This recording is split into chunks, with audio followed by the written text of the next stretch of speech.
to lifelike portrait, each engraving reflects lasting beauty and respect. Nagaland Doors. Precision, permanent perfection. Visit our website and Instagram to see how precision meets emotion in every engraved stone. Nagaland Doors. We turn stone into story. With our Tombstone CNC and laser engraving technology, every name, every detail, and every design is crafted with unmatched precision. Our advanced systems bring artistry and technology together, ensuring flawless depth, clarity, and finish on every granite surface. From fine lettering to lifelike portrait, each engraving reflects lasting beauty and respect. Nagaland Doors. Precision, permanent perfection. Visit our website and Instagram to see how precision meets emotion in every engraved stone. Nagaland Doors. We turn stone into story. With our Tombstone CNC and laser engraving technology, every name, every detail, and every design is crafted with unmatched precision. Our advanced systems bring artistry and technology together, ensuring flawless depth, clarity, and finish on every granite surface. From fine lettering to lifelike portrait, each engraving reflects lasting beauty and respect. Nagaland Doors. Precision, permanent perfection. Visit our website and Instagram to see how precision meets emotion in every engraved stone. Nagaland Doors. We turn stone into story. With our Tombstone CNC and laser engraving technology, every name, every detail, and every design is crafted with unmatched precision. Our advanced systems bring artistry and technology together, ensuring flawless depth, clarity, and finish on every granite surface. From fine lettering to lifelike portrait, each engraving reflects lasting beauty and respect. Nagaland Doors. Precision, permanent perfection. Visit our website and Instagram to see how precision meets emotion in every engraved stone. Nagaland Doors. We turn stone into story. With our Tombstone CNC and laser engraving technology, every name, every detail, and every design is crafted with unmatched precision. Our advanced systems bring artistry and technology together, ensuring flawless depth, clarity, and finish on every granite surface. From fine lettering to lifelike portrait, each engraving reflects lasting beauty and respect. Nagaland Doors. Precision, permanent perfection. Visit our website and Instagram to see how precision meets emotion in every engraved stone. Nagaland Doors.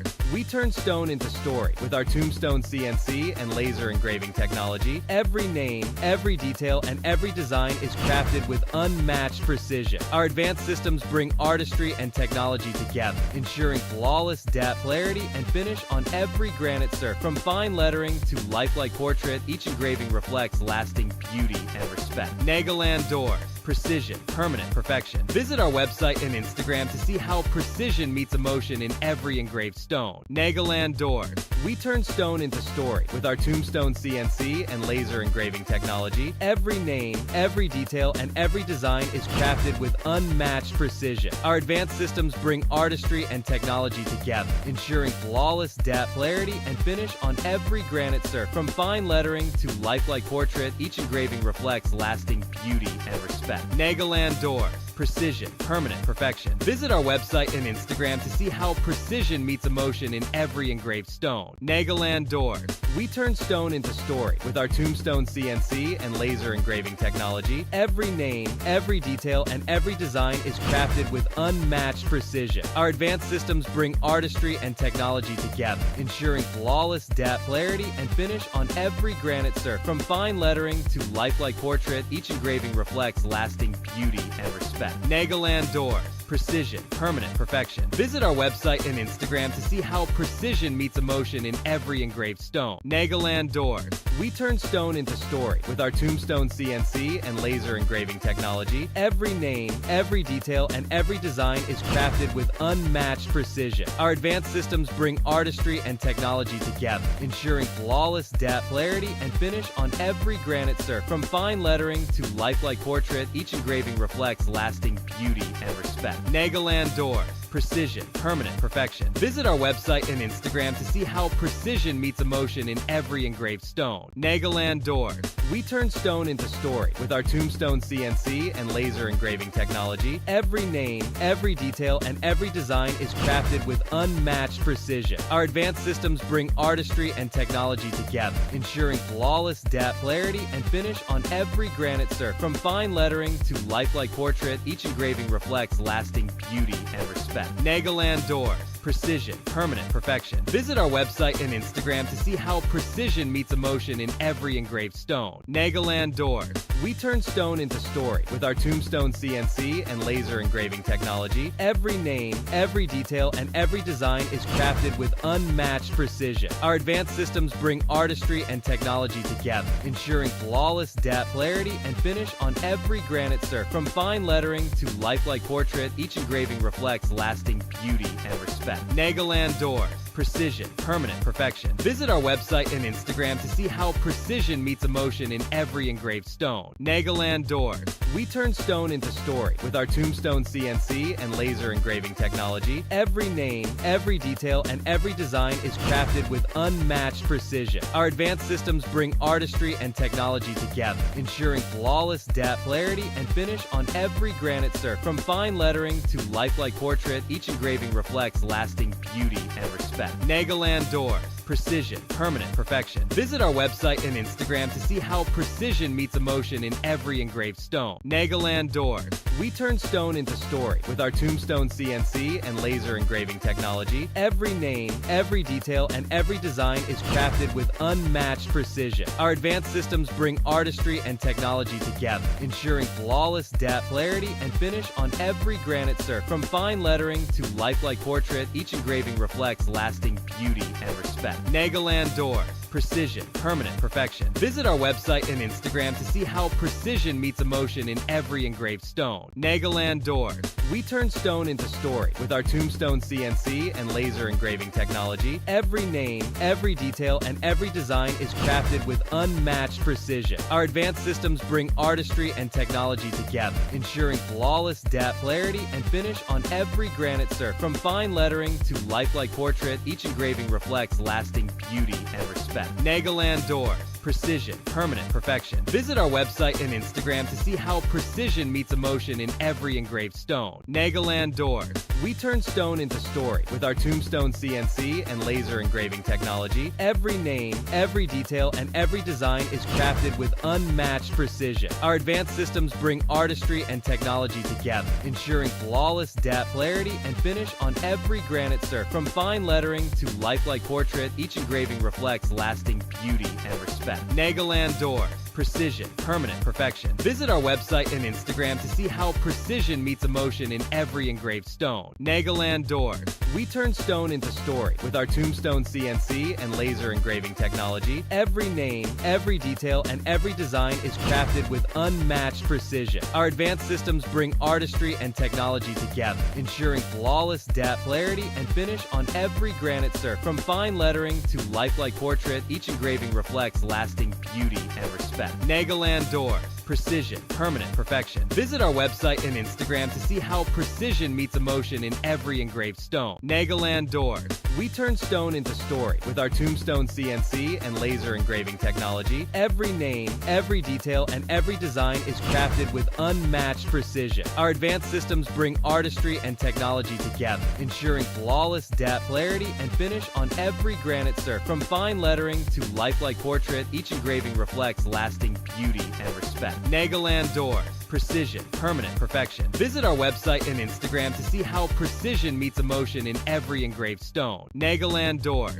We turn stone into story. With our Tombstone CNC and laser engraving technology, every name, every detail, and every design is crafted with unmatched precision. Our advanced systems bring artistry and technology together, ensuring flawless depth, clarity, and finish on every granite surface. From fine lettering to lifelike portrait, each engraving reflects lasting beauty and respect. Nagaland Doors. Precision, permanent perfection. Visit our website and Instagram to see how precision meets emotion in every engraved stone. Nagaland Doors. We turn stone into story. With our Tombstone CNC and laser engraving technology, every name, every detail, and every design is crafted with unmatched precision. Our advanced systems bring artistry and technology together, ensuring flawless depth, clarity, and finish on every granite surface. From fine lettering to lifelike portrait, each engraving reflects lasting beauty and respect. Nagaland Doors. precision, permanent perfection. Visit our website and Instagram to see how precision meets emotion in every engraved stone. Nagaland Doors. We turn stone into story with our Tombstone CNC and laser engraving technology. Every name, every detail, and every design is crafted with unmatched precision. Our advanced systems bring artistry and technology together, ensuring flawless depth, clarity, and finish on every granite surface. From fine lettering to lifelike portrait, each engraving reflects lasting beauty and respect. Nagaland Doors. Precision, permanent perfection. Visit our website and Instagram to see how precision meets emotion in every engraved stone. Nagaland Doors. We turn stone into story with our Tombstone CNC and laser engraving technology. Every name, every detail, and every design is crafted with unmatched precision. Our advanced systems bring artistry and technology together, ensuring flawless depth, clarity, and finish on every granite surface. From fine lettering to lifelike portrait, each engraving reflects lasting beauty and respect. Nagaland Doors. Precision, permanent perfection. Visit our website and Instagram to see how precision meets emotion in every engraved stone. Nagaland Doors. We turn stone into story with our Tombstone CNC and laser engraving technology. Every name, every detail, and every design is crafted with unmatched precision. Our advanced systems bring artistry and technology together, ensuring flawless depth, clarity, and finish on every granite surface. From fine lettering to lifelike portrait, each engraving reflects lasting beauty and respect. Nagaland Doors. Precision, permanent perfection. Visit our website and Instagram to see how precision meets emotion in every engraved stone. Nagaland Doors. We turn stone into story with our Tombstone CNC and laser engraving technology. Every name, every detail, and every design is crafted with unmatched precision. Our advanced systems bring artistry and technology together, ensuring flawless depth, clarity, and finish on every granite surface. From fine lettering to lifelike portrait, each engraving reflects lasting beauty and respect. Nagaland Doors. Precision, permanent perfection. Visit our website and Instagram to see how precision meets emotion in every engraved stone. Nagaland Doors. We turn stone into story with our Tombstone CNC and laser engraving technology. Every name, every detail, and every design is crafted with unmatched precision. Our advanced systems bring artistry and technology together, ensuring flawless depth, clarity, and finish on every granite surface. From fine lettering to lifelike portrait, each engraving reflects lasting beauty and respect. Nagaland Doors. Precision, permanent perfection. Visit our website and Instagram to see how precision meets emotion in every engraved stone. Nagaland Doors. We turn stone into story with our Tombstone CNC and laser engraving technology. Every name, every detail, and every design is crafted with unmatched precision. Our advanced systems bring artistry and technology together, ensuring flawless depth, clarity, and finish on every granite surface. From fine lettering to lifelike portrait, each engraving reflects lasting beauty and respect. Nagaland Doors. Precision, permanent perfection. Visit our website and Instagram to see how precision meets emotion in every engraved stone. Nagaland Doors. We turn stone into story with our Tombstone CNC and laser engraving technology. Every name, every detail, and every design is crafted with unmatched precision. Our advanced systems bring artistry and technology together, ensuring flawless depth, clarity, and finish on every granite surface. From fine lettering to lifelike portrait, each engraving reflects lasting beauty and respect. Nagaland Doors. Precision, permanent perfection. Visit our website and Instagram to see how precision meets emotion in every engraved stone. Nagaland Doors. We turn stone into story with our Tombstone CNC and laser engraving technology. Every name, every detail, and every design is crafted with unmatched precision. Our advanced systems bring artistry and technology together, ensuring flawless depth, clarity, and finish on every granite surface. From fine lettering to lifelike portrait, each engraving reflects lasting beauty and respect. Nagaland Doors. Precision, permanent perfection. Visit our website and Instagram to see how precision meets emotion in every engraved stone. Nagaland Doors. We turn stone into story with our Tombstone CNC and laser engraving technology. Every name, every detail, and every design is crafted with unmatched precision. Our advanced systems bring artistry and technology together, ensuring flawless depth, clarity, and finish on every granite surface. From fine lettering to lifelike portrait, each engraving reflects lasting beauty and respect. Nagaland Doors. precision, permanent perfection. Visit our website and Instagram to see how precision meets emotion in every engraved stone. Nagaland Doors.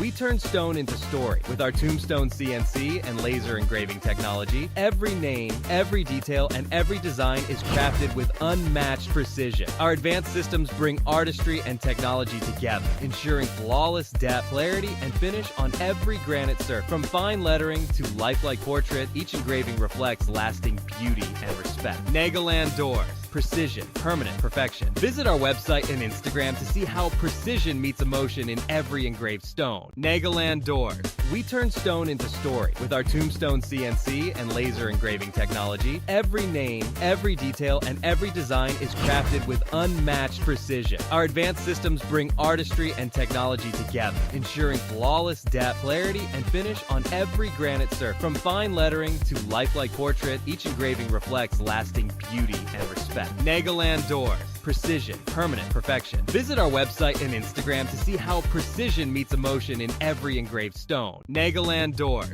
We turn stone into story. With our Tombstone CNC and laser engraving technology, every name, every detail, and every design is crafted with unmatched precision. Our advanced systems bring artistry and technology together, ensuring flawless depth, clarity, and finish on every granite surface. From fine lettering to lifelike portrait, each engraving reflects lasting beauty and respect. Nagaland Doors. Precision, permanent perfection. Visit our website and Instagram to see how precision meets emotion in every engraved stone. Nagaland Doors. We turn stone into story. With our Tombstone CNC and laser engraving technology, every name, every detail, and every design is crafted with unmatched precision. Our advanced systems bring artistry and technology together, ensuring flawless depth, clarity, and finish on every granite surface. From fine lettering to lifelike portrait, each engraving reflects lasting beauty and respect. Nagaland Doors. Precision, permanent perfection. Visit our website and Instagram to see how precision meets emotion in every engraved stone. Nagaland Doors. We turn stone into story. With our Tombstone CNC and laser engraving technology, every name, every detail, and every design is crafted with unmatched precision. Our advanced systems bring artistry and technology together, ensuring flawless depth, clarity, and finish on every granite surface. From fine lettering to lifelike portrait, each engraving reflects lasting beauty and respect. Nagaland Doors. Precision, permanent perfection. Visit our website and Instagram to see how precision meets emotion in every engraved stone. Nagaland Doors. We turn stone into story. With our Tombstone CNC and laser engraving technology, every name, every detail, and every design is crafted with unmatched precision. Our advanced systems bring artistry and technology together, ensuring flawless depth, clarity, and finish on every granite surface. From fine lettering to lifelike portrait, each engraving reflects lasting beauty and respect. Nagaland Doors. Precision, permanent perfection. Visit our website and Instagram to see how precision meets emotion in every engraved stone. Nagaland Doors. We turn stone into story. With our Tombstone CNC and laser engraving technology, every name, every detail, and every design is crafted with unmatched precision. Our advanced systems bring artistry and technology together, ensuring flawless depth, clarity, and finish on every granite surface. From fine lettering to lifelike portrait, each engraving reflects lasting beauty and respect. Nagaland Doors. Precision, permanent perfection. Visit our website and Instagram to see how precision meets emotion in every engraved stone. Nagaland Doors. We turn stone into story. With our Tombstone CNC and laser engraving technology, every name, every detail, and every design is crafted with unmatched precision. Our advanced systems bring artistry and technology together, ensuring flawless depth, clarity, and finish on every granite surface. From fine lettering to lifelike portrait, each engraving reflects lasting beauty and respect. Nagaland Doors. Precision, permanent perfection. Visit our website and Instagram to see how precision meets emotion in every engraved stone. Nagaland Doors. We turn stone into story. With our Tombstone CNC and laser engraving technology, every name, every detail, and every design is crafted with unmatched precision. Our advanced systems bring artistry and technology together, ensuring flawless depth, clarity, and finish on every granite surface. From fine lettering to lifelike portrait, each engraving reflects lasting beauty and respect. Nagaland Doors. precision, permanent perfection. Visit our website and Instagram to see how precision meets emotion in every engraved stone. Nagaland Doors. We turn stone into story. With our Tombstone CNC and laser engraving technology, every name, every detail, and every design is crafted with unmatched precision. Our advanced systems bring artistry and technology together, ensuring flawless depth, clarity, and finish on every granite surface. From fine lettering to lifelike portrait, each engraving reflects lasting beauty and respect. Nagaland Doors. Precision, permanent perfection. Visit our website and Instagram to see how precision meets emotion in every engraved stone. Nagaland Doors. We turn stone into story. With our Tombstone CNC and laser engraving technology, every name, every detail, and every design is crafted with unmatched precision. Our advanced systems bring artists.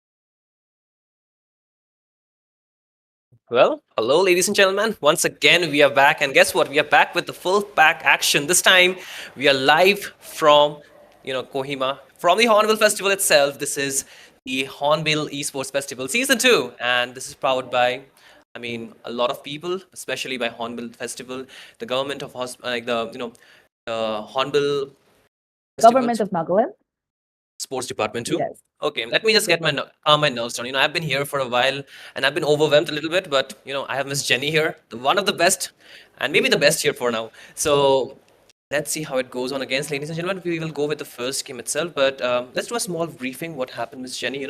We had the online phase first of all, and after the online phase, we had 8 teams, not just four, 8 teams qualifying for this stage. And today we'll begin the semi-finals, or wait, it's actually the quarterfinals, not the semi-finals. I'm getting a bit ahead of myself, guys. So we'll go there, but for now, we'll have the quarterfinals, the first one itself, and the matchup will be for Team Mutants against Team C3M x Megatron. So they're basically C3 Meraki, but sponsored by Megatron. So do you know about these teams? Yeah, I have actually been in Megatron for a while, Ooh, creator, long time back. But then there wasn't really much of a contact, and I think me and Nura both were there, and then we both left. mhm. But I have known that they were performing pretty well in the tournaments, even other games. So I'm very excited to see how they perform this time. Mutants, I don't know much about them, so I would like you to enlighten me. Let's say Mutant is a local team from here. Like, even for me, I've not seen them so often. But then again, reaching here this far also proves one of the things that they're strong. They're not just here for this show, but they're here to win. And I feel for Team Mutants, it's like one of the underdogs that you can just think, okay, we just made it this far, but are they good? They're definitely good. Mhm. But will they make it far from here? That's the question that will get answered in this matchup, of course. But talking about the meta from when they started or when they played the qualifiers, online qualifiers, from now, meta has changed a lot. We have seen the new patch coming out. We have seen different heroes getting power picked and everything. So a lot of those things are there, of course. But then again, for this matchup, we'll see which heroes they want to prioritize. As we are moving into the draft picks, you can already see the heroes being banned. The Baxia, the Garudkacha are some of the perma bans that we'll see in every matchup. I think most of the teams do not like to go against these annoying heroes. But at the same time, Skalea, one of the strong heroes in the mid lane. So, these teams, they want to take out those annoying factors or those annoying, picks that can really disrupt the flow. Because for now, the mage is very important. So if the mage or the backline is not safe enough, then the game is already half done. That's true. And moving towards, we can already see that they have already banned some heroes right there. Asha, Katotkacha, nobody else mid there. Lapu Lapu and the Kalea. Well, I think Kalea nowadays is more of the time picked in the EXP, right? Not yet. I mean, it could be a hero for the EXP, but I think the potential is just, you cannot, even if you get the hero farmed up, it's just gonna mark 1%. So I think for the EXP, they are more of an enabler this time around. So they kind of like heroes like the Yuzhong, which can dive easily onto the backline while being immune. Kalea is a good hero, but she's not immune. That is the True. problem, right? So she can really easily stop with the Purify. And Yuzhong, even if you purify out of it, like you're just wasting it, right? Mhm. So I think those heroes, like you see Lapu Lapu being banned at this point. So heroes like these, they are the problem. Even the Grok, another problem. The CC, these are the EXP laners that cause the problem. The Hilda being the first pick speaks that this will be a roamer. Maybe could be an EXP laner as well, but most likely a roamer because she can put the pressure into the jungle and also prevents the assassins to actually come online. Hilda Roam is one of the most annoying things for the opponent's jungler because she can just annoy you out, given her speed, given her rotation. She's the best roamer, to be honest, right now. And look at that, Citrus Miraki, they've already got their hands on Hilda, but Yu Zhong and the Eve. Okay, what do you think about this trade? This traded Hilda for a Yu Zhong and a Eve, the priority they're putting on the Eve. I mean, definitely. In a gang, when you have a Eve, you get a really good box to play in. You get a really good support from the behind. And I feel like Miraki will have to go with some kind of assassin, some kind of backliner. Yeah. And just like I said, we're going for a lens slot. Do you think lens slot will be able to go towards the backline and take that Eve down? So far, there is nobody to stop the Lancelot. I mean, you see the Yuzhong, he will be mostly disrupting the backline rather than, being the frontliner. So they need something more of a crowd control that can actually, stop the, not the invades, but the flanks basically from the Lancelot, because the Lancelot will not be like, hey, knock, knock, I want to go into your backline. He'll be like, I'll come from back, like from the behind the lines, right? So because of that, they need something that can peel for this Eve, because once she's immobilized when she uses her ultimate, the RWM is really good, but then again, it is kind of easy to mark once you just go for what do you say? Once you go for, I would say, the backline in a way that, I mean, just sitting duck out there basically, and then you just get jumped on. And the Esmeralda too, one of those heroes that can dive the back line, and everything coupled together. So far, the first three picks are looking really strong from both this side. But at the same time, they have not locked a hero that will be onto the goal lane. The Esmeralda can be a good flex, but they need more DPS than this from what they have, don't you think? I definitely agree with that. But right now, I think they're going to prioritize the Lunox and carry, maybe. But Lunox would be a great pick. Lunox is not banned, right? Not yet. Because it's like so far away. Oh my All god, right. it's okay, Miss Jenny. Like, I gotta have to yeah, zoom it a little bit more. And yeah, like I we said, are so Lunox will be a we great are pick. so bad with tech. I can't even find the zoom option in this one. But yeah, I we'll know, figure it out. right? You can see my screen for now. I think like I'll tell you. Okay, there's the Lunox that is getting banned. Oh, That is the Xbox that is getting banned. So okay. they do not want this. Since they Like are, I said. yeah, because they have the frontliners that are very high HP. So Mhm. if they have the Lunox as well as the Xborg, Mhm. there'll be a lot of problems.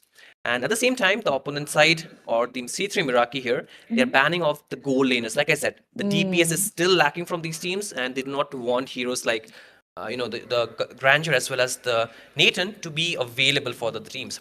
Because in fact, these heroes are the one that are very difficult to catch, because the Nathan, entropy, easy out for the Grandeur, so much mobility.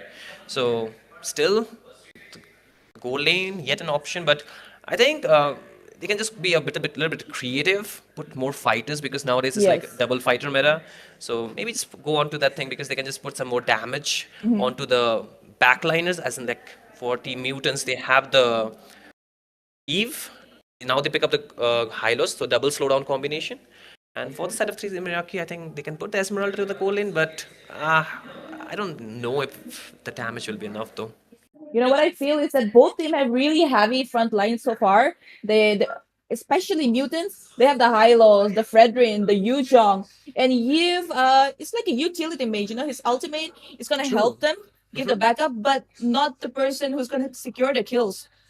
We're gonna need, I think mutants is gonna need a really good marksman with good range, because I don't think they have range. Look at that. That is If yeah, suppose Hylos goes in, engages, or be it the Yuzhong, or be it the Fredrin, you're just gonna stand there and do the crowd control, but you need someone who's gonna have continuous damage, will be able to secure the kills. More DPS, right? Yes. Yeah. So, and Lunox is banned, which is really good for both the teams actually, because Lunox was the only hero that would have countered both the drafts right here.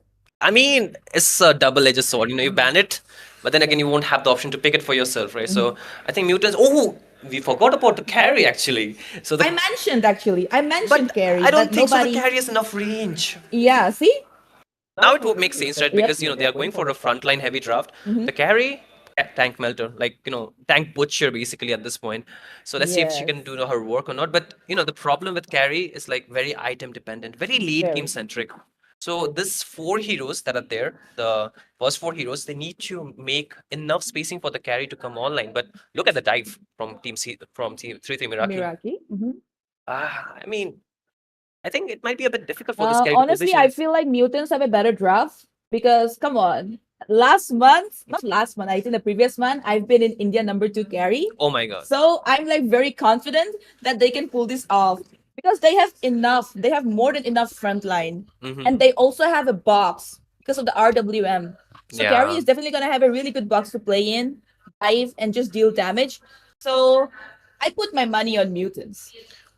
I mean, that is a good thing, but again, the carry is very susceptible to assassins, and there is an assassin. But I feel the draft is just half the portion of the game because you might have a very good draft, but the execution, if it's not up to the mark, it's going to be problematic because for the side of team C3 Miraki, their draft is very heavily onto the execution. And if the execution is not up to the mark, then it will be a problem.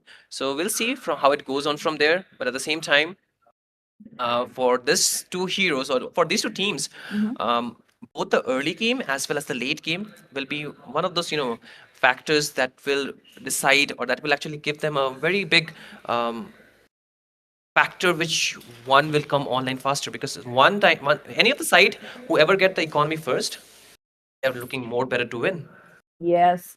Well, with that, this is going to be the first match, right? Yeah, the first This is match, gonna be first the game. first match between Miraki Mutants. First match actually in the IG Stadium, by the way, from Kohima. With that, before we dive into the game, have you been to Hornbill? I wish I could, but I'm kind of, still here. I mean, IG Stadium is kind of far from Kisama village. So, It is, I mean, it is. I was watching the Hornbill Festival from your videos. So, Oh, I did not miss it no. out, honestly. But again, ladies and gentlemen, boys and girls, we are into the Land of Dawn for this game #1 from match #1, C3 Miraki versus Team Mutants. Let's see who takes the first one. And you know what? There's no lower brackets. So, the team wins, they're directly moving to the semifinals. Well, all the best for both of the teams in that case. And look at that, Kimmy, level 3. Look at the rotation. Kimmy actually rotated really fast. Yeah. Right? I love when the mid laner rotates really fast. And right now, I think they're trying to set up for the turtle. True. While there's a 1 versus 1 cold right in the bottom lane, which will be up to nothing. Nothing. Like, I mean, they need more time to come online. But again, the turtle setup, look at the Yushong going in. Well, the Yushong, Okay, they're still going in, and I mean, the Yushong is diving onto the back line, but very heavy and very strong, but chaotic fight. No decisive. The members are running away. Nobody fall yet, but the first blood already there, and Ching will be the one to take it down. You can already see the turtle reset, but it's still going on there, Miss Jenny. yeah, well, the turtle definitely could have gone to the blue team right now. Ching is going on towards Zane. No way, Zane did not get the turtle. I mean, the retribution on point for TYP, and the Frenchman will be the first to take it. I mean, the turtle down. The objective is theirs, but Team Mutants will not get the kill. So, C3 Miraki, they're moving ahead in terms of kills. And if you take a look at the gold as well, it will be on the side of Team C3 Miraki, which is again a very good thing because they need the gold too. And onto the mid lane, a bit of duo fight, but up to nothing. They need to enable the side lanes. They need to rotate to the side lanes. So giving the information will be one factor. Enabling the side lanes will be another factor. And I think for carry, like I mentioned, spacing is very important. Yeah, and with that, carry needs to get farmed. So I think, wait, before that, look at Super Aim. Being the Hilda, he's right into the purple buff of the enemies. He's waiting there to make it engage and delay the buff. There's a Cold War in the EXP lane, but that is EXP lane for you guys. There's always going to be a Cold War, and then we'll see the rotation. But meanwhile, Hilda and Kimmy, are they trying to pick up a fight in the mid lane? I think for mid lane, it will be always more of a poke damage trade, They'll try to lower the HP down, chip the HP down, so they cannot rotate as fast. But at the same time, the pressure will always be onto the gold lane. You can see like 3 members from C3 Miraki constantly pressuring the gold lane, right? And this will go on, and they'll be shifting towards the top lane when the turtle will be spawning, because they need to maintain the control all around the map, not just one lane itself. Also, have a look. It's Carry versus Esmeralda in the gold lane. Early game, Esmeralda has the upper hand. Late game, hey, Carry, it's your life. Wait, Esmeralda does have... Oh, Esmeralda is with Flicker, not even with the Vengeance. What do you think about that? True damage, right? Vengeance, how much can it do for you? Flicker, maybe you can run for your life, but I'm not saying that she'll use it to run, right? She can also use it for an engage to actually, chip down the members that are using a flicker to run away, because once there is no sprint, but top lane though. Okay. There's something going to the top lane. It's engaged coming in from Hello, and they're going straight into Zany. Zany will probably be taken out with the last. And hold on. It's a dive right inside the turret, and it could be a backfire, like I said. And that's a counterplay coming in from the side of Meraki. And look at that, the tank goes down. There's another one, double kill for the super in for the roamer. I mean, the rover getting the kills a bit different side, but I think the side of Team C3 Meraki, they enabled it so well, It all come down from the traction pulse connecting onto those 3 members. Yes, they took down Zenny, but they had to use each and everything. But apart from that, I feel the way Team C3 Meraki enabled that fight was so good. They completely pressured Team Mutants to overextend and then punish them down. And also because of that, they got this turtle number 2. Look at the Eve running away, trying to survive, but problem is the lead, you can see already nearing to a 3.2k mark. Okay, they're trying to put pressure in the mid lane turret. They definitely want to take him down. Super is going to be in trouble. I suppose coming the dirt RWM, but still, he managed to escape. Oh, I guess not. And God will take away the rover. And King jumps in for another kill, but so far, so good. Goldie manages to escape. Sorry, it wasn't Goldie. I mean, Zewski. Okay, Zewski. That's a new name. I mean, I've seen a lot of names. The Zewski new one. I think that's a unique choice. Yeah, Zewski. I gotta practice that, Hello, but top lane, look at that. Yeah, the replay. I love that. The hold on. It's a dive right inside the turret, and it could be a backfire. Like I said, and that's a counter. I should say, comes from the lane slot. And there you go. And don't forget to mention the roamer. I mean, when you have a Hilda, it's like you have a hyper in disguise of the roamer. Not just an hyper, she's like an assassin. Exactly. Like she will go in and kill. Like again, look at that. Another replay in the mid lane. I think this kind of backfired, but still, But I should say, they should have tried to do a little bit better in the early game, because Carrie needs time to farm and get her items. But right now, it's a little bit of a mess. I mean, at least the good thing is that the pressure is not onto the goal lane. So there's still a bit of spacing the side of Team Mutants have created for the carry. However, they're too focused on Zenny, I would say. Like, in the first team fight we saw, they were like so heavily focused on Zenny that they used everything and then they got punished, the mid trio completely. Yes, the kill did not go to Judas, but regardless, they picked up the kill and they picked up the gold, because of which they also got the prio onto the turtle. Now turtle number 3 is there, and Team C3 Meraki will be the one, having the better time, probably to take it down, right? So it's also not looking that Team Mutants want to contest for this one. Yeah. So free turtle, but goal lane rotations there. Yeah, they're more focused on the goal lane. I think they're trying to get the carry farmed, because honestly, carry is their only hope right now. Because Kimmy is the goal lane in disguise. Like I said, Godfather goes in, but that was almost a short kill. Manages to escape there. Zewski comes in the Yuzhong. Zozi looking for an engage, I suppose, but no, he actually retreated. They're trying to play it safe because they do not have the damage out. Oh, look at that! Kimmy does. Goes in Zozi. Will take it down, and they will definitely be taking down the mid lane turret. But the minions are going out. Super in comes out as well. No casualty for the side of Team C3 Meraki. But the casualty are for the side of Team Mutants, and they will take down one of the members. Joji, the EXP laner, fell for 3 times, which is not a very good thing. They're giving free gold. That is the main factor. Giving free gold means that you're also reducing your chance of getting that early lead. But that lane, chaos. Oh, that was a heavy engage. They did take down the mage and the marksman. Oh my god. Like the core. They are taking the main damage dealer down. So it was not yet they had taken down them, but at this point with that lead, 5.6k, I think it's very easy work to do. More probably, the problem is, the frontliners, they cannot stop because the crowd control is very less. Look at that. Godfather Haney taking down even the hyper or the roamer, the jungler of the team of Mutants is already bad enough as it is, and this kind of lead will obviously give a better snowball to the other team. One, they have an assassin, then, like you mentioned, the Kimi mid lane, more like a gold laner, right? Exactly. It's a gold lane in disguise, Okay, anyway, Zewski Lane slot. Oh, no. He almost took Zuski down. Oh. Will he survive? Comes in Zozy with the dragon. Will be able to take him down. Will No. Judas escape? And no, he's dead. What? Judas manages to escape his super aim. What a support. Super aim. It's like body of Smith right now. And they're going in for hello, but no. Hello is like, no, not today. Wow. I mean, the peeling is very good. I think that was a very good juke coming out from both Zuski as well as Judas, because both of them survived. Like, Zuski was getting engaged heavily, but then hello, he got the stun connected, so the immobilize stopped, Judas from taking down the kill. But regardless, even Judas could have been in a problem. But now the Lord into the side of C3 Miraki. I don't know. Mutants, they are giving a lot of leeway to the other team, and C3 Miraki will not just let go of that opportunity. Yeah, I think Timmy was the pick that changed everything. True. The mutants, they don't have the early game hero right now. They don't have anyone to deal damage in the early game.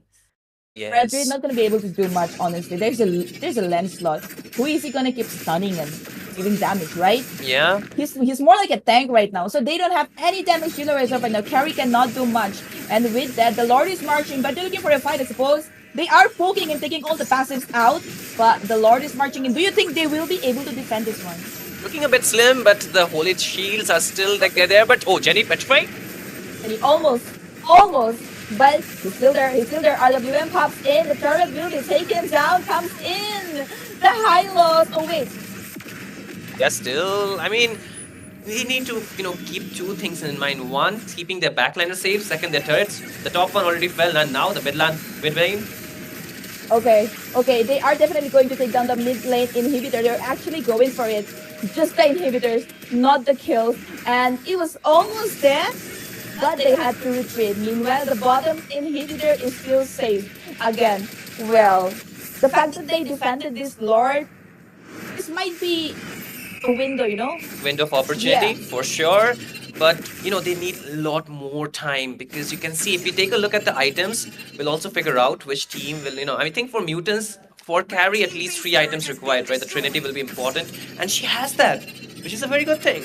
She needs the Trinity, at the same time, she needs a bit more. I think she needs the Sea Halberd too, to actually chunk down the high HP, because the Esmeralda, as well as even the Thamus on Zenny, has been a very difficult front line that they have not been able to break down, and then they have to focus onto this Judas as well, who is an assassin, of course. Can easily mark down the backline. And again, mid lane, Yeah. same thing, going on once again. Then you could be in trouble. Comes in the RWM, and then he goes down, and so did Ching. That is good. Like I said, window of opportunity, and they are taking it well. They're chasing down Super Rim, I suppose, but not yet. The problem right here is nobody can reach up to Timmy. He's gonna take Timmy down. The Yuzhong is trying, like Yeah. Joji's trying, but so far, I think his HP is getting chipped down while in the Black Dragon form. So, I think he's not daring to go back in, because he knows his team cannot, give the support as quickly as he can go back to the back line. Yeah. So, he's just reconsidering, and that hesitation has been the point which C3 Miraki has completely taken, I would say advantage of. But yes, those 2 shutdowns have given some gold and some free time for this carry, as well as for even the Eve to farm up. But the problem is this Lord, which can be the game changer with only one inhibitor standing on the mid lane, which is just few hits away, I would say. It's looking very glim. Very grim. The sad thing is, Yuzhong is I'm in the air. I'm right now. Yeah. I mean, no disrespect, but it is what it is. Not respect, No disrespect, It like, is what it is. it is what it Yeah. is. Yeah, Ching is just distracted them while they actually cannot even contest for the Lord right now. But you know what? The previous fight, both the frontliners got taken down, so the carry's damage is there. I think it's there, right? Damage is definitely there, but the only problem right now is nobody can reach up to Timmy. There's no one to mark him, and Joji, I mean, I didn't really see him trying, but even if he tried, I doubt that, because this Timmy is heavily farmed right now. He's gonna die in the air, like I said before. Anyways, will they be able to defend this Lord? I really doubt it. I think I might have to double you down on that one, but let's hope. I feel for Team Mutants, it's very important for them to defend this one. If I don't see the mid lane, inhibitor standing any longer, but at least the Nexus, they need to defend that. And Lord is already here, though. Yes, and look at that. Where is the RWM? There you go. But mega kill already from Godfather. Oh! Shut down towards Judas and Zany. Double kill for the side of Zozy. He is not dying in the air today. He is gonna defend the base. He is. But okay. Okay, goes in shake and a shutdown. Finally, Godfather is gonna slay everybody down. With that amount of farm, with that amount of golden items, I mean, he's doing what he should. You should, and the side of Team Mutants have been able to defend it. The Wind of Nature is also there, but the Wind of Nature will only work against the Lancelot. So I think they need, for the carry, she needs more of, I think, the Rose Gold, and maybe even the Tough Boots. The Warrior Boots are not doing him justice, but oh wait. Ooh, caught outside. TYP. Tanky right now. And I really want to see what you're building for Kimi. Kimi, I think he definitely has a Sky Piercer. Yes, the Sky Piercer is there, but the main thing is the DHS as well as the Divine Glaive. These are the items that are penetrating, those tanky members as well. You were asking why the Joji or the Yuzhuang is dying in the air. There it is. And you can see 11.1k gold for this Kimi. It's a lot more than the mid laner of Team Mutants because she's just 8,000 in, has just 3 items, which is not nearly enough, I would say, to deal out the damage to the front lines. But the main factor is Carry, who's having the full build. So that is a good sign. That is the I would say, bit of a golden road that they can take. Just rely on the carry for the late game because what else can they do for now? Yeah. But you know what? Slowly, I think Mutants might be able to do it because they're getting tankier. And if Joji manages to at least steal the Kimi away, if not take him down, Terry might be able to take that window of time when he was peeled away to deal the damage to the frontliners, and then Kimi alone cannot do much, right? Yeah, let's do one thing, okay? Let's talk about the objectives for these teams from winning from this play, okay? We are 16 minutes in, almost to the late game, okay? And if we go to the late game, I think it's for Team Mutants to win. But oh wait, okay, they want to contest this time. The door is starting with this and already. Oh, look at that! Like I said, Yato Kami, the second one down. Judas is being slain. The Hyper is down. No retribution for them. Meanwhile, God is taken down by Yato Kami as well. Like I said, Joji chasing away Super In. That's only one person standing, I suppose, Ching, but Ching has been shut down. But that will not stop the Mutants from taking down the Lord. And this could be the comeback I was talking about. Zozy. Oh, with that Ching. Oh my god, he's so tanky. He's so tanky, and that's the Esmeralda who can just, hit and run. That's all he needs to do. But the Yuzhuang can deal the passive, the damage from the passive can also regen. And I think Jake is overextending out there, but will not be punished yet. Enough time brought. They cannot push yet. They need the Lord to actually be there. But the good fact was that, Yatogami got taken down. Yeah. So I think for Mutants, they have to still wait. But up until now, Team Mutants have done enough to buy time for their lineup. And this could be the turnaround that we were hoping for. Because for both these teams, they needed to take down for Team Mutants, they needed to take down, Godfather Hani. And for Team Sidra Miraki, they needed to take down Yatogami as well as Suzuki. So these two are the targets for them. But, even taking down one is enough, I would say. So in that case, they took down Yatogami. Yeah. But can they do it again? Oh, Yatogami is back, and right now with the Doris Father, they're charging in. He really needs to take it down, and Godfather is taken down. That was a really good engage right now. Oh, but no way! Yatogami has been taken down as well. They're going in for another one, and look at that. Judas is still standing. Judas might be able to turn the game around. Zany survives! Zany, look at that HP. Meanwhile, Ching is like 1 versus 5, but the appraisers, Red, TYP, it's a 1-man versus 2 over there, and the Lord has been taken down too. That was a solid defense, but I have to say, the engage was pretty good. It was pretty good. Yes, they could not do everything, but I think it was a bit of Yatogami's fault to be so ahead. I understand the range is not enough for the carry, but that was way too front, right? Yeah. He was the first to get taken down because of the dive, and I think he was not expecting 4 Team 3 Miraki to just, go that heavily onto the middle lane to defend that Lord because there was a lot of things on the line, but the fact that none of the turrets got pushed with that Lord is already astonishing me because no turrets fell down from the side lane. Only the mid tier one has been taken down. So the advantage of the Lord for Mutants is clearly not there.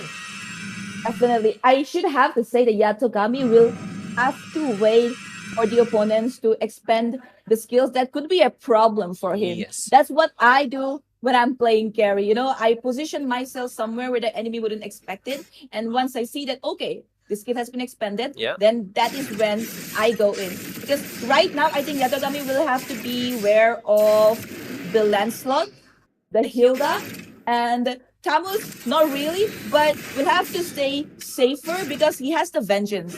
And personally, when I play carry, I really hate it when enemies come with vengeance, you know? So, I get yeah. that.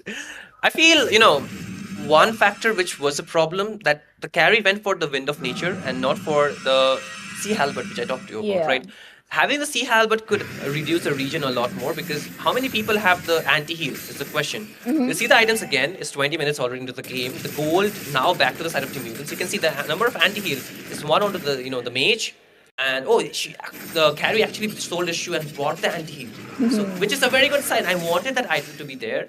And for mutants, this is a good sign, but positioning, very important. For C3 Miraki, they're doing very good. They did not lose any of the turrets, and now look at the slow push happening in the top lane while the Lord is being taken. Exactly. And they do want to contest for the lore right now. And well, I suppose the other mirror has been expanded and the goal is far away as well right now. Josie could be in trouble, got a father taking down.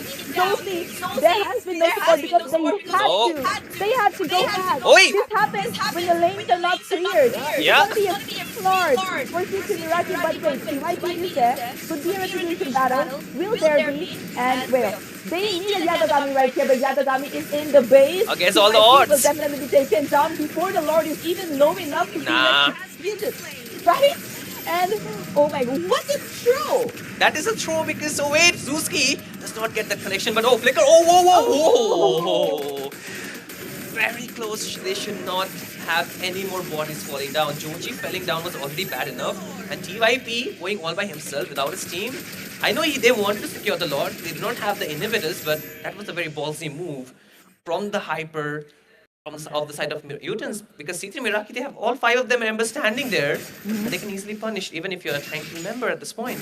Yeah, I should say this is like a huge macro gap, and that is why they ended up throwing, because right before the Lord, you were supposed to clear the lane in the top at least, and they did have the time, they did have the opportunity. They were doing nothing but strolling around the Lord, right? One of them should have gone, and the fact that everybody went back to defend the base, that was so unnecessary. They should have known that the Lord was going to be taken down, and TYP alone couldn't do much.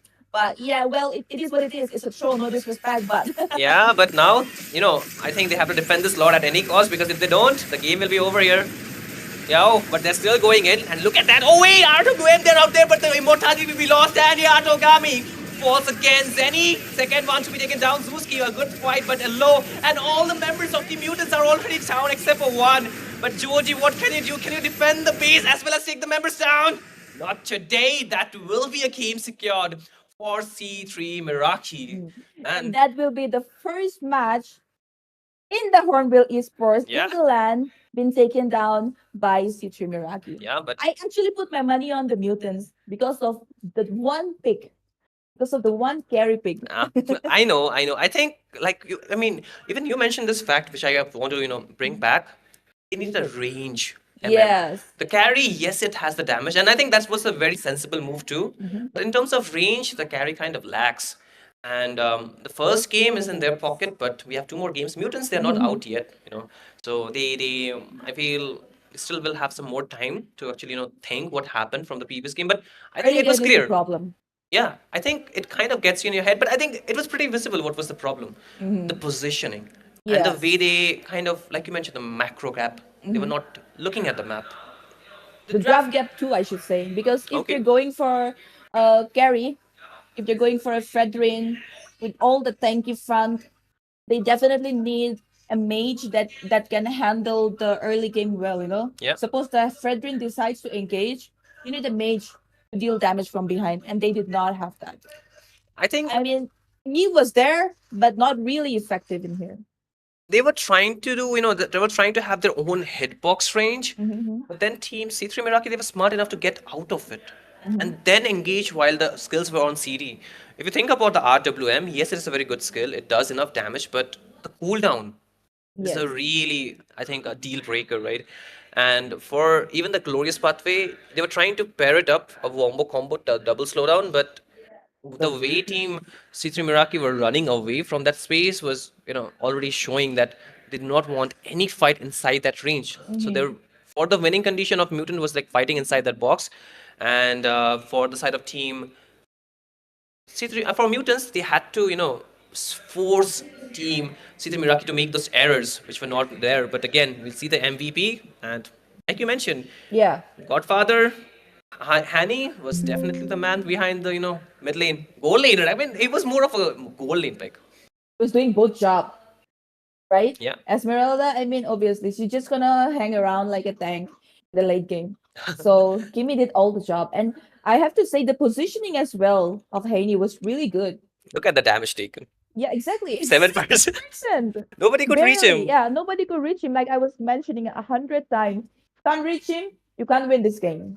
Not today. I feel he was very heavily protected by the front line. Right, they had Yes. 3 frontliners, and the Yuzhong, his work was to mark the back line, but dying in the air was a bit too difficult for him to actually think what will happen if he just goes by himself. He will be Yeah. punished as it is, but his team needed to provide him the support, but they do not have the best mobility when it comes down to that. He was everywhere. He was in every camp, and his rotation as well was super fast. 88%. I don't know if you remember, but I said in the EXP lane, I said, "Oh, Kimi rotated already." That was so fast. Yeah. While Eve was still in the mid lane clearing waves. So that when you are playing mid lane, that rotation matters a lot. Yeah. So because he rotated fast, he got the goals here and there, went to the and also the fact that they had the Hilda and the lane slot, they could do well in the early game, which led to easy farming for Kimi. And he got all he wanted to snowball. The main factor was getting those early kills onto Kimi made that Sky Pierce a lot more effective into this game, because yes, you have tanky frontliners, but if you have about above 50, 40 stacks onto the Sky Piercer, it's already a good thing. And I feel in this game he might have more than 60 for that case. So the Sky Piercer stack onto the high loss onto even for TYP, it was like very easy for Kimi to free hit them, because they have for the high loss he does not have that mobility when he is using that. Apart from using the Glorious Pathway, he does not have that real mobility. He can use the first skill to run away, but that's about it. It's just a little bit distance, and the side of team sees Miraki, they can easily deal with that, chase him down. And for TYP, he has to be in the center of the team fight to get the stacks. It did not work the way they wanted it to be. But I feel for C3 Miraki, they have some adjustment to make with their draft. Like you mentioned, the draft was a bit lacking. I hope they can do it, but a good game coming out from C3 Miraki, because they did not lose much of their turrets. They had very good control of the game. And for the next one, I believe things might change, because Mutants, those adjustments will be the need of the hour for the second game. They were actually not playing bad when they tried to make a comeback, even though they were heavily gapped in the early game. Their comeback was going good unless they threw back there during the Lord. Yeah. That was one macro gap that I Unnecessary. saw in this match from them. Others, I mean, they lost the draft fight, but they still tried. So I think if they make a little bit of changes, they might be able to pull it off. I was happy with the carry's build, but the positioning kind of made me rethink. I think the carry, if the carry survived those gangs, was not the the first or the second person to be taken down. Mutants, they had enough firepower. Like the firepower was not lacking. Exactly. But in a way, I think the way they were positioning themselves into this team fight, yes, they were very eccentric after the RWM as well as the Glorious Pathway was drawn down on the map, but they were too eccentric, which kind of backfire on towards them. And we'll soon see if they still wants to pick up the carry, if C3 Miraki are going for the stanky lineup. I think the carry can be punished regardless by an assassin. Another problem is Carrie does not have that much of a range. And at that point, Carrie was like, should I go in or just censor? Because honestly, Carrie was the only damage dealer. Yep. So he had to dive in. Suppose Hylos dived in with the Glorious Pathway. He decided to engage. Carrie will have to come and deal the damage. Yeah. So they should rely on something else for the mage, if they decide to go for such marksman? I mean, the downside with carry is that item reliant, which we already talked about. But mutants, they brought enough time. We went for a 20 past minute game, Mhm. and I mean, the past 20 minute game was good enough for them, but the factor was not having those inhibitors, not having those, advantage when we are taking the Lord. And yeah, it also like, we might be repeating ourselves, but the thing is, those are the mistakes. You're supposed to have a good macro control in the game to foster your lineup.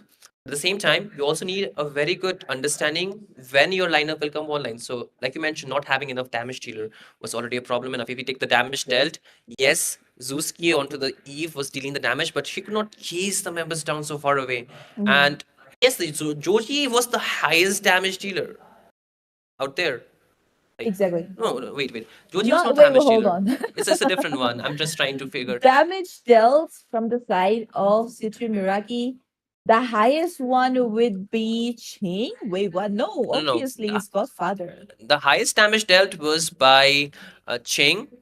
No, it's actually by Godfather, of course. Yes. The bar is a bit short, I think, because of that. If you take the numbers, then Godfather, Hani is the highest damage dealer, and from the side of Team Mutants, it's gonna be Zuski, actually, surprisingly. So in a way, both the mid laners, they were the damage dealers, but I think Godfather Hani had much more advantage because he could. No, actually, the damage dealt highest would be this guy. Cheng, Joji. Not Yeah. yet. I mean, let it be. Okay, but I I'm feel joking. if the mid laners are dealing damage good enough, but I would want to see more damage out of the carry when we are in the late game, because that's what we are expecting a marksman to be online in the late game. But the reason for not having the damage was because of the positioning. Yes. So the positioning, a bit improvement is required for that one. But apart from that, I feel for Team C3 Miraki, they're doing a very good job in having that macro control. Micro control, I would say they're doing very good because look at Judas diving onto the back line, and even in the early fight onto the top lane, when they expended everything onto us killing Zenny, who actually fell at the very end, but that traction pulse and the re-engage was so quick by the side of Team C3 Miraki. And I feel mutants, they were not expecting that. Yeah. They were not really expecting that, and they fell for that. And after that, they lost most of the neutral objectives. Even the Lord, they tried contesting for it, but they had already given enough gold for C3 Miraki to come online into that game. And winning the game from that point on, it was already hard enough. And I feel like I already mentioned, the early game will be very crucial for these teams. And if they cannot have that control in the early game, then the late game will be very disastrous. If not disastrous, it will be very difficult to, gain the control back in the late game. So if you're going for a late-centric draft, at least go for something that can actually give you the advantage. And now we see the KDA of the players. Yatogami fell for 4 times, but those 4 times were, 2 of those were in the late game.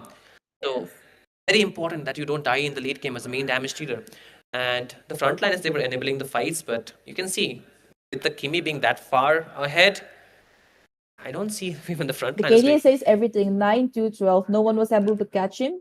He was everywhere. He got good front line and he just snowballed. So basically, if they want to pull this off, the mutants, they're gonna have to work on the draft. They're gonna have to see, the thing is Kimi was open, okay? Kimi was Yeah. picked really late in the second phase of the draft. Yeah. Right? And they did not prioritize the Kimi. They went for the Eve instead. Mm-hmm. All right. Yeah. So given I don't know when was Fredrin picked exactly. In the later phase, It was right? third pick. It was a third pick After from. the Kimi pick or before the Kimi It was pick? before the Kimi actually. Before the Kimi pick. Yeah. Oh, so sad. Mm-hmm. You gotta wait. You don't have to expose your hyper that early, especially if you're going for a Fredrin. Or else this is what's gonna happen. They're just gonna come with a counter. Yeah. They had they gone for something else like a Hayabusa, Mm-hmm. and you could have just dived into the back line and taken down the Kimi, and half of the job was done. Who else was even dealing damage? It was just the Kimi. It The was rest was Lancelot was going and finishing the kill, I would say. Exactly. Right? If you want to know who was dealing the damage, I would say Super M. At this point, Exactly. Super M was the one dealing damage, right? And apart from that, I think Ching was always onto the face of the opponents. Like, they could not burst him down very easily. And that's the reason he just fell for 2 times. And I think for the side of team Sweetru Miraki, they had Zenny doing most of the frontliners, and taking down the Thamus is already a hard work as it is. Yes. Well, we'll have to wait and see what changes they bring in the second match. I really hope that they pull it off so that we can Yeah. see a proper best of three in the first match right here from the stadium, right? Yeah. I mean, it's gotta be better for mutants if they've come so far. I'm sure that they can work this out. They must walk it out, if I be honest, because I think there's no second chances. For Mhm. C3 Meraki, they have the game point at this stage, and for Mutants, they must do everything that they can. If they have some, ace under their sleeves, they need to bring it out. They need to go for their A plus draft, because anything from here on will only favor Team C3 Meraki, and they need to really focus on the draft as well. As of now, Mutants will be the one having the first pick, prior pick. But C3 Miraki, they can take two heroes away. So which heroes they are giving will also be a very important factor for mutants. So let's see how the draft will go. And I feel, do you think they will ban off the Kimi this time? They should actually either ban or pick now. They do have the first pick, right?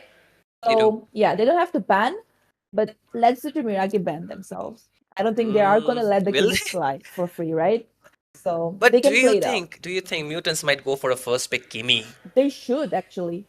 They should. They might if they do have someone who's really good enough. The Kimi. Hopefully.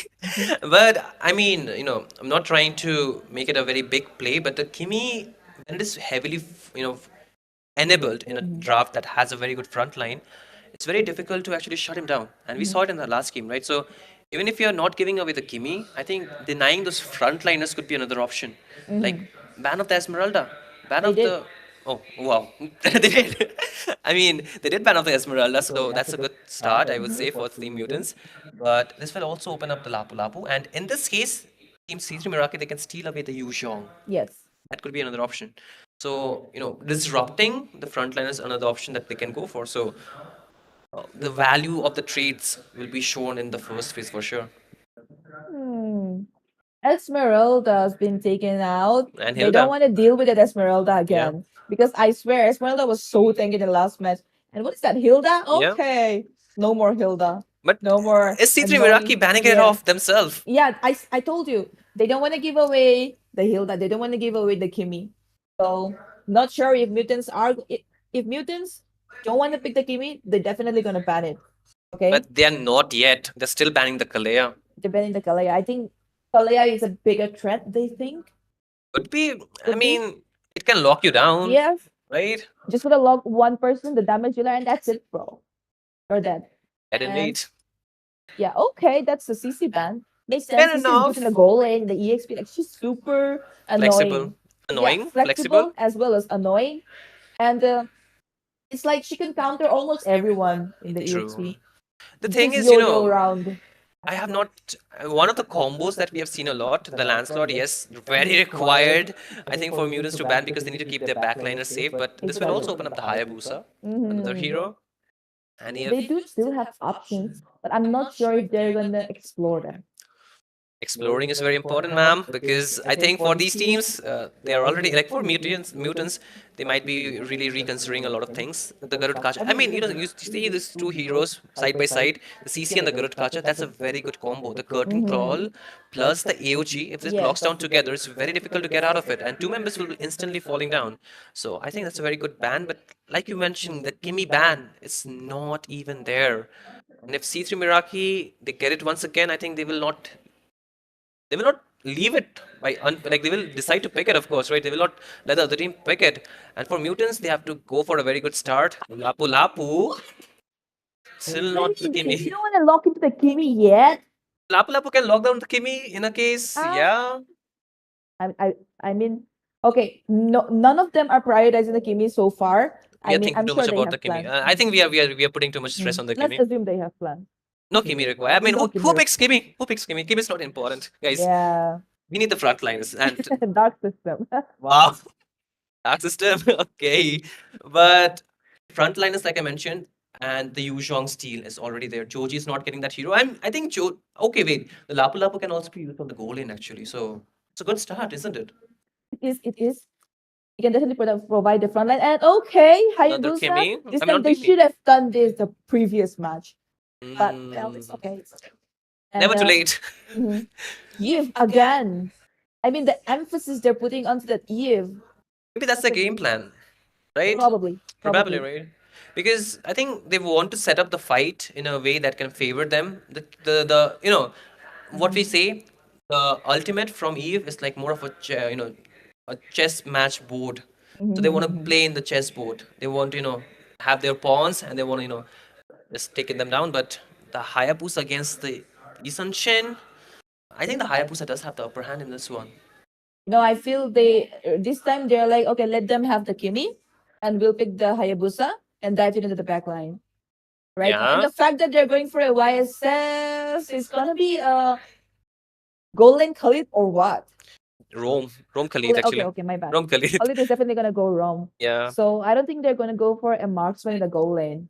They will not. I think Yeah. the Yusan Shen is good enough. It Mhm. deals the late game damage as well. They need more enablers into the front line. I think one of the options that they can actually still go for would be the Esmeralda's ban. So the Ruby can be one of the options that they can go for. Apart from that, if they want to put more fighters, then the options are quite limited, I would say, to a point that you don't see too many heroes onto the goal lane that can actually be flexed up until now. The Zuxin ban is something new that I was not expecting to look at. Okay, and for C3 Miraki, the ban of the Grok. So yes, mutants they still need a good roamer. The Grok could be a very good option, but the Zushin The fact that they banned Jushin, they might be probably planning something heavy in the front line. could be more. But now they ban of the Minotaur, so Mm. roamer ban. So I think for Miraki, they're thinking very heavily that the frontliner will be the problem from these mutants, and for mutants, they're thinking the mid laner will be the problem. So very different approach from both these teams. The Kim is still left open. Okay, apart from that, the Valentinas could be another option that C3 Miraki can go for here because they can steal away the RWM, they can steal away the bravest fighter. Mhm. Both of them are very good ultimates, and if they have a very good setter from the other side of, I mean, from the side of from mutants, they can also go for that. And there Okay. is the Valentina pick, really sensible actually. You know, I was thinking a Novaria. Hmm. But well, Novaria would have the range for Hello for Eve right there. True. And also with the vision. But it's okay. I think Valentina is also a good pick. I mean, Valentina is like cherry on the icing right now Yeah. because she could copy the RWM True. from Eve. And there you go. Both sides are gonna CC each other to death. I think we are looking at the Hylos once again. For some reason, I feel the Hylos might come through. If not the Hylos, there are very less options to be honest, because last game we saw that as well. Or Kufra in this case. 50-50 about that, but the grandeur is looking better. I think this time around, mutants, they have a lot more options with the damage department. They have like 3 members that can deal damage independently. They don't rely so much. And then they have the utility onto the mid lane with the Eve ultimate. And then they have a setter. So a very good front to back composition from them.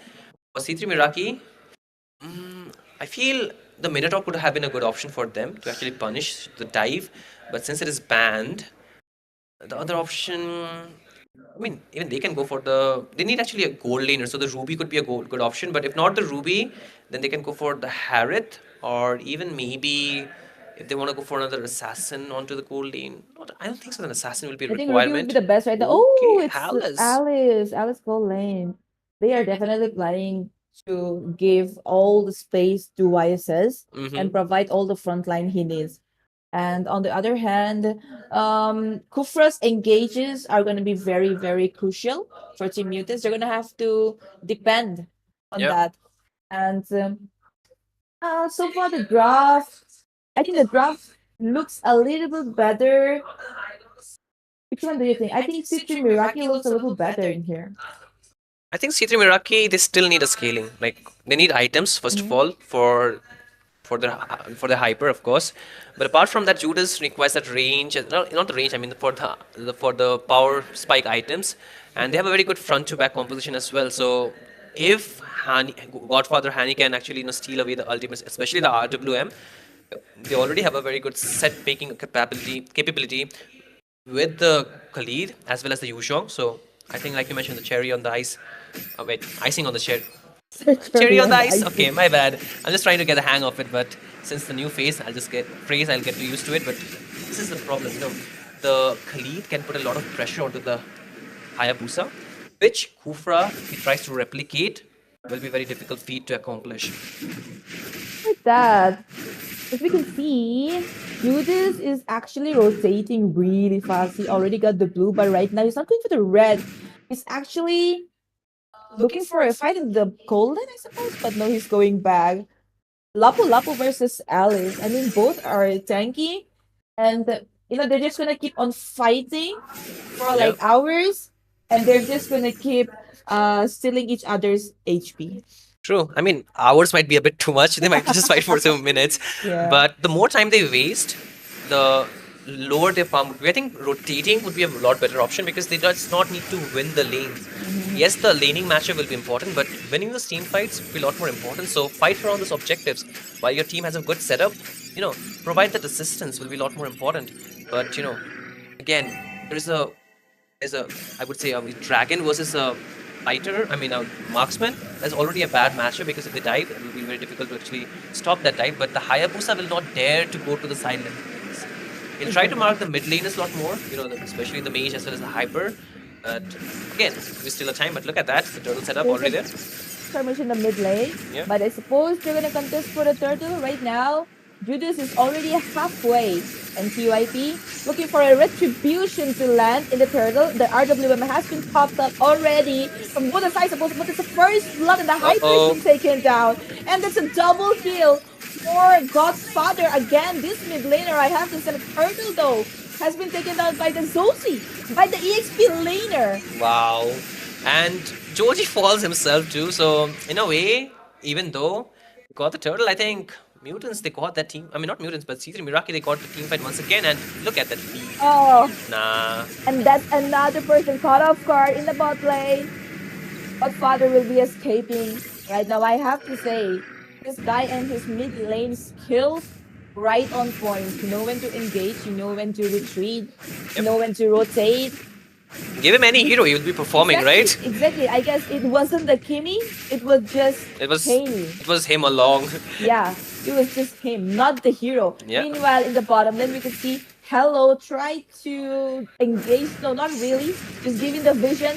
But the pressure they're really putting on the gold of the bottom lane, of the turret. Right now, there's no way. Hello. Okay. They decided to retreat. They took down the gold. They took down the gold, so that's good enough. I think lowering or putting the pressure onto the grandeur is good enough because the side laners for C3 Miraki, they do not need that much of a scaling. They're already independent in this fight. That they just need to go for being the enabler of this team fight. They just need to give the setup, and then Super Im can just go in with the Raging Sandstorm. Then Zenny can go in with the, I would say, Throne of the Ruins, just double combo, double CC combo. So the chain, the chain, the chain CC will be very important for the side of things C3 Miraki to accomplish, and they can do it pretty well if the timing provided is right. And look at Godfather. Dozy comes in for an engage right onto Godfather. But guess what? They're gonna direct him now. Unstoppable already. What? He's going to take the timer down. Meanwhile, more damage incoming. But that's it for now. Hello did try to go in fact to the back line, but the range was a bit short. And now because of that, they're losing the team fight. TYP was already down. The hyper drag down being at this point free turtle for Team C3 Miraki once again. And they will not let go of that Free opportunity. turtle. Free turtle, like no contest. And they cannot contest at the same time. So, this is why SS is already having a good game as it is. He fell down once, but at this point, farming good enough. But oh wait, Oh, whoa! Dozy, that was good. That was phenomenal. He took down the hyper, like the jungler twice back to back. And even though the rest of the team has not fallen yet, but Godfather Hani once again 5 kills, 5 minutes in, that's like 1 kill per minute. Exactly. He did the hyper twice. Who's the hyper? I should say, that's Judas. Judas. Why is this? I don't know, like who is the jungler of team? I mean, who is actually the hyper carry for Team C3? Exactly. It's like Godfather Hani all along. I mean, where is TYP? The Hayabusa. I thought Hayabusa was actually gonna take down Judas easily, mark him a lot, but that's not happening. He's getting marked. He's getting marked. He's getting marked in this case. And every time, the side of Team C3 Miraki are engaging, they're making sure this Hayabusa does not get a free space to farm. And for Godfather Hani, the only ultimate he's stealing away is the RWM, the real world manipulation, because of the range. Okay, bottom lane. Okay. Oh, there's a pause. There's a pause. It has to happen because we are playing a LAN. Mhm. The internet issue, the internet could be a problem, so we need to give the best environment for these players. But man, I think for C3 Miraki is their mid laner. Yes, It's definitely the mid laner. Like so much the the star way player.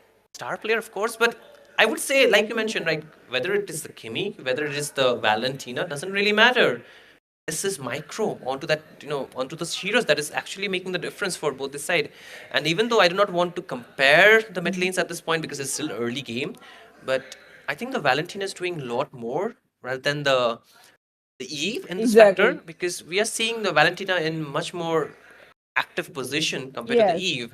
And even though the real world manipulation is being dropped down from both the side, I think it's the rest of the members how they're enabling the team fight. Like for team mutants, they have a very good front line. It's the Lapu Lapu is taking down the jungler of team mutants.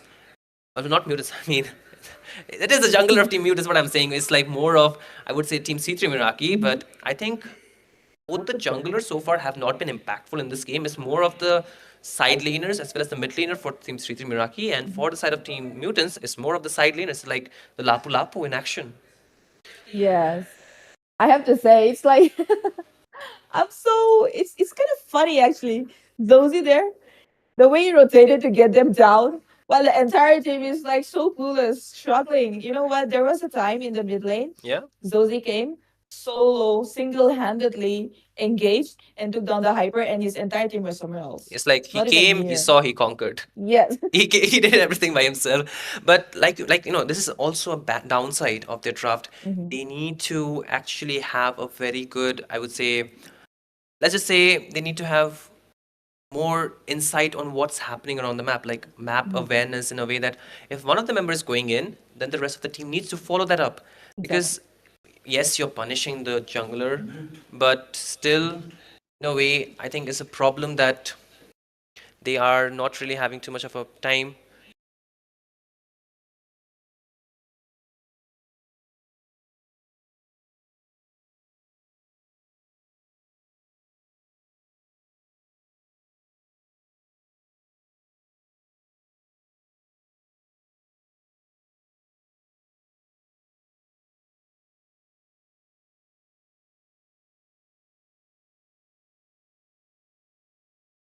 Yeah, I think it's still a problem, Miss Jenny. But at this point, what do they do actually? What do they do? What do you think? I think there's a communication issue with them because if you remember, they're in the bottom lane. Granger once came in, and I think he was just trying to go to the bottom lane, and I don't know who exactly it was, but he got taken down. I think communication error in a LAN event, is that really a thing? I don't know. It could be communication, it could be macro, or maybe No, no, they're no. just I'm asking, like, nervous. is it really happening? Like, communication error in a LAN? Because five of them are sitting together. Yeah. They need to be on the same page, right, to win the game. I think, in a way, it's not really working. The map control, the side of Super Miraki, is really good. They're like all over the map, and Kufra will have to be careful. It's gonna have to pave the way the whole time, especially for Granger, or else he's gonna get marked again and again. I think we have not seen the Kufra in action. No, we haven't. Well, there hasn't been much of any initiation or anything so far. So we'll have, like I said, they're gonna depend on that Kufra a lot. They're gonna Yeah. depend on his Tyrant's Rage a lot. But right now, he's not being able to give the setups because he's not even level 4 yet, right? True. I Yeah. think for the side of Team C3 Miraki, they know how to enable their draft very well. Like even in the previous game, we saw the reason they win the early game is because they're very. Whenever they take a team fight, they're concentrated to the point that they're on the same page, which mutants have not been able to achieve more so. But at the same time, I feel for their side that it's been a problem to the stage that mutants, even though they're trying some things, but they cannot do what they want to. Exactly. Um, the draft this time, I should say, it's quite okay, but I'm not really a fan of the Granger pick, to be honest. I feel Yeah. like they could have gone for something else. Late game, like, it's more of the late game centric draft that they're going for. And so far, the Grandeur will be a late centric thing. So we'll see how it goes on from there. But again, still a problem, right? I think stream is off, right? We don't have to talk. Nora was saying it's off though.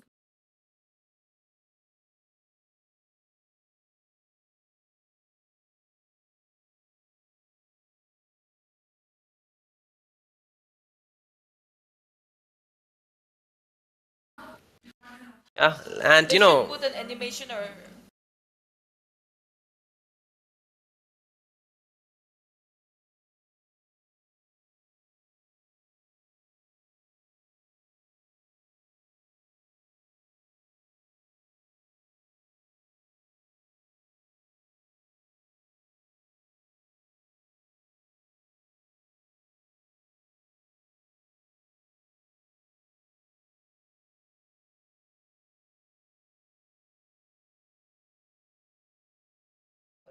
okay, ladies and gentlemen, a bit of an update. You can see our mouths are like we are moving and our mouths are moving, but you know, the thing is, right now, there's a issue, not an issue, but there is a ceremony happening. So we'll just go for a short break.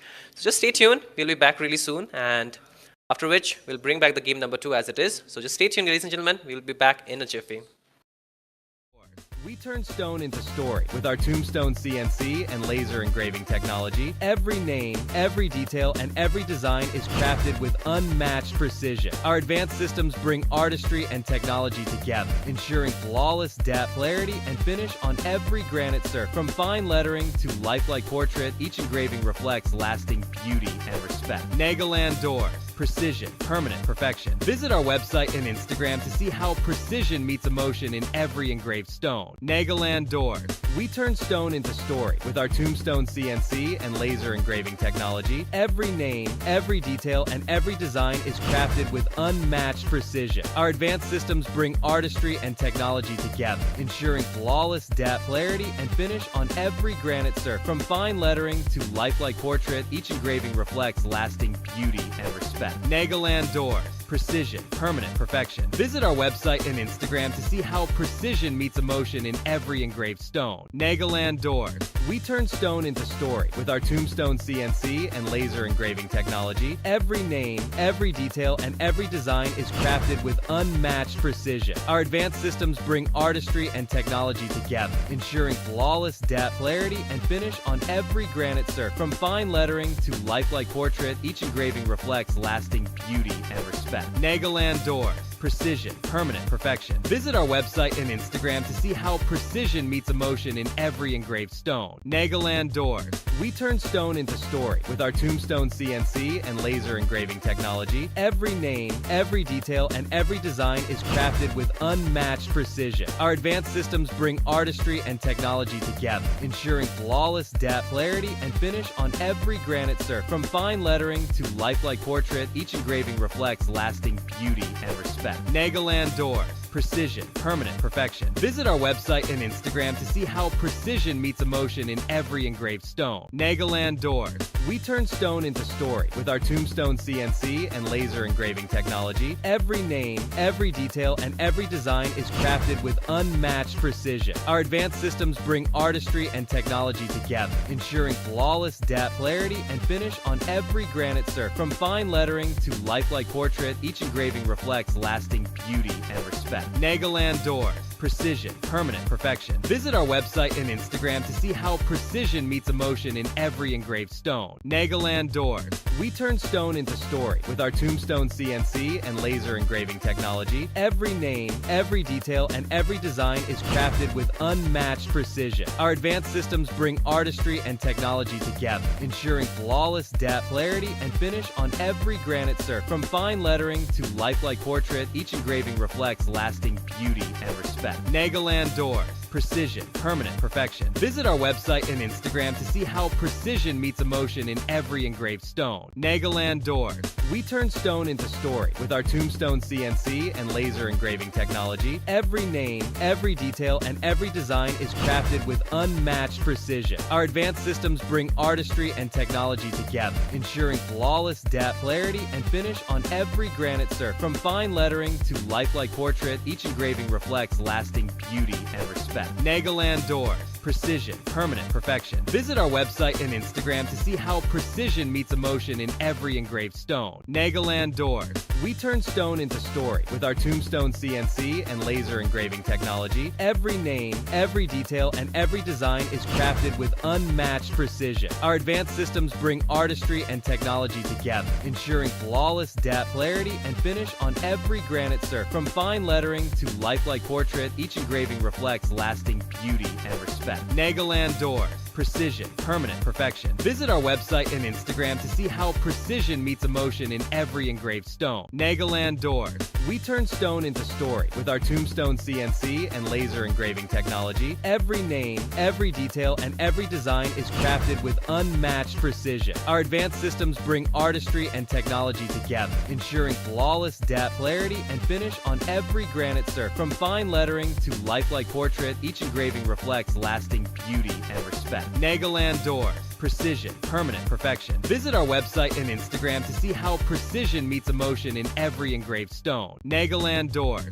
We turn stone into story. With our Tombstone CNC and laser engraving technology, every name, every detail, and every design is crafted with unmatched precision. Our advanced systems bring artistry and technology together, ensuring flawless depth, clarity, and finish on every granite surface. From fine lettering to lifelike portrait, each engraving reflects lasting beauty and respect. Nagaland Doors. Precision, permanent perfection. Visit our website and Instagram to see how precision meets emotion in every engraved stone. Nagaland Doors. We turn stone into story. With our Tombstone CNC and laser engraving technology, every name, every detail, and every design is crafted with unmatched precision. Our advanced systems bring artistry and technology together, ensuring flawless depth, clarity, and finish on every granite surface. From fine lettering to lifelike portrait, each engraving reflects lasting beauty and respect. Nagaland Doors. Precision, permanent perfection. Visit our website and Instagram to see how precision meets emotion in every engraved stone. Nagaland Doors. We turn stone into story. With our Tombstone CNC and laser engraving technology, every name, every detail, and every design is crafted with unmatched precision. Our advanced systems bring artistry and technology together, ensuring flawless depth, clarity, and finish on every granite surface. From fine lettering. हाल्दो त्यतिकै हाल्दो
Thank you, Ms. Tuju, for the wonderful performance. Ladies and gentlemen, it is indeed a great honor to have with us today a distinguished leader who needs no introduction, Sri Abhumanta. He is the Senior Vice President of the Athletics Federation of India, Secretary General of the Netherlands Olympic Association, the Chairman of the Investment and Development Authority of Netherlands, and advisor to the Honorable Chief Minister of Netherlands. As a mark of our appreciation, I request our special guest to kindly accept a small token from the department.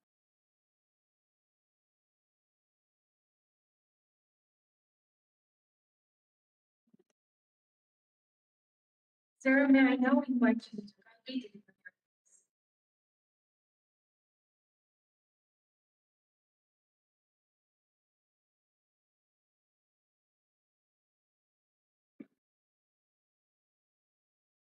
Thank you, Chairperson.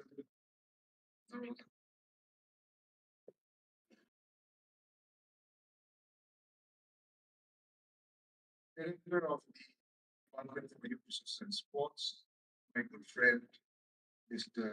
Electricity Sekose, his colleagues and officers of the department, servant of God, Mr. Zhao, all the participants and dignitaries present here, my friends from the press and media, ladies and gentlemen. First of all, I want to express my sincere gratitude to the department for inviting me to participate in today's program. I'm very excited about it. And the information that I've received from the department and some of the various aspects that they've explained is indeed very encouraging. I want to congratulate the department for taking up this initiative. In fact, I was here last year when an esports event was taking place, and the Union Minister for Youth Affairs and Sports had visited the championship and shared his thoughts. And he was very impressed with the manner in which the event was organized.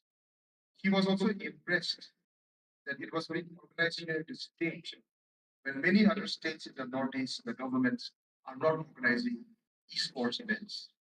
So the Department of Sports in Nagaland deserves to be congratulated, and they have done a commendable job. Why?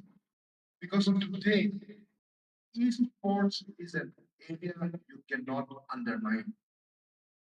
Whether you like it or not, it's all over the place.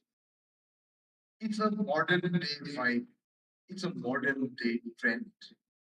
Esports, you all know, is a $1 billion industry. It is played by all people, especially the youth, but even a little older people like us. Everywhere in the world, every continent, esports is played.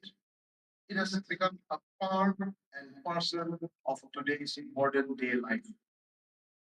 And here, the government of Nagaland, the Department of Youth and Sports, realizing this reality, have taken up this initiative. Why? Because we do not want our we do not want our youngsters to miss out on the opportunities of this multi-billion dollar industry. Today, international championships. I'm told the next one to be held in Saudi Arabia is giving away millions of dollars as prize money. I'm told in the last Hello India Esports Championships, football event was won by a youngster from Nagaland. It shows that our youth are talented in this, we are good in this. But the fact of the matter is that the government is not undermining this sector. The government understands the reality, and the government is moving with the times. That is why we are organizing this event. And I assure you that in the years to come, in the months to come, it will get bigger in Nagaland and in India. In fact, right now, any esports event that is organized by the state government, I think we are the highest funding givers in the whole country. Like the Honorable Minister observed last year, that the initiative being taken up here was not only impressive but surprising, and he encouraged us to continue doing this. He has assured that the Ministry of Youth Affairs and Sports will give all our support. Esports is not only about enjoyment, but it's also a career risk. Young people are making a living out of it throughout the world. Not only that, playing the games, playing esports, there are also many creators creating new games, creating new vibes, creating new content, making positive, prospective careers out of it. Apart from that, esports is also required in mainstream physical sports. I have been to some of the top sports academies in basketball, football, cricket, hockey, around the world. Football, I have been to some top academies in Europe and outside India. And everywhere, youngsters who enter these academies are made to sports, be it football, FIFA football, or EA Sports, or football games. They are made to play. Because coaches say that when they play football or say FIFA or console or PlayStation or Xbox or whatever, they already understand how football is played at a very young age, how football is managed, how clubs run, how you purchase players, how to do transfers, how you make strategic movements in the sport. What is the back line? What is the front line? How do you substitute players? All of these they understand even before they reach the adult stage. Youngsters below teenagers are understanding all the dynamics of sports like basketball, football, strategies, concepts, ideas before they join. Earlier, when esports was not there, the academy has to teach these things to the students, to the athletes. That takes a few years.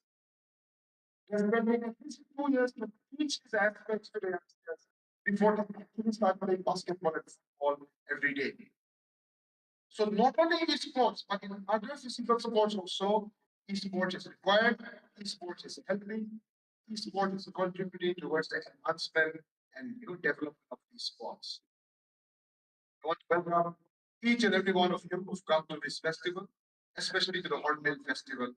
Our friends and well-wishers have come from outside Nagaland and told them to participate in the Hornbill Esports Championship. You just come and participate. You have to qualify through a process. And more than 300 participants have registered, played qualifying rounds that has gone on for weeks. So each and every one of you who are here are already champions and winners. And I want to welcome you to the Bank of Festivals. I want to welcome you to Hornbill Festival. Hornbill is a time not only to celebrate and participate in the festivities, but it's a time to network, it's a time to make friends, it's a time to make memories. We are not the best destination, our infrastructure and connectivity is not the best. But let me assure you that all citizens of Nagaland are happy to welcome you to Nagaland, happy to have you. And we are so glad all of you came. It's not easy to get here, share your coming, and we hope you have a memorable Nagaland experience. On behalf of the state government, I apologize for our shortfalls. It's not going to be the most comfortable of stays. Everything's not going to work out. At times, things don't work out. There are shortages, there are deficits. But I apologize on behalf of the state, and I welcome you. And I request you to come to us and tell us our shortcomings and our shortfalls. We'll try to improve them next time. And the good things, the wonderful things about Nagaland, tell your friends, tell the outside world, go back home. You come back with more friends, more family, more loved ones to our business. I request you to be ambassadors of Nagaland wherever you go. And thank you once again for coming. Congratulations to the department for organizing this wonderful event. We assure you that government will give you all our support to make this bigger so that Nagaland too becomes a center for esports, not only nationally, but we must make this event an international event in the years to come. Thank you. God bless. Oakland.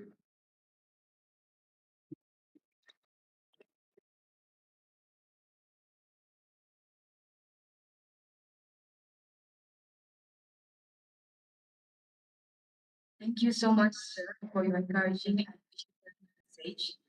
We have now come to the most awaited moment of this program. I request our special guest, Sri Raghuvendan, to kindly come to the stage and declare the Hornbill Esports Season 2 open.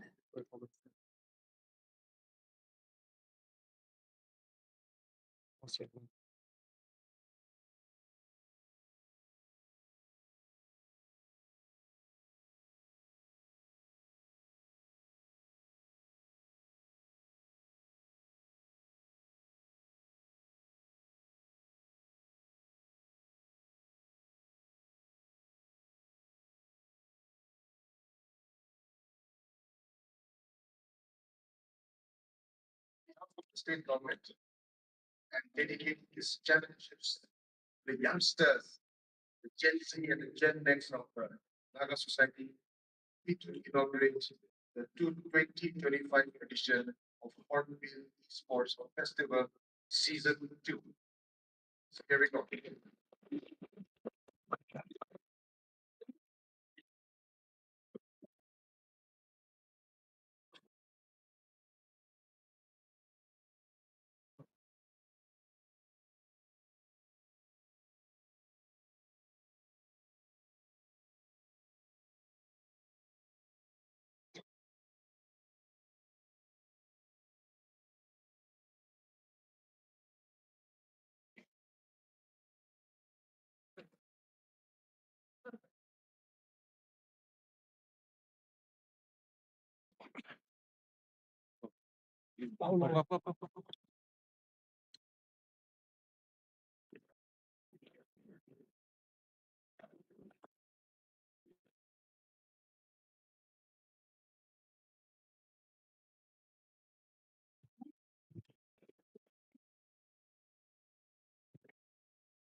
We turn stone into story with our Tombstone CNC and laser engraving technology. Every name, every detail, and every design is crafted with unmatched precision. Our advanced systems bring artistry and technology together, ensuring flawless depth, clarity, and finish on every granite surface. From fine lettering to lifelike portrait, each engraving reflects lasting beauty and respect. Nagaland Doors. Precision, permanent perfection. Visit our website and Instagram to see how precision meets emotion in every engraved stone. Nagaland Doors. We turn stone into story with our Tombstone CNC and laser engraving technology. Every name, every detail, and every design is crafted with unmatched precision. Our advanced systems bring artistry and technology together, ensuring flawless depth, clarity, and finish on every granite surface. From fine lettering to lifelike portrait, each engraving reflects lasting beauty and respect. Nagaland Doors. Precision, permanent perfection. Visit our website and Instagram to see how precision meets emotion in every engraved stone. Nagaland Doors. We turn stone into story with our Tombstone CNC and laser engraving technology. Every name, every detail, and every design is crafted with unmatched precision. Our advanced systems bring artistry and technology together, ensuring flawless depth, clarity, and finish on every granite surface. From fine lettering to lifelike portrait, each engraving reflects lasting beauty and respect. Nagaland Doors. Precision, permanent perfection. Visit our website and Instagram to see how precision meets emotion in every engraved stone. Nagaland Doors. We turn stone into story with our Tombstone CNC and laser engraving technology. Every name, every detail, and every design is crafted with unmatched precision. Our advanced systems bring artistry and technology together, ensuring flawless depth, clarity, and finish on every... Well, an unprecedented break, but I think we have a good show, right? Yeah. So opening ceremony is done. That's a good thing, but the matches are not. So we'll again head back to game number 2 as it was, Miss Jenny. So let's see what fate awaits us, because so far C3 Miraki are the one winning, but Well, the game is still paused, right? it is still paused. Okay, I mean, okay, we had okay. to wait, right? How can we Okay. just, let the game happens offline? That's not the Mhm. get-go, right? So we'll just wait for this, game to start. But again, oh, Okay. look at that. It's still paused. Like, I was correct about it. Plus Okay, if point I to me. remember it well, I think they were about to gang the goal lane. Maybe. Yeah, if I remember it well, they were about to gang the goal lane. C3 Miraki was moving towards the goal lane of the mutants, and we'll have to see. We'll have to see what happens now. Yeah. Because given the break, I'm sure the mutants have devised a plan Hopefully. to Hopefully. get rid of that, to run away from the gang or counterattack it. We'll have to know. That was a pretty long pause. It was a very long pause indeed. Mhm. See, I just got I was just got lacking. I was drinking water, guys. Don't hate on me, okay? So, I mean, yeah. On now C3 Miraki, they had a bit of I think for C3 Miraki, they had a good start. Mhm. The only downside was like the jungler getting taken down. Mhm. Same thing can be said for the side of team, I would say the side of team mutants, which was also the same problem, right? So we'll see how they want to proceed from here. But again, I think the teams might have not been ready yet. So we're just making sure the conditions are met so we can start again, ladies and gentlemen. So yeah, Okay. there it is. Oh, they retreated. They were like, hey, we are here forever. I think the opponent teams knows by now. They forgot what they were planning to do, actually, I guess. It's been so long. Maybe it's been forever. I mean, not forever, Yeah, but they like, forgot all their objectives, but it's okay. It's okay, it's okay. They'll figure it out again. Anyways, the turtle's gonna be spawning in just a few seconds, and What's the delay? let's Yes, they have 50 minutes delay. let's give people a Yeah. short Yeah. recap. No, So far, maybe in Discord, Miraki and has their been friend making people watching and telling them all the location. really good Yeah. map control Yep. and everything. And right now, and could be an There is uncontested. Yeah, it could be an uncontested lot, but let's see. The side of Team C3 Miraki, they are still trying to, go for do something out here. But still, I think mutants, they might also have a clue on that. They might be able to, do something about it. So let's see what is the cause over there. But again, you can see the little fight already there.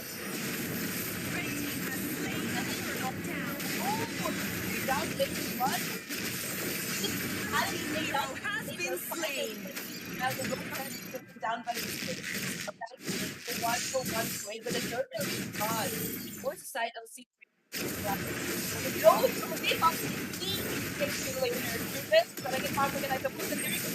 Oh. Ah. Yeah. Yeah. The man is on a mission. You can see that thing, right? The man is on a mission, and he's definitely doing that. So far, jungler of Team Miraki has been completely knocked off in this game, and he's doing the best that he's trying to, go, but it has been failing. But the good fact is that the rest of the members are able to buy enough time for them to actually have enough space to do enough things. Again, Team Mutants, they need a plan out. So far, they have taken down the tier 1 of the top lane, but same thing for Team Miraki. They do a mirror rotation, they take down the tier 1 of the bot lane. So in terms of objectives, in terms of the structures, still similar, but the problem is the goal.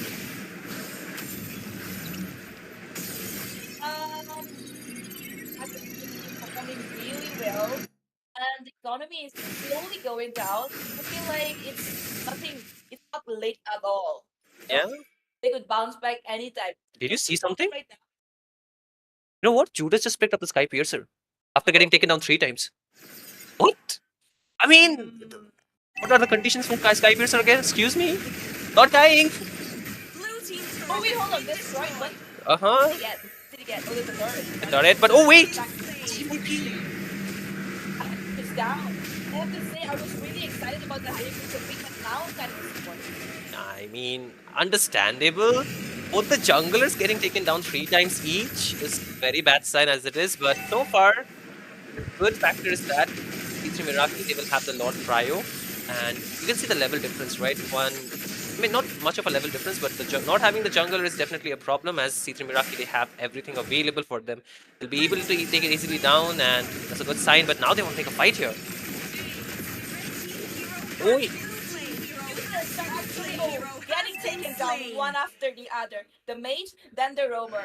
They did get super im down, but it's the roamer. There's no harm. And the Lord has been secured by Citrimiraki as well. The first Lord could be defended, but just like the last game, they are slaying the early. Indeed. I think the good factor also being... Okay, wait, what? Another time! Hayabusa got taken down. That's the 4th in a row that TYP has been taken down. And being an assassin, getting taken down this many times is bad enough. And giving the skills to Judas, who just got the Sky Piercer, now has 20 stacks, of course, is even worse. But I'm kind of losing hope on Mutants right now. Inhibitors are standing. Okay, they are trying to put pressure on the mid lane turret right now. They probably will. They are also trying to take down the inhibitors in the top, and they will be able to defend it. Meanwhile, who comes in? There's a dive in the mid lane, and there you go. It's free for Judas. Gonna go in for more. Zeni is in trouble, and he will be taken out as well. Killing spree for Zozy this time. Who did Zozy take this time? Oh, it's Zeni. Yeah. Judas. I mean, anybody he takes down is getting more stacks, right? That is even worse. Last game we saw the stacks onto was Godfather Hanny. This time it is onto was Judas. So giving the stacks regardless to whoever you're giving is like, I would say, a downside for your team. Even though you might be the tough member to take down, but still I think C3 Miraki, they're walking away with too much of a better time. Exactly. Map control, the map control. Every time, in the last match as well as this match, Mutants are not being able to take hold of it. Like, even the fact that you have a Kufra, Yeah. if you don't have map control, how are you gonna initiate? Kufra's gotta be everywhere. He's gotta go ahead. But the thing is, the moment he goes ahead now, he's gonna die. They have enough to take him down. You know, Miss Jenny, the thing is, Kufra, like you mentioned, if he goes in front, he'll get punished. Like, he does not have enough sustain. And even if you take the look at the items, with 5k behind, I don't expect the Kufra to do actually, miraculous thing. He might just go in, give a 4 or 5 man set, and die very well. That could be a very well set. But can Mutants capitalize on that with that kind of hold, behind? Not really much. But again, you see Hello trying to survive all that he can. The revenge! Kind of Godfather Haney actually. Did he use it? Did he steal it? What just happened? Oh, Hello just used it. Hello used it. Survive, but it didn't work. Nope. I was very confused up there. I was like, why would he use it? But it's okay, but more like I've been saying this thing, free stack for Judas. Why are you giving this man free kills? Don't! That's a YSS who scales in the late game and now already is level 15, 12 minutes into the game. I think 40 stacks for sure. And this Lord Pryo, C3 Miraki, will be like more than happy to take it down. But Mutants, They have a marksman, so buying some time could be another option, but with this kind of setback that they have already, gotten themselves, both the jungler as well as the roamer being taken down 4 times each, it's bad enough. Zuski 3 times, I mean, he just has to deal damage from the back, right? So it should be okay, but without not having that level secured, with that kind of EXP as well as gold behind, Mutants might have a tough time defending their inhibitors. The Nexus maybe could be defended, I feel. Well, right now though, second lord. Second Lord. Still, I think it's not the evolved one. Okay, right? Because it will come charging to your inhibitor, so maybe your top inhibitor will fall. But for C3 Miraki, that might be more than enough. I think if they are walking out with the inhibitors, that's enough bit for them, because last game we saw as well, inhibitors, not having the inhibitors made three mutants make the mistake, make the error of not having the macro control. But oh wait! Uh-oh. Wait!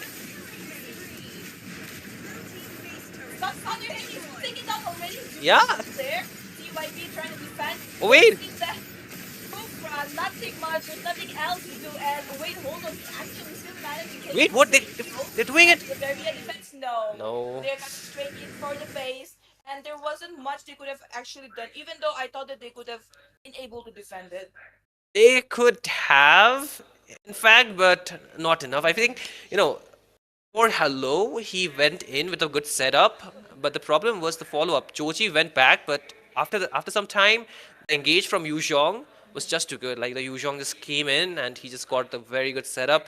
And even with the Lord, I think they had too much on their plate. Like, they had to engage, they had to defend, they had to clear. All that was not being possible by the side of team Mutants, and Team C3 Miraki. They took advantage of it completely, disabling all the plans the side of Team Mutants have. Secure the win. That was actually faster than the last match. Wow. There was no comeback. You need to keep a countdown now. It was like domination. True. Well, with this, we have the winner because it was best of 3, right? Yeah. So 2-0. Yeah, 2-0, and C3 Miraki becomes. The winner, and we'll move to the semi-finals. So we'll see them straight in the semi-finals after this. Yeah, but I mean, there's a lot of complexities. We need to see what happened in the game. Break it down more with the data, I believe. So we'll see about that as well. But the thing is, who was the player of the match, you think, from the last game this time? Who stood out? Match? Yeah. I was the winner because the early game, if you remember, he was the one who made the rotation, and because of him, they got the kills and they got the early advantage. Okay. I think. Even though Lapu Lapu. Okay. He was a star player, I would say, from the side of Team Mutants, because, we even talked about this thing, I think, before the break. Like, what happened was the fact that for the Lapu Lapu, he was doing the right thing, but for the team, he was a bit solo. Like, the team was not connecting with him. I guess timings were a little bit off. Yeah, for the Eve, she has to have a very good positioning. Facing a Yu Zhong is already difficult as it is. And on top of that, they have another person who can steal the RWM and do even worse. So I feel the draft, once again, C3 Miraki had a better one. Definitely. C3 Miraki did have a better draft, especially the Valentina pick. True. Right? With the RWM, or else they could have done so much more in this match, given Yep. the fact that they also had the Lapu Lapu, who was playing really well, and the Hyper. Both the teams Hyper were doing very bad in the early game, honestly speaking. I'm not gonna take that back, because I feel the Hypers were, not the Hypers, but the junglers were, actually really targeted. Especially the Hayabusa was completely disabled. Like, for a Hayabusa, the early game snowball is one of those important factors that you need to secure to have a very smooth mid to late game transition, because the Hayabusa in the late game, he cannot take down multiple members unless they are low, of course. But if in a 1v1 situation, he needs to have the level advantage or maybe some items locked in. So that was not at all possible, and regardless, the gold always in the side of Team C3 Miraki. So true. I mean, this was even worse than the first match for the side of Mutants, I should say. I was expecting more. They made some changes in the draft, but turns out if they picked Madrid in this match, they would Maybe. win. I think they picked up the Hayabusa quite early, and after the Hayabusa was picked, it was the Isan Shen. Oh wait, we were not anticipating this one actually. Zenny getting the MVP actually, so very well He performance. was the engager. He was like the sandbag. Yeah. He was everything, was all the way. Look at the team fight participation, 88%. I think for the Eastern Shin, the side laners needs to do a lot more in the early game, right? And for the side of Zenny, and for the side of team C3 Miraki, Zenny was the person who was soaking the damage as well as dealing the damage. Just soaking, but that's why soaking it would not be enough. The Alice can heal up, so that's why the damage is there. And you see just 3 items in, not even having the 4 items, meaning that the game ended really early on. And for that Alice, the timing was enough. Having those 3 items is enough for her to sustain everything, because one, the damage was lacking from the other teams. Even if she had 2 items, I think she would have done enough because of the sustenance that this Alice has. And on top of that, she was not being taken down much. Just twice is something I think is not punished enough by the other Honestly, team. they didn't have anyone to help her. They had technically, but against requires items. Yeah. Grandeur, late game, right? Rangers, it's gonna be hard for me. Actually, They didn't have shred damage. Yeah. this was it. This was it. 0.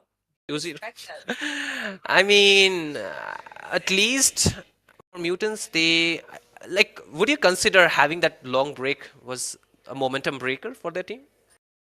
Probably, right? In a bad position. That is also there. They lost the early game clearly, and the late game was not also favoring them. So I don't know. I mean, if I be very, if I just put all the facts in front of me as it is, I think for C3 Miraki, they had a very good game plan, like how to enable the early game, how to play the mid to late game. If it's ending, it's good. If it's not, then hold on, like not give too much advantage to the other team. Yes, in the last game, Team Mutants were able to match the goal. This time they could not do it. So they learned from their mistake, rectified their error. That's why they learned to end the game quickly for the other team's draft to not scale up, and they did it perfectly because they disabled the Hayabusa, and then they just secured the objectives, secured the turrets, and slowly but surely gave Team Mutants a slow death. Not as slow, but slow enough for them to die. But once again, I think it was like the luck was not really favoring Team Mutants. Miraki had plenty of it, and even the gameplay was also saying the same, right? They had the superior game in this match as well. So for them, it's a clean victory. They will be moving. They will be our first team to qualify for the semi-finals. Next matchup will be soon again, but more. Who's playing next, by the way? The next match is, I think, it's between team. Wait, it's EVT. I know. It's EVT versus. Oh, it's Arunade Esports actually. EVT versus Arunade? Yeah. Oh. After this, so their opponents will be decided from that match, of course. But I feel bad for Mutants, man. Ah, wow, really, really head on. That was there. Figured out in the first match that Yeah. what they were actually lacking was map control. Yeah. They didn't have someone who goes ahead of the team, and like Hilda was doing. Yeah. In the second match, Lid was doing. So you see the roam gap here. It's insane because when you have such gap, you won't get the map control, and if you lose map control, you lose pretty much everything. Given the fact that you have a Kufra, you won't even know where to engage, when do I initiate, where do I land. I think, You don't have that. Instead of matching the team fight capabilities, if they tried to pressure the side lanes a lot more for Mutants, they could have gotten themselves some really good macro advantage, like taking down the structures. They did it actually. In fact, they had the first turret to be taken down on the top lane, so they could have done more of it. That was because Yes, yes. then getting the goal was a mess. The Kufra had to be there the whole time. Ranger could not do The it. matchup was too bad. Yeah. Yuzhong versus the Grandeur, bad as it is. Exactly. But yes, I think the Kufra was not really able to enable those team fights a lot more.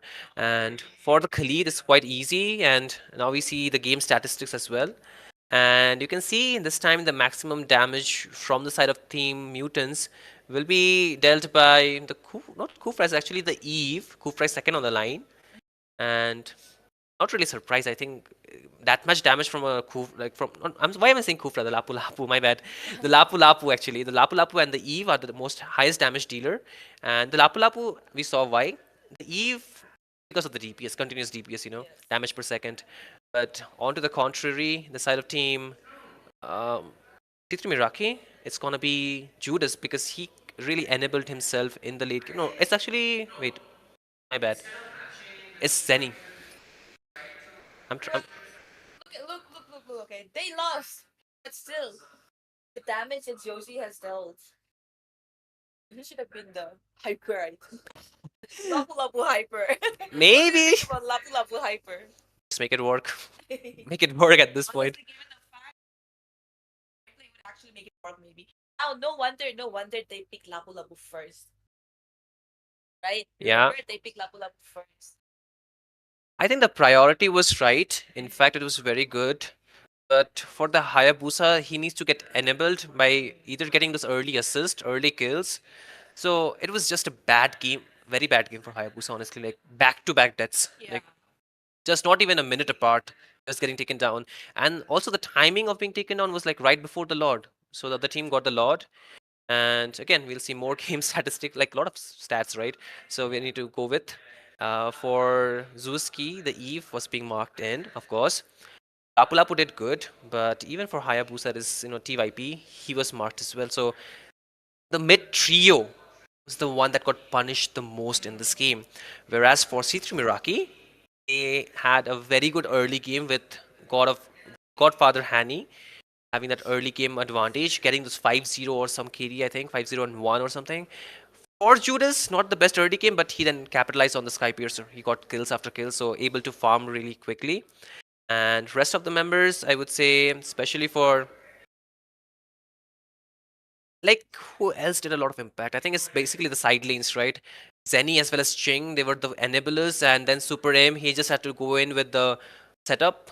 And they had the RWM the entire time stolen by Godfather Hani, so they did not have to fear much except for Judas to farm up. So all the criteria were met, and Team C3 Miraki, they were like having, you know, a very good game, I would say. Like they just executed the draft really perfectly, and this will be the game. I mean, this will be game over for Three Mutants, so they'll not get a second chance, of course. So with the stats away, ladies and gentlemen, we'll soon head into the game number 2 as well. Not game number 2, match number 2. So we'll see one more. So we'll see more of what happened for the game as well. But before that, Miss Jenny, do you think even if Team Mutants have a third game, could they have gone for a turnaround? Not today, right? Definitely not, because the map control setups, it was always negative. Negative, yeah. They always Miraki always had better map control, better setup, better timing, better faster rotation, especially from the side of mid laner. So I don't think so. I feel the mid duo from C3 Miraki were just superior in this matchup. Like, that's what I've seen. Like the duo Godfather Hani as well as Super M, they can do so much more, and they can do it so like they're very objective focused at the same time. You see, they not only waste their time onto the mid lane, they rotate, help the side laners, and the fact that they have this, what do you say, this connection between them, which was kind of lacking from the other team, like from Mutant. So maybe synergy gap in a way. I think that can be the word. Call it synergy gap and practice gap, I guess. They need to practice more. They need to practice more on their map control. Especially, I'm saying this map control because I never saw for once Yeah. them. Whenever I look at the map, they were always Separated. Yeah, the map. Yeah. And mutants would be in the corner somewhere. The corner hiding, like they always look lost in the map. I lost baby girl. That's what they want to say. I don't know, but I feel I kind of, if I have to paint it in a light, I think they were not having that same connection level compared to the team. C3 Miraki, they were like, okay, we won this, we'll do this. For Mutants, it was like, we won this, will we do this? That is the question, that hesitation, Yeah, right? A the little bit of hesitation was hesitation. always Yes, the hesitation was there, but I feel for Mutants, they did in fact tried well. In the previous game, they had a very close chance. They could actually turn it around. This time, it was quite less compared to the last game. So let's see what happens for the next matchup, of course. But so far, man, C3 has a very clear chance to actually, even move to the finals. I feel like if they can rectify from their mistakes that quickly, if they can, make things happen like that, maybe they can actually move really quickly towards the finals. But their opponents might not be letting that happen, because both of the teams are in the esports as well as EVT, that is Elusivity Esports, are very tough opponents, right? Either of them. So we'll see how does that go. But once again, we need to see the last screen for this game stat, Miss Jenny. I know we are all impatient, but the patience has to be maintained. But I want to know one thing.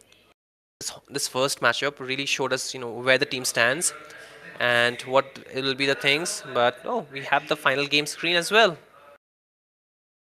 So it's very obvious here. Lapu is gonna have the best KDA from the side of mutants, and then the other team, Mr. Tumerak, is quite colorful here. yeah, Unexpectedly, Zeni got the MVP 2-2-12. I'm sure the emphasis was there. This impact all over during the gangs. yeah, When you have Alice, it's very, very annoying because she's just gonna stand there dealing the damage, and you're gonna have to go back and come again, yeah. mark somebody else. That's a lot of work. Okay? Indeed. Godfather, honestly, I thought he was gonna get MVP again, especially because of the early game emphasis. But it is what it is. He did his work in the early game, I would say. He definitely did his work in the early game, because of which team C3 Miraki had the advantage. And later on, it was like the other team who did, in fact, most of the work. But with this game over, match number 1 comes to an end, ladies and gentlemen. We'll soon come back with game number 2. For now, we'll head for a short break, and we'll await what, the future will be there for the next teams, of course. So do stay tuned, do come by and watch the Hornbill Esports Championship Season 2 live from the IG Stadium, Indira Gandhi Stadium from Kohima. So for now, see you in a bit.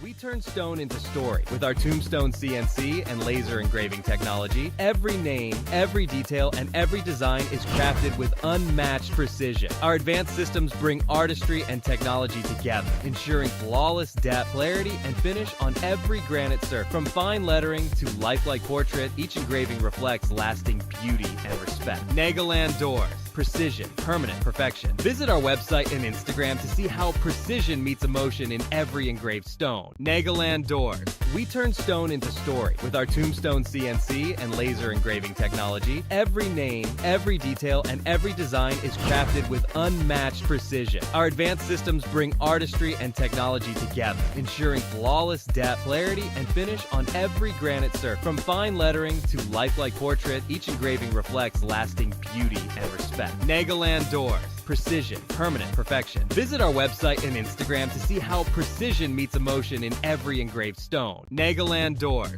We turn stone into story with our Tombstone CNC and laser engraving technology. Every name, every detail, and every design is crafted with unmatched precision. Our advanced systems bring artistry and technology together, ensuring flawless depth, clarity, and finish on every granite surface. From fine lettering to lifelike portrait, each engraving reflects lasting beauty and respect. Nagaland doors. Precision, permanent perfection. Visit our website and Instagram to see how precision meets emotion in every engraved stone. Nagaland doors. We turn stone into story with our Tombstone CNC and laser engraving technology. Every name, every detail, and every design is crafted with unmatched precision. Our advanced systems bring artistry and technology together, ensuring flawless depth, clarity, and finish on every granite surface. From fine lettering to lifelike portrait, each engraving reflects lasting beauty and respect. Nagaland doors. Precision, permanent perfection. Visit our website and Instagram to see how precision meets emotion in every engraved stone. Nagaland doors. We turn stone into story with our Tombstone CNC and laser engraving technology. Every name, every detail, and every design is crafted with unmatched precision. Our advanced systems bring artistry and technology together, ensuring flawless depth, clarity, and finish on every granite surface. From fine lettering to lifelike portrait, each engraving reflects lasting beauty and respect. Nagaland doors. Precision, permanent perfection. Visit our website and Instagram to see how precision meets emotion in every engraved stone. Nagaland doors.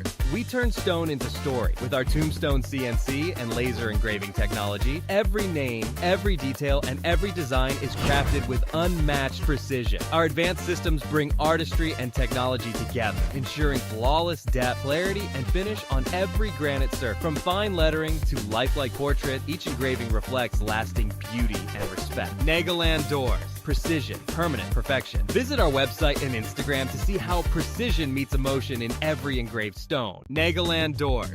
We turn stone into story with our Tombstone CNC and laser engraving technology. Every name, every detail, and every design is crafted with unmatched precision. Our advanced systems bring artistry and technology together, ensuring flawless depth, clarity, and finish on every granite surface. From fine lettering to lifelike portrait, each engraving reflects lasting beauty and respect. Nagaland Doors. Precision, permanent perfection. Visit our website and Instagram to see how precision meets emotion in every engraved stone. Nagaland Doors.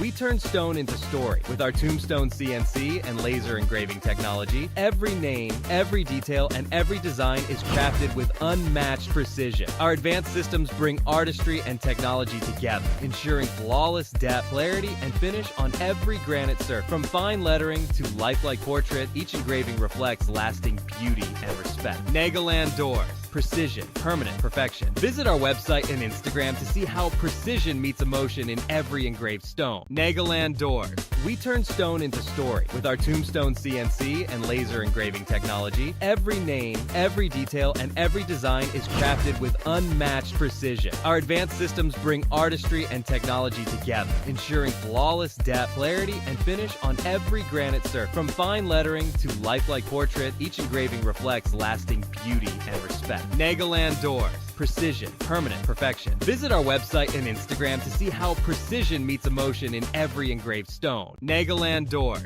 We turn stone into story with our Tombstone CNC and laser engraving technology. Every name, every detail, and every design is crafted with unmatched precision. Our advanced systems bring artistry and technology together, ensuring flawless depth, clarity, and finish on every granite surface. From fine lettering to lifelike portrait, each engraving reflects lasting beauty and respect. Nagaland Doors. Precision, permanent perfection. Visit our website and Instagram to see how precision meets emotion in every engraved stone. Nagaland Doors. We turn stone into story with our Tombstone CNC and laser engraving technology. Every name, every detail, and every design is crafted with unmatched precision. Our advanced systems bring artistry and technology together, ensuring flawless depth, clarity, and finish on every granite surface. From fine lettering to lifelike portrait, each engraving reflects lasting beauty and respect. Nagaland Doors. Precision, permanent perfection. Visit our website and Instagram to see how precision meets emotion in every engraved stone. Nagaland Doors. We turn stone into story with our Tombstone CNC and laser engraving technology. Every name, every detail, and every design is crafted with unmatched precision. Our advanced systems bring artistry and technology together, ensuring flawless depth, clarity, and finish on every granite surface. From fine lettering to lifelike portrait, each engraving reflects lasting beauty and respect. Nagaland Doors. Precision, permanent perfection. Visit our website and Instagram to see how precision meets emotion in every engraved stone. Nagaland Doors.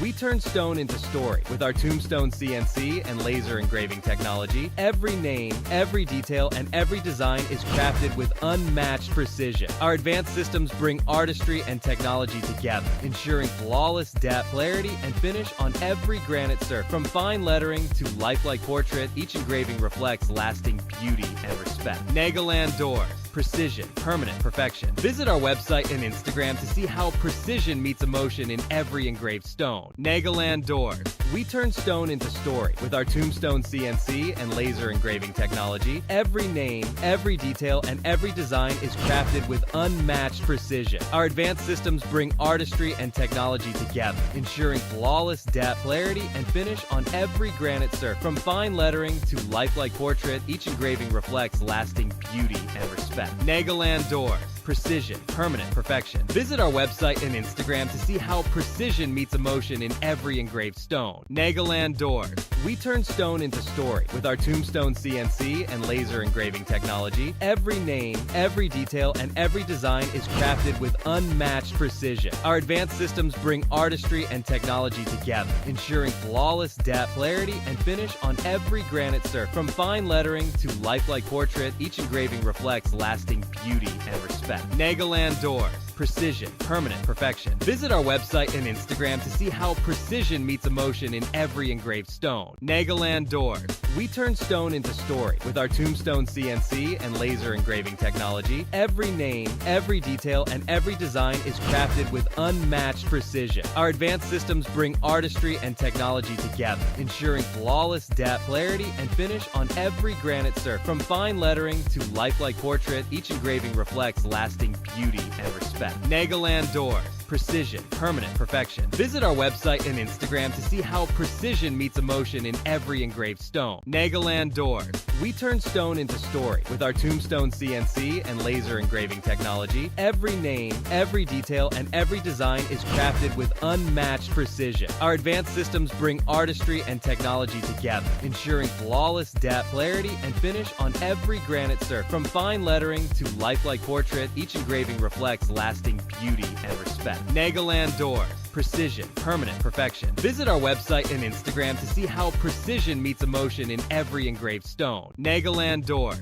We turn stone into story with our Tombstone CNC and laser engraving technology. Every name, every detail, and every design is crafted with unmatched precision. Our advanced systems bring artistry and technology together, ensuring flawless depth, clarity, and finish on every granite surface. From fine lettering to lifelike portrait, each engraving reflects lasting beauty and respect. Nagaland Doors. Precision, permanent perfection. Visit our website and Instagram to see how precision meets emotion in every engraved stone. Nagaland Doors.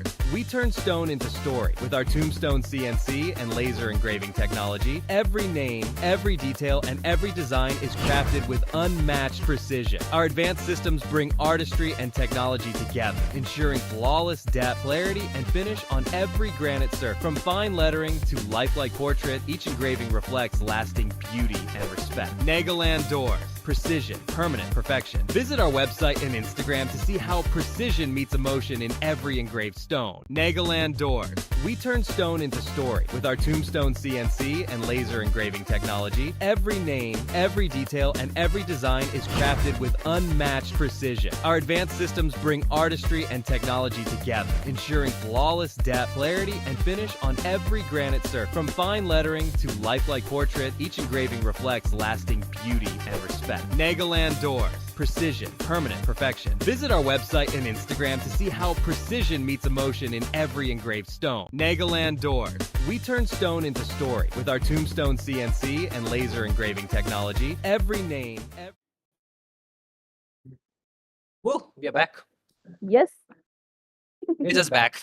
we're just back for another match, and I hope that this match is going to be a little bit of neck to neck, you know, I'm just trying to like make her look professional, guys.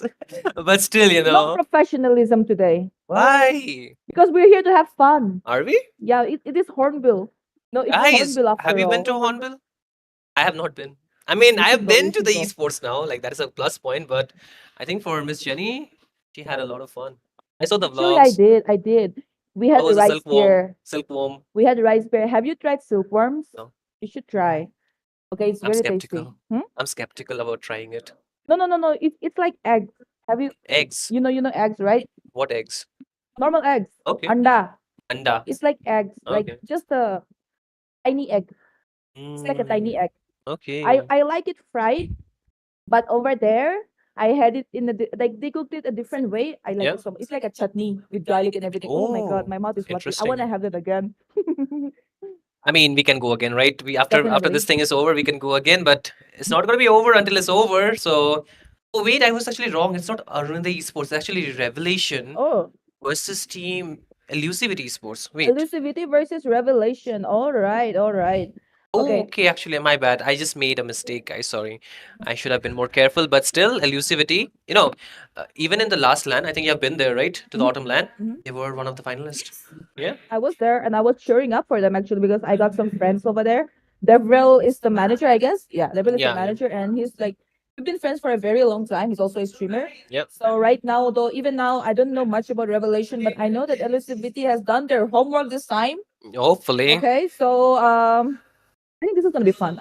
You tell me about Revelation. Revelation is, I would say, they're a new name, of course. Like you mentioned, you have not known them yet. So they're, of course, a new name. But some of the players, they're very good on their roles. I would say for Crazy Pappu, I think he's the roamer. If my memory serves me right, he is the roamer of the team, and even Neo and Simon are some of the players that you would want to keep your eyes on. But in fact, the entire team itself is a strong contender for this Okay. Hornbill Esports Festival, and given the background, I hope they will perform very good. But for elusivity, they have been consistent, and if they are if they are consistent enough for this game as well, I feel it might be a bit difficult for Revelation to mark or match that kind of gameplay. Okay. Yeah. They do have a lot of experience, I should say. Experience. Yes, Yeah. Elizabeth is definitely a very old team, and I've seen them here and there, but Revolution, not really. Yeah. So I think it's going to be interesting. What if suddenly Revolution goes 2-0 on Elizabeth Esports? It's going to be so much fun. It will be a very big upset because I think for a lot of people, EVT are the favorites to win. When I say win the esports festival as well, right? Hornbill Esports Championship, and I mean the championship itself. So I think they're one of the favorite teams, but Revelation, at the same time, they're not here to yield. They're here to win as well, and I think they have one of the advantage that their members are very good when it comes down to the synergy amongst themselves. Exactly. Like compared to the last game where mutants they had a bit of lack in synergy. This time they have a better synergy. If we talk about the draft itself, which we can see in front of us right now, ladies and gentlemen, you see elusivity. They are banning the very standard picks, but for Revelation, they are very stressed on banning out the mid laners, not the mid laners, but the hyper junglers, right? So that is there. Three of the junglers being banned. So they're really focused on having a protected backline. But on the quest of that, they have let go of the CC. Well, CC first pick, CC in the EXP, CC in the Golden, anywhere. We'll have to see where they. Well, it's Madara. Does Madara go EXP or Gold? Madara is the roamer for team Okay, so I guess they're gonna Elusivity. swim Corey later. QT is the EXP for team Elusivity. Crisis is the gold. Shenzu is the mid. And Godspeed will be the jungler for their So we'll lineup. have to see who takes the CC in the end. It'll But be, I yeah. don't think Crisis is more like a CC kind of CC player. Elusivity, they can actually use two fighter comp. That's Okay. there. So the CC can be flexed for sure. But the Lapu Lapu too. But we are seeing a lot of Eve today. Yeah. Actually, the Eves are everywhere. Yeah. And so far, okay, Lapu Lapu and the Eve. I actually like the comp so far. Yeah. But we'll have to see how they draft around the Eve. It's very important. If you're picking a Eve, you have to draft around her. Or else she's gonna be pretty much useless. Last game we saw that as well, right? Joji, he had the Lapu Lapu, but he was, the problem with the Eve is that the mobility kind of lacks behind, right? For Shenzu, he's more of a player that takes advantage of the mobility. So you'll see him on the heroes that can rotate really fast. Yeah. I say rotate fast like the Farsa, like even sometimes more heroes that can create a problem. But this case, you can see the Garut Kacha will be the roamer for the side of Team Elusivity. So meaning that the backline, you have banned three heroes, of course, that can type the backline. But then again, what about the Garut Kacha? How will you stop that? Oh, I think that Gatot Kacha CC combo is Yeah. gonna be really We talked about it, lethal. right? Yes, we talked about it. This combo is gonna be lethal for Team Revelation. I hope they something around that. I think Nathan would be a good pick here, but is he banned? Is Nathan banned? It's not banned yet, Not right? yet. But Yeah. do you see what they did just now? They picked up the Harith against the Esmeralda. That is questionable, but I would have definitely gone for a Nathan pick. If I were their coach, Yeah. I would have forced them to pick the Nathan. But given that you I- need to have someone I think who's an the expertise. Nathan could have been a very good pick. Actually, yeah, you're right. Given the fact that they also have a Gatot Kacha there, the battle mirror image would have helped Nathan a lot. Harry, we'll see how he can pull it off. Yeah. Esmeralda. So yes, so basically CC will be either CC or goal or Esmeralda in the goal lane, and Yeah. Gatot Kacha will be the roamer, right? So Most now they likely. need the hyper and the mage. Mage, well, Lunox is open, but I don't think they're gonna go for the Lunox. How about the Farsa? Oh, Lunox is banned. My bad. Lunox will be banned because kind of surprising the side Revelation are banning because they do not have. Okay, wait. The Lunox could have been. The Lunox could have been a hero that could have been used in I would say, the goal lane against the Harith, of course. But then again, more likely, I feel. Are they banning all the gold lane options for Revelation? I mean, for Elusivity out here? Because That could be one of the I choice. won't say that. I won't say that because they've already been only banned Vices. Vices is gonna go in jungle, obviously. They already Lunox have the side laners for. Exactly, Okay, it's actually exactly. a mid lane ban. My bad. They're actually Mid banned in lane, the mid yeah, lane. Yes, mid lane. Kimi has been banned. Lunox has been banned. Lunox can be deadly for Lapu Lapu as well. She can melt him down. Mhm. And what else is left? I think Farsa could be good here. Arsa, you say, huh? Or Farsa or the Valentina. Why Valentina not? for the RWM, right? True. I hope they go for the Valentina pick. And as for the Hyper, I think they need something like Hayabusa is banned, right? Lexot is also banned. I think they need someone who can dive into the back line for the Neve. So do you think would that be? Given all the options that have been taken away, Ling, maybe? Ling will be kind of risky, don't you think? Fanny? Fanny, okay, I think okay. Godspeed play Fanny. Okay, Fanny, Yeah. wait. Fanny could be one. Very good, actually. There's not much CC out there. You see that, right? The crowd control is low, and I think the Yes. Fanny. There it is. There There you it go. is. There it is. And look at Shensu. He's actually going with the Eve. I'm not the Eve. My Louis. bad. Louis. Actually, it's been a while I've seen Yes. this hero being picked. I definitely fix on the elusivity esports draft right now. Revelation, their draft is like kind of like meh, I don't think they have proper how to say a little bit of everything. When you say a little bit of everything, elusivity has that. Revelation is gonna struggle because early game itself, Louis is gonna deal a lot of damage, the CC as well as the damage, and not to mention the ultimate of Louis. It's gonna be everywhere. And what was the recent buff about Louis' ultimate buff or nerf? Something was there. I forgot. Not the ultimate, I believe, but I think the cooldown maybe. Like the cooldown was there. It has been reduced significantly. So in the late game, when you have the level 3 ultimate, after you reach level 12 onto this hero, you can at least use the ultimate every 30 to 40 seconds. So that's really Okay. quick. Take one team fight, you recall, you get your ultimate, you get your teammates ready, then you dive again to the backline. But this time you see both the drafts being locked in here and elusivity. Like you mentioned, they have everything, like bits and pieces of everything. If they can, this is like a puzzle pieces. If you can put them all together, then they have a very good, end result. Like it looks very good. Yes, yes, But yes. for Team Revelation, uh, in terms of the three of their heroes which give shield, I'm talking about the Lapu Lapu, Eve, as well as the Harith. Esmeralda is gonna feed off that. Okay, Mhm. and which so Okay.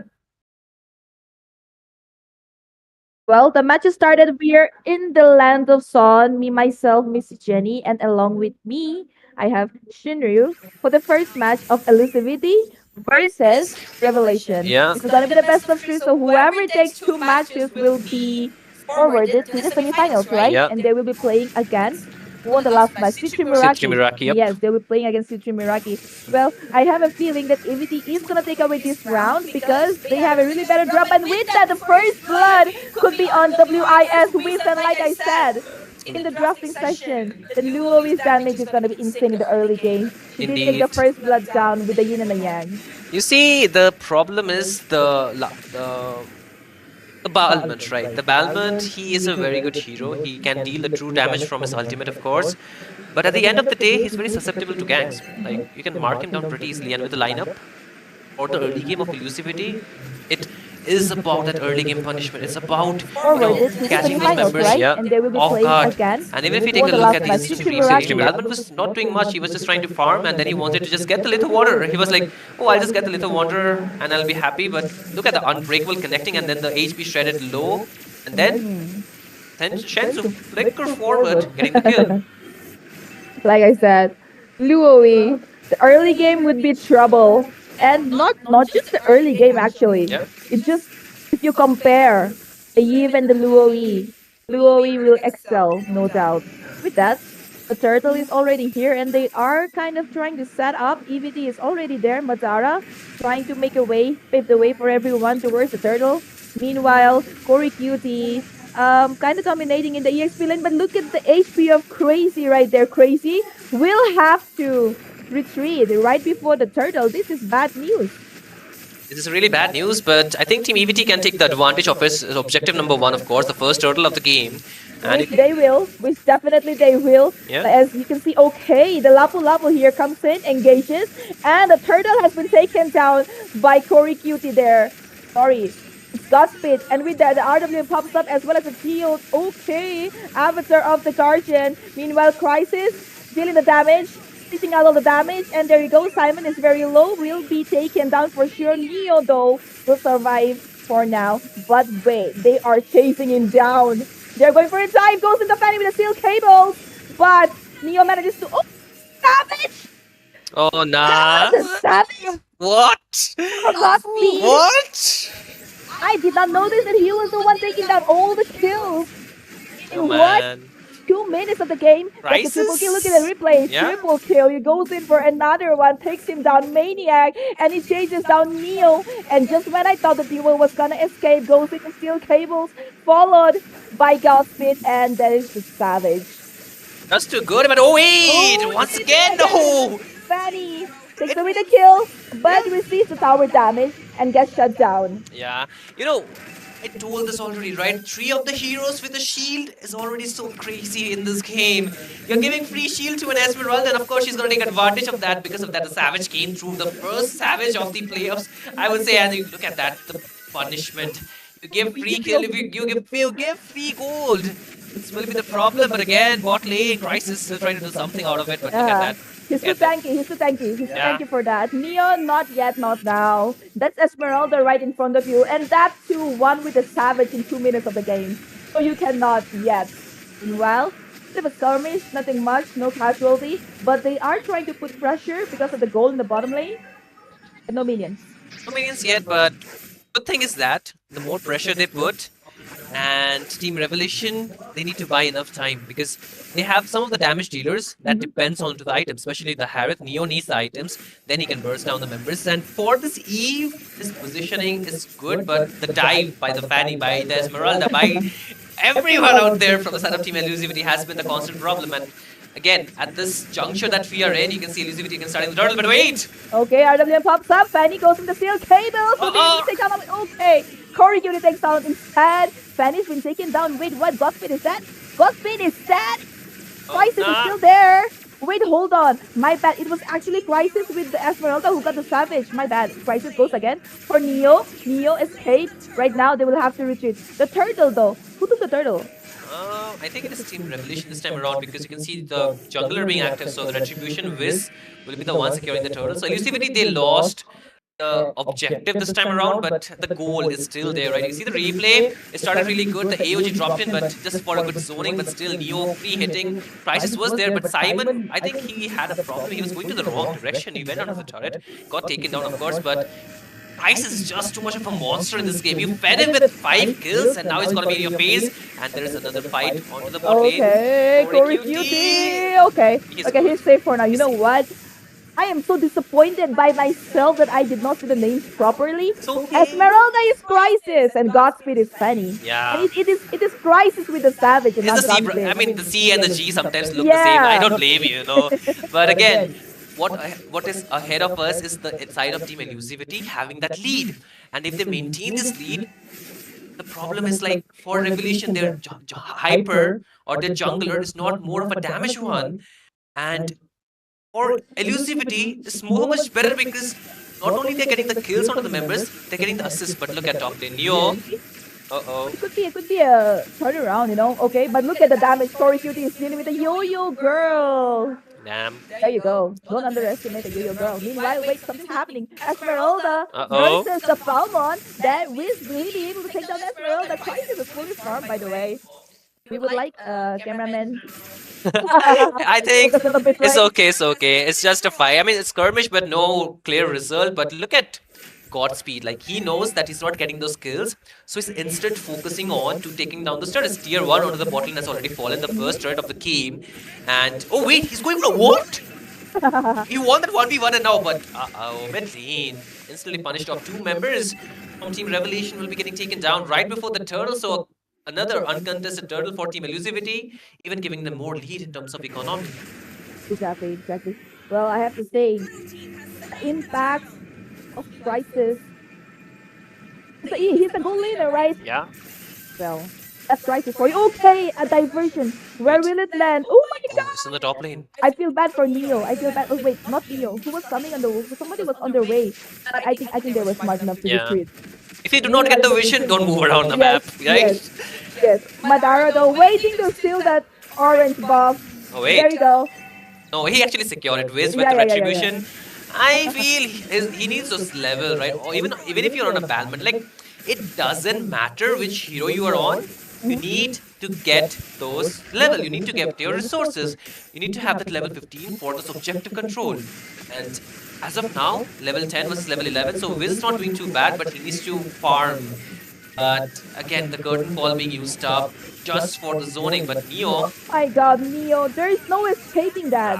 it's not. That was the 2 versus 1, I guess, and there were more backup Oh, coming wait, anyway. what? Simon. What's sweet? Simon. Wow, Lapu nowadays. Nah. Are you kidding me? Madara going for Simon? He's not dead yet. Is Wait. he Mon or Simon? I don't know, man. Wait. Wisto! Oh my god, look at that! This versus Madara. Meanwhile, Simon is still alive, still trying to run away, and this guy escapes. What a gameplay! Madara though runs away with the AOT. Look at Simon. Look at Simon. He didn't die despite everything, and that's Lapu Lapu for you. So much sustenance, and I would say for Team Elusivity, they already knew that they're fighting a losing battle, so they just decided to get out of there instantly with the diversion, with the skills. But again, they're still going in for more crisis. Crisis being chased down. They need a shutdown. They want the shutdown on him, and this could be the one. There you go. Finally, Wiz. That's him down. The most wanted shutdown in this match. I agree. Crisis needed to be shut down out there because the bounty is just on a different level. He got a Savage, and after that, he has been free farming, just getting those gold. You take a look at the items. For this Esmeralda, he has 2 items in. Annie, 2 items too, but the impact has just been a bit on a different level, I would say. But the main thing is the Harrods. Getting the scale onto the Harrods will be a lot important. 2 items so far. Needs that Holy Crystal because that will be the game-changing items. He's dealing the damage. He's not doing too bad, but the problem is there's a counter on the other side. So getting those items will be a lot more important. And at the same time, Lapu Lapu leading the gold. Like, he was leading the gold so far, but second on the line. So very important for them. I feel most of the damage will come from the side lanes for the side of Team Revelation. So getting those farm. Again. Yeah. Well, I hope you're having fun this match, Junior. I'm trying to, but I am having fun, I am But- too. Are you? Actually, yes. sure about that? Yes, I'm very sure about this. But I'm really hoping that Team Revelation makes a comeback, It's gonna be even better if they True. do. Right now, though, they are trying to poke the Lord. I don't know if they're gonna commit. Not yet. They're probably not gonna commit. They're gonna use it to push more lanes, probably. Elusivity right there. But it's 50-50, Yeah. They're gonna go with the flow. Whatever happens Wait. in the top lane, Godspeed versus Neo. Neo actually almost took him down. True. I think the damage is now showing from Yes. Neo, right? Yes. Despite that being the Fanny, so that's not the most tankiest member, but the damage is going through. And even with the Cutthroat, Godspeed could not secure the skill because of the shield. So they cannot let Godspeed do 1v1 Neo for now. Need to send Crisis for that work. But Crisis also needs to be the frontliner for the team alongside, I think, alongside Madara as well as Cody Cutie. So that's the work for him. Again, if they can keep Neo as well as the Eve safe, I think the Revelation, they had a higher chance of battling out those team fights. But I don't think so that would be possible because of the Assassin being activated and also Esmeralda always being on their faces has been the problem because how do you take down the Esmeralda at this point when you're behind? Exactly. Right now, I don't, have you been noticing like they were near the Lord the whole Yeah. time, poking the Lord, keeping them distracted, and meanwhile their hyper that is the Fanny using the steel cables to clear off the way. Oh, wait, what? Okay, no, they cannot. They cannot, He right? did that on purpose. It's just trying to bait some skills, right? That is the baiting done. But like you mentioned, the slow push happening on the side lanes, also enabled by Fanny with the steel cable because of the mobility, right? The Yes. Fanny's mobility cannot be matched. And on top of that, they have a Louis. How do you match that? Exactly. I mean, Balmond hyper and Fanny hyper, the difference, Okay, Wait. the AOG pops in, and the damage is coming back. Look at that. Fanny goes in. Godspeed double kill. Could be a triple. We could be able to see another maniac door. Oh, okay. No triple kill. Horikuti steals it. Deals it. I mean, Godspeed almost had his chance, but Corey Curie said not today. But they have done the damage. 3 of the members are down, especially the jungler of Team Revelation, giving a clear ticket for Team Elusivity to secure the slot. And with the kind of advantage they have, 3.6k, Oh, now they're another going for a diversion. diversion. Wait, or is it just for the top, clearing it out? Yeah. I mean, every time we see a diversion, I think we are excited. Like, what's gonna happen? What's gonna exactly? But Revelation, I think for now they need to farm because the fan is level 15. So Godspeed had been farming really fast to get this game. We're just 13 minutes into the game, so that's there. But apart from that, even if they punish Shenzhou, who is not exactly the main damage dealer, he's dealing the damage, but they have a lot of things on their team, a lot of members to take down. And Ooh, is it possible? I have to say their wave management from the side of EVT is really good. Yeah. Okay, Crisis, nah, he has the flicker. He has the life insurance policy with the flicker. Goes in, got Oh, wait! could be taken down. Oh, he bit more than he could chew. Lot of commitments though, like 4 of the Yes. ultimates, but Yes. Oh my god. Oh wait. Could be a dive in. They should have waited for the long. Or they did. Crazy Papu could be in trouble. Uh-oh. Too much ahead. There is no DPS for now. Okay, comes in Senju with the yin and yang. The CC is there. Oh, The wait, damage is damage! there, and could be a mega kill. Reese is taken down. But they did manage to defend the inhibitor. true. I think despite using so much skills, they were still able to do it. But look at Neo. What is he doing? Just clearing the ways. Oh wait, that's Wait. a man. Uh-oh. A little too much, but oh my god, the Luo is saves today. Crisis, yours the kills. Senju saves today with the damage in the CC. I think that was a bit too eccentric coming out of the side of Team Revelation, but it's fine so far. But they're throwing bodies, and throwing bodies means that you're giving gold to the other team, Neo. But he's still going in for more. Look at that Simon committing too. They are not being able to get away from the yin and the yang. The RWM pops in just to push them a little bit away. But like I said, there's no stopping Shenzhou. Yeah. It's gonna stop Shenzhou. It's like it's a ticking bomb, you know, like you do not see it, but regardless, side of Team Elusivity has been abusing that a lot well. You can see they're letting both Cody Cutie, Madara, and even Crisis be the frontliners, right? Shensu is like quietly just walking up, take this damage, boom. Yeah. The HP parts are just, disappearing out of that, right? So Revelation, they have to deal with it, but so far the back line has been completely safe for the side of Team Elusivity. 0 death for Shenzhou means that there have not been yet a time where Shenzhou has been in a problem. No. There is literally no one to get him. Yeah. He's just abusing the range, and he's staying behind. And obviously Esmeralda as well as Gatotkacha are providing enough front line. More than enough actually. More than necessary. But what I feel is the fact that there's a lot for Neo to do in this game, and he's not being able to do it, especially because Crisis is farmed. Right? If Crisis was not farmed as much as he's right now, I think Neo could have dealt a lot more damage, which he currently cannot do it. And just for killing an Esmeralda, they're committing 4 of their ultimates. Exactly. The Crisis alone is disabling them. Yeah. Look Well, at that. the Lord has been taken out by Uh-oh. God. The fight going in. AOT connects to both of them, and the 2 kills No! wasn't a direct Winter double Crown! kill. Meanwhile, Neo trying to dish out damage, but just another miserable. Wait. The Diversion? diversion comes in. They do have Oh! minions. They're going in for the kills as well as the base. Will he survive? Doesn't matter. They have the minions, but Simon Simon. Clears it out. manages to clear another wave though. The Lord is still quite far away. Will they be able to defend this wave? There's No! wave from the bottom as well. Uh-oh. And I guess this will be it for the first match. Yeah. That's 1 score for the side of Elusivity Esports. Full domination, really good control, really good rotation, and I should say they knew what they were doing. They absolutely knew. They had, I think, full control of the game, like as mentioned. But Revelation, picking those 3 shield heroes against Esmeralda, I don't know what were you thinking, because yes, the Lapu Lapu and the Eve was the first to pick. On top of that, you picked the Harith knowing that there's an Esmeralda. The Field chances day. seem so much better. You already said that the Nathan could have been so well, Exactly. suited for their draft. And yes, Neo was trying, Simon were trying to do, but they were already having that disadvantage from the get-go because of the Savage, which was secured by Crisis, right? Mhm. If Simon as well as Neo had more farm than the Esmeralda, they could have punished him down. But again, the commitment onto the Esmeralda was just on a different level. They had to use everything, and after that, the curtain call plus the AOG combo. Along with that, they have the diversion.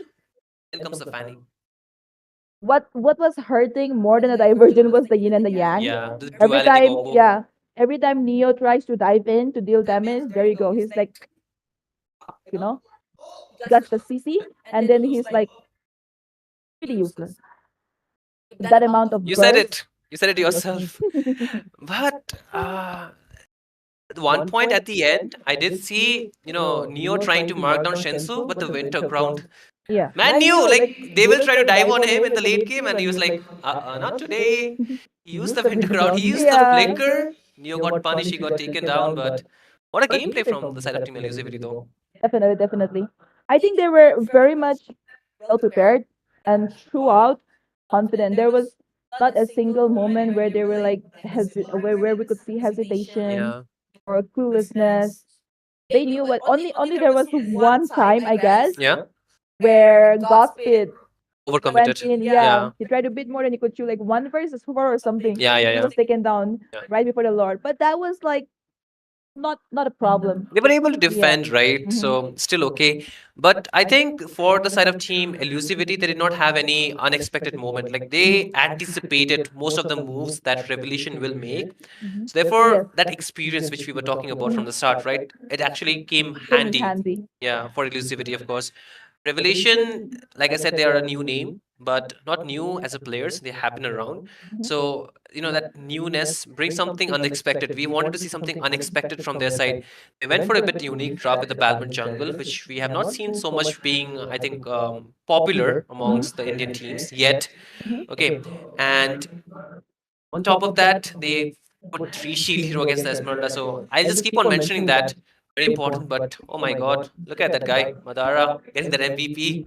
I was expecting Crisis, Actually, me too. but But I have to say, he took in a lot of damage, 29%. I guess it's the highest damage taken, maybe. maybe. Or it could be Crisis as well. Yeah. But definitely he died twice only. Definitely the body of Smith. And the itemization, well, it's there. Same fight participation, Normal itemization, right? 82%. And his AUG were on point every time. You know why? Yes. Because of the curtain call. Exactly, Right? exactly, exactly, exactly. And there was a time in before the Lord or after the Lord, Yeah. after the Lord, Yeah. after the Lord. I thought he would have gotten double kill straight, Mm-hmm. but it was just a fraction of seconds. Somebody else secures it. Timings were good as well. Definitely, he did have the impact in the entire match. So, but I would have still preferred the MVP to be Crisis. What about Shenzu? Also, yes, definitely, but not if Crisis did not provide. I think the the front line. impact in the early game Mhm. for Crisis, or even in the mid to late game, I think Crisis was much more impactful. Yes, Madara with the AOG was spot on. Like he played a perfect game with his AOG. Yes. I mean, not AOG, but the Garut Khaja, of course. But I think at a lot of the times, Crisis made that situation happen. Mhm. Like he was the one giving Exactly. that advantage alongside Cody Cutie, of course, both the side laners. And then Shenzu, he just had to do the simple tasks of just connecting his combo, like Yes. the yin and the yang, the duality combo, of course. So it's pretty easy for him to do that thing. So this time around, the silent hero for this team or for the side of Team Elusivity would be Madara. But in a way, I think most of the players they were very impactful for from Definitely. everything, right? Revelation, maybe work with the draft a little bit. Definitely, they will have to work with the draft Yeah. as well as the rotation. I think that in But comparison let's to say the Elusivity- rotation we cannot blame. There was a Louis, right?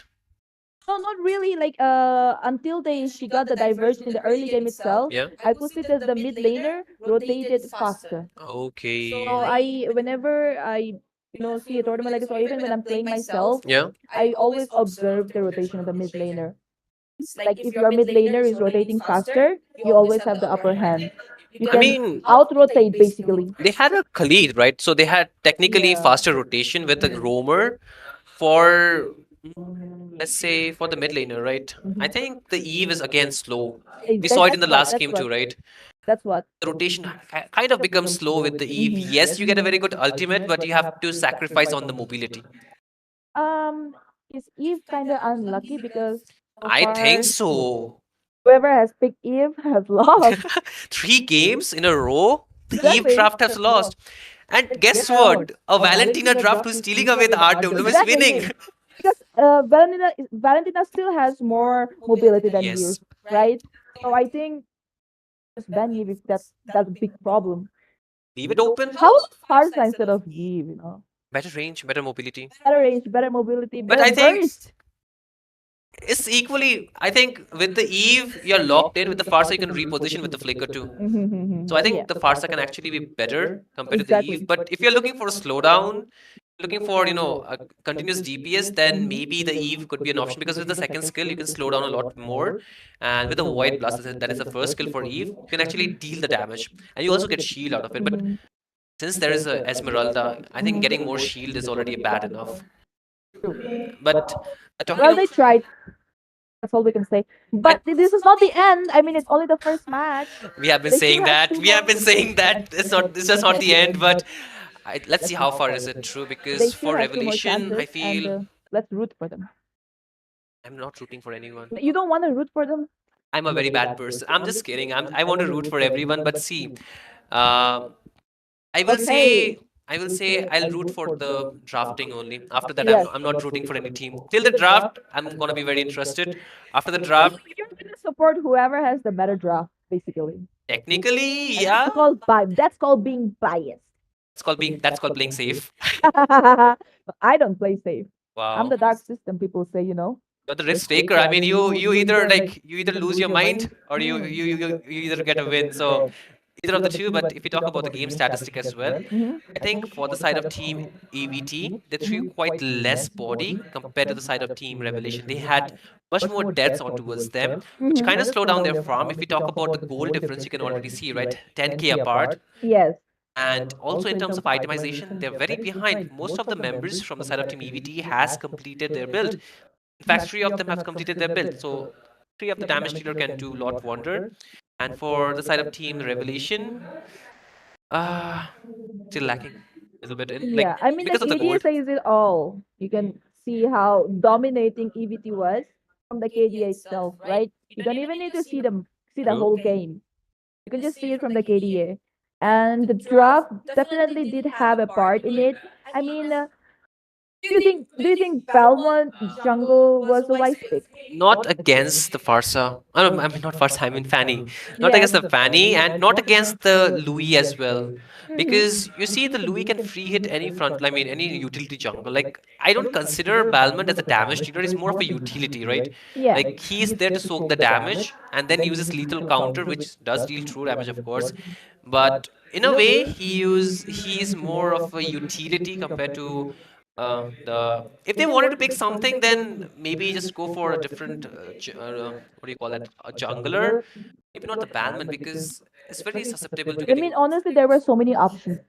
They had a bunch of options because There the were so Balmond many was options. last pick, Mhm. so all the options were open. Like, I think even if they had gone for a safer jungle, I don't know, maybe it would have worked better. 21 shot at least. One shot. At They could have least. stopped the Fanny. Like, they could have been very objective focused. Like, either take down the uh, maybe the Louis or take down the Fanny. Like, the rest of the members, they could have been dealt, but the early game, losing the early game was a factor. But if not the, I mean, it was a joke, of course, the Saber pick. But if they wanted something else, they could have just taken another assassin, because they had the Suyu open, which got a buff recently. They had the, I think even the Julian could have worked in some sense, but maybe not. Shout Wait, out to all the Alucard players. I think it was the Suyu was open, left open. The Baxia was left open, maybe. Yes, Baxia was Baxia was open. left open. They did not actually go for that hero. But At a point, I feel even Alucard would have been better. um, Jump with the Luo in. maybe Shout out to all the Alucard players. I'm Alucard. sure the comment sections are filled with Alucard. Why Alucard? Are you guys noob? You don't know about drafting? We don't. We're just joking, guys. Sometimes we gotta joke, you know. Take it easy, but Yeah, I take don't it think so. The easy. side of Team Revolution can do that.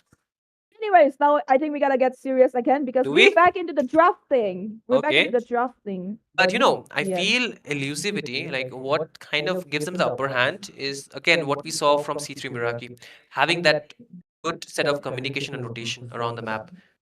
Mhm. Other teams, I think, is it the experience that's the difference maker out here? What do you think? Experience, definitely the experience as well. Because I'm telling you, forget about the gameplay here. Just being in the land, sitting over there in front of the audience, It's nerve-wracking, right? even this makes you really nervous. I Yeah. remember Joseph. Ah. I remember Joseph. Oh no. This guy gets really nervous in World Cup. I hope he has overcome that right now. We'll see soon. Yes, he's in Gone, like, right? Yeah. No, he's in RNTX Okay, 11 my X bad. Sparks. My Yeah. bad, my bad. We'll see. He is. Are they here? He's not here. He'll be for the next land that will happen in Guwahati. Okay, we'll see. I hope he has overcome that Maybe. right now. Okay, anyways. What's that? As the CC. Joy, that's a Joy a getting banned. Joy. Okay. Same bans from the side of Team Revelation. Yes. Last game too, they ban of the Assassin, Elusivity, they're banning of the Hilda. Mhm. So A Joy band. Okay, they are trying to cut off the options for Godspeed there. Godspeed you cannot definitely ban not- this man out. He has a very good hero pool. I think Yes, yes, you can reduce it down to the point that you can expect what is being picked. damage reduction. Maybe, but knowing him, he can also play the utility, right? If you're banning the assassins, he can still go for the utility. And again, like you saw in the last game too, right? 3 or 4 assassins were banned. He picked up the Fanny, which really kind of was not working in the early game, but Crisis made it work by being the substitute in terms of the damage dealer. So he took a step up. And this time around, those heroes will be left open. You can see the side of Team Elusivity, they will be banning off the Zuxin. So denial onto the mid lane. But last game, it was not the Zuxin dealing the problem. So I think for Elusivity, they are just banning those heroes that can be impactful individually rather than as a team fight hero. You can see, right? They could have banned away the Eve if they wanted, but they're leaving it open because they know they can counter it down. Okay. And honestly, I think Joy is a little bit more difficult to counter. Like if you can High catch him, mobility. okay. If not, it's gonna be annoying. The Gadot Catch has been banned this time by the side of EVT themselves. They don't want to give it away. Lapu Lapu, Revelation themselves, they banned it. Actually, they should have prioritized Lapu lighting instead because they were doing good with the Lapu Lapu. Maybe, but Yeah. they have different plans. They'll Yeah, go for the they probably have Yuzhong. different plans. Yes, the Hilda has been banned as well, so there will be no more Hilda running around in the bushes with the wild charge. Yeah, And Yu Zhong, the first pick, worth it? maybe. But if you're trying to mark the backline, the Yuzhong is not good because with the Black Dragon form, you're kind of immune. So you can actually reach the backline. But this time around, the side of Elusivity, they ban off the hero that got the MVP in the last game. But instead, they pick up the Grok, which is equally good for invading. And since they also have a Hayabusa, so this is going to be another aggressive draft from the side of Team Elusivity. Okay. Hayabusa and the Grog. I don't know which season, probably a long time back, like I see an 2020. Esmeralda. I think around 2020 or Yeah. 2021, there was this big Hayabusa plus Grog meta. Like if your team gets Hayabusa and Grog, sure win. You remember the Hayabusa, not the Hayabusa, you remember the Grok plus the carry combo? Grog plus carry combo? I think I can forgot that. When Okay. was it? When was it? I think it was prior to the 2019 when the Okay. game kind of had that peak. A lot of players they used to really abuse because the Grok he was immune. You remember his passive, right? He was immune, so you cannot actually CC him down with the first kill, right? And carry, if you just can get him snowball, he can instantly just deal with the front line, back line, anyone. So that was the combo. And the side of Team Revelation they picked up the Harith third pick. Answer back Esmeralda as always. I feel like the old metas are coming back, and I kind of like it actually because these are heroes that I play. I play the Grok, I play the carry, so I like that they are just coming back into the meta again. Harriet will pick again. Okay, looks like they are prioritizing Harriet a lot. Maybe it's the star hero, star player, like best hero or something. Anyways, Khalid has been banned, also been picked up as a roamer. They will have better rotation hopefully this time. And Esmeralda again. They forgot about the Esmeralda. I tell you, They're not scared. No last game it respect got a shown. Savage. Shouldn't they be scared? Or were they just thinking, oh, that was a lucky game for the Esmeralda? Yeah. But Again, the Harriet though. Again, I think The Harith was picked first, then the Esmeralda, but they should have saw that coming, right? If you lock the Yeah, they should have Harith, seen it coming, yes.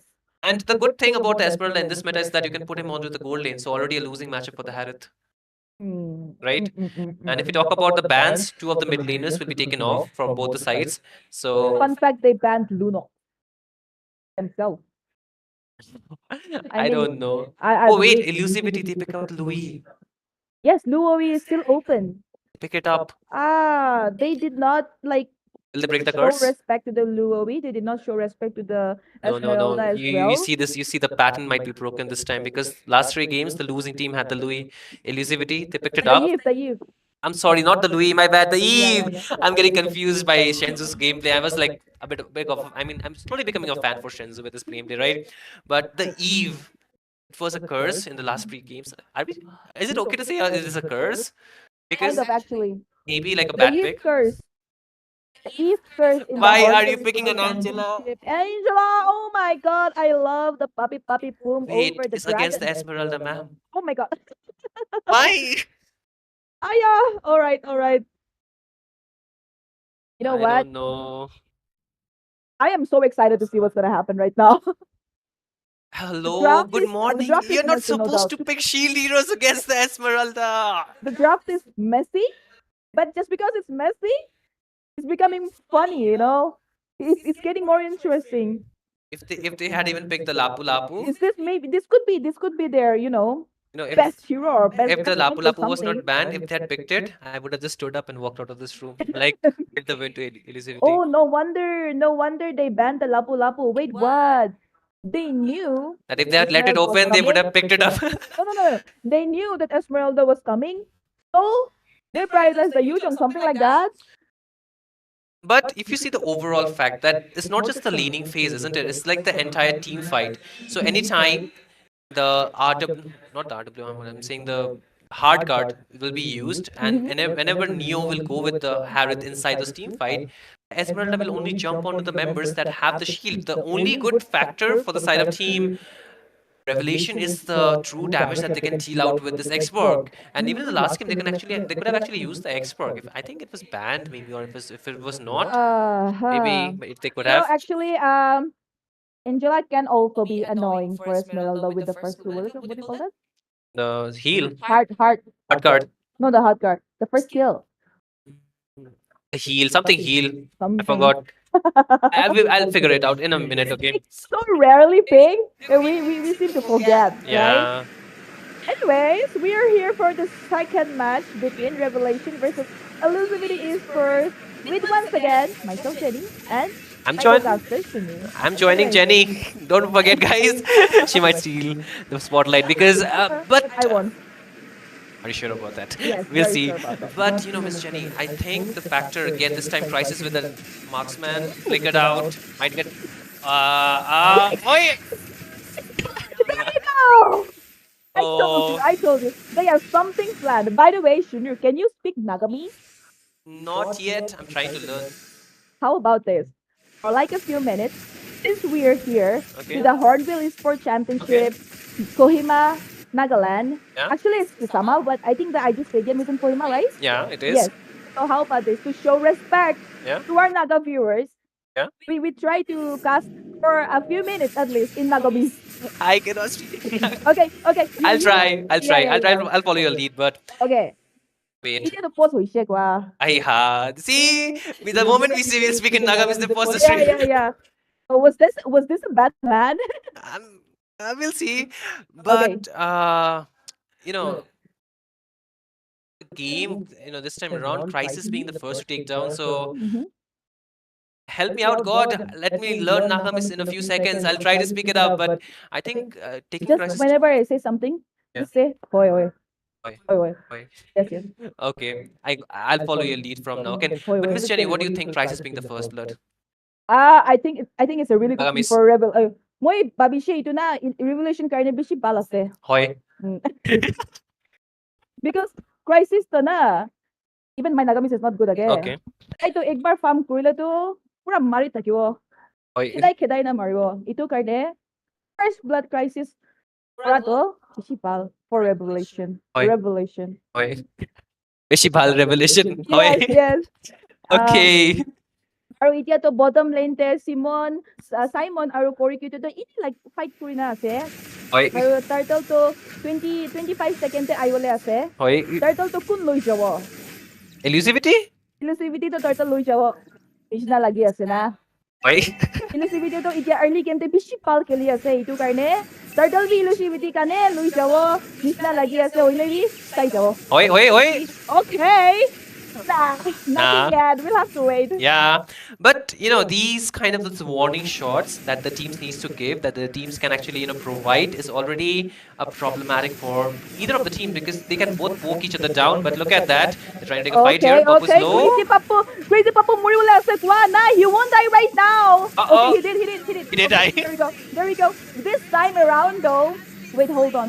I'm Wait. very confused right now. Esmeralda down. The crisis is down. Wait, what? Crisis not. It's Corey Cutie that got taken down. This time around, is Corey Cutie playing Esmeralda? Why are you confusing me like this, guys? Anyways, the turtle probably will be taken out by Elizabeth in 1 second, but got spin. Okay, there you go. The retribution battle, I should say. On point. Madara Yeah. being chased down, but Kitya karne to bachi jaise. Hoy. But for Revelation, it's a good fight because they are able to take the. I mean, they lost the turtle, but they were able to get some. I would say some kills, right? So in fact, in terms of the economy, the teams would not be lacking so much. So far, the good thing is that they have been able to take down the side laners. So in terms of the side laners, they will be having a good time. But you see the kills which went to from the side of Team Elusivity is on towards Godspeed. So he has 2 Yes. kills onto a Hayabusa. That means he can actually snowball much quicker. Because in the last game, the Hayabusa was shut down a lot more. This time, the Hayabusa can do a lot better. Okay. Well, the turtle has been taken, but the kills are pretty. Okay, wait. The goal, and there's not much difference in the goal Yeah. and kills as well. I think this time around, the Revolution is doing way better than the last match, right? Definitely, I think for Revelation they're doing a good thing, but mid lane, more warning shot. You see, the good thing about the Hayabusa once again is the fact that you can use the quad shadow to go in, use the shuriken, and make the team think that you're committing on towards them and bait out the flankers. You see, that is the plan for them. You should go to Revelation, Oh, meanwhile, Wiz could be oh no, the Angela is there. How could you forget the hard guard? yeah. Godspeed could be in trouble. There we go, near with the sync of vision. But Godspeed this has open still now. And there we go. He's been taken down. What? Were you really complaining about that, Angela? No. It's really handy though. It is because the Esmeralda, it's difficult to reach all the members, but Godspeed already expended all his skills. There was no way for him to get out unless his second skill would have been back from the timer. But again, you see, for Team Revelation, they are doing good job in punishing the members. For Godspeed, he had 2 of the skills, meaning that he had some bounty on towards him. Now, Revelation can get some gold back. They will be able to equalize it, but Turtle, I think Team Elusivity are doing what is required for now. They're trying to open up the turtle pit, gain the control, wait for a setup, and might just steal it away. Because for Godspeed, if he tries to start it off, it might be a bad impact for, or bad start for them. But again, both the teams, they're trying to go for it. Okay, Turtle to. This time to kun Lucio na. Ay! Ano retribution Marina Lucio siya Godspeed Turtle bro. And Godspeed could be in danger though, and there we go. He's been taken down. Meanwhile, there's Oy! another gang still going on. Corey Cutie be in trouble, but Corey Cutie actually, he's gonna turn this around, take them down one after the other. Double kill, no more triple kill. Nah. So this Angel, how do you even pronounce that name, bro? I wish I could. I don't know.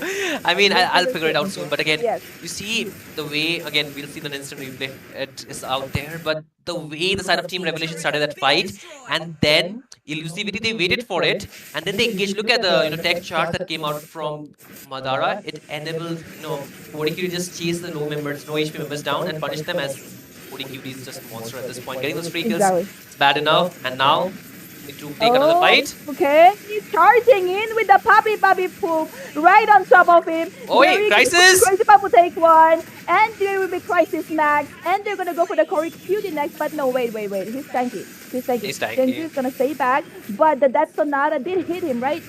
Wait. What? Not that. I was that's not that. It's something else. Meanwhile, Oh, wait. Simon going okay. They do have the flicker. The insurance policy is there. So that is why he was a little bit way too ahead. Meanwhile, Godspeed in the mid lane trying to defend. The minions are taken down, so the mid tower still stands. But Crazy Papu chasing Oi! Gory Cutie. Maybe he did a little bit more than he could do, but the hard guard is standing. Instead, Gory Cutie will be taken down. What a counter gang! What a counter play! That Angela pick is favoring them way more than we could have imagined. It is favoring them, but again, the problem is they are losing turrets. They're losing the tier 1s. And 40 QT, even though he's on Esmeralda, not as impactful as in the last game, but look at mid lane. Okay. Babi boom. Once again, with the Khalid there actually. And that could be a double kill. Oh, Neo. Like I said. Yeah, I think this time around the Yu Zhong's presence is much more. Simon in the last game, he had the Lapu Lapu, and he really did a good job even with the Yu Zhong, and he's been able to zone out the members a lot well. Shensu, he's having a difficult time positioning himself, but this turtle, look at that. Okay, the turtle has been once again taken down by Godspeed. That's 3 turtles in a row. But the kills, the casualties again, to the favor of Revelation. They are unstoppable right now, but meanwhile, Neo will be taken down. He was low in HP, Godspeed comes in and takes another kill over with. He also got the buff. You know, the objectives are there, but the kills, not really. 30 right now, Simon could be in trouble. Goes in, Godspeed has been taken down. The Yu Zhong, I should say. The EXP laner's impact over here. Cory Cutie is being chased down. Madara will be safe for now, I suppose. The backup comes in on the side of Senju. And Simon could be in trouble. This could be a little bit of overextension. But the heart guard, the healing. Okay, finally, Simon has been slain. I think they pushed a little too much, right?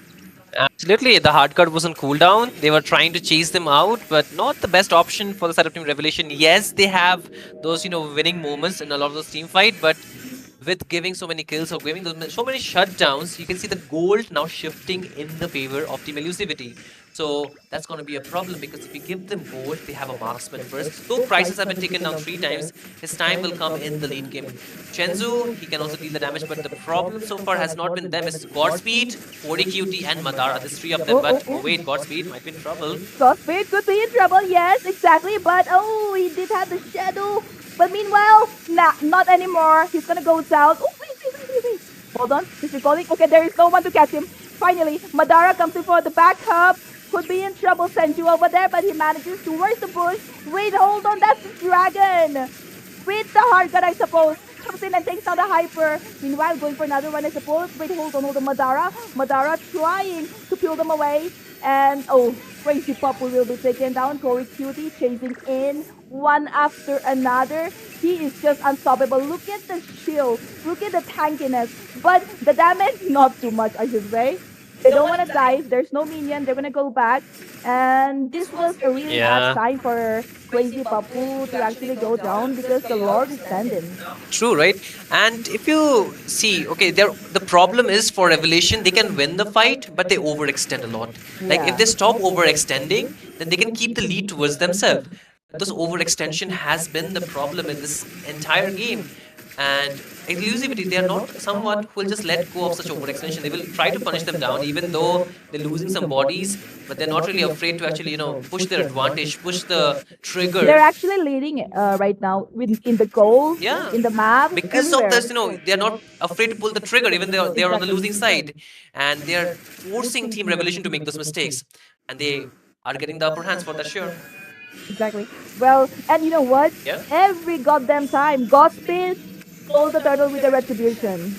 Retri God. Yes, and every time, Godspeed is in the opposite lane of his entire team, pushing and clearing the lanes, keeping the waves clear. This says that their setups are always right on point, even though they're winning the gang. Also, they're losing the gang. They're really good at their objectives. Meanwhile, could be a Lord fight. Okay, they are committing. They're committing, of course, but what can they do? Who's going to get the retribution? Godspeed has a good chance, though. Look at that. Yes. Godspeed, I'm waiting for the retribution once again, Crazy Papu comes in. They are just around the Lord. There's a full commitment. And like I said, the retribution, once again, back to back on the side of Godspeed. Meanwhile, Cory Cutie chasing down Neo with that shield. Definitely going down. Cory Cutie lost his immortality. He's gonna have to go back. Okay, he did not. It's still there. Not yet. will be retreating as well. They will have to defend, but Simon not in a good position, but the hard guard comes in. So he will survive definitely this time. Will they Yeah. be able to defend the Lord? True. I think they really overcommitted, but they had to overcome it for the Lord because that's a lot after all, Yeah. right? But losing out those holy defenses before the Lord even comes in will be a bit of problem. I think the top one is still there. Yes, it is there. So the Lord should be defended pretty easily unless the minions come and proc it down before that. But for Revelation, they can buy a little bit of time. I would say elusivity they might be a little bit rushed in to end this game, but they should not, follow that rush because so far Cody Cutie has been the one to put the most impact alongside Godspeed with the retribution, of course. But damage. Oh, look at that. Aha, the wild charge! And with that, they've taken down Crazy Papu already. Wait, who engaged? It's Simon? It's Simon? Yeah. Instead, with the hard guard, Simon could be in trouble. Godspeed, meanwhile, trying to take down Wiz. Okay, the inhibitor. Definitely the focus is on the inhibitor. Korikute comes in as well with ultimate. Meanwhile, will they be able to? No. They won't be able to No, push not this yet. one. They Oh, will have look to at go that. back. Godspeed could be Oh, in trouble. whoa. Little to no HP. One more hit, right? Survive. Exactly. Neo, what is he doing? Why is he going 1v5 like that? I think that might be a bad choice because No, Neo. actually, he has enough damage. But, okay, the hard guard comes in as well. Corey Cute is surviving. Oh. He's sustaining, taking all the damage. But he might just. Never mind. This guy is so tanky. I was like, okay, he's gonna die now. Not No. yet. Okay, he's gonna die now. No. You know why Neo has the damage? Because he has secured those 3 items, right? He has his core built, like at least the first 3, the power spike items. He need 2 more.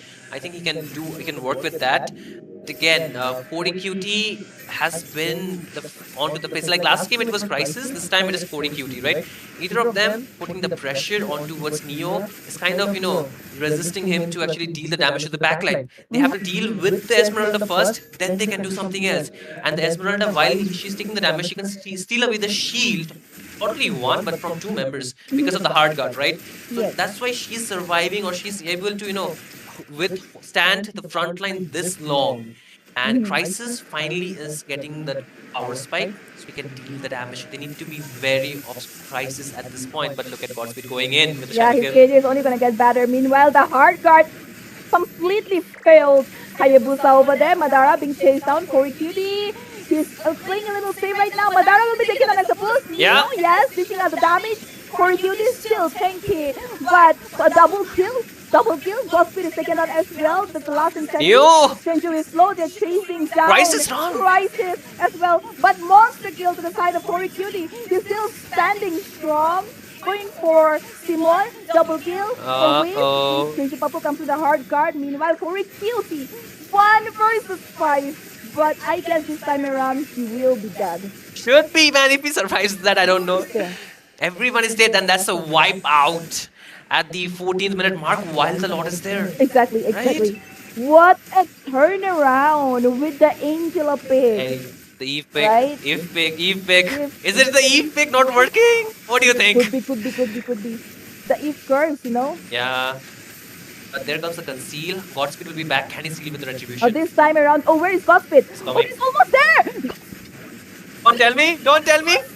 Oh, Wiz! Finally, Godspeed misses his retribution. He could not First time press it, in actually. history, or what? First First time. time in the Hornbill Esports Championship, Godspeed misses a retribution, and okay, he goes back.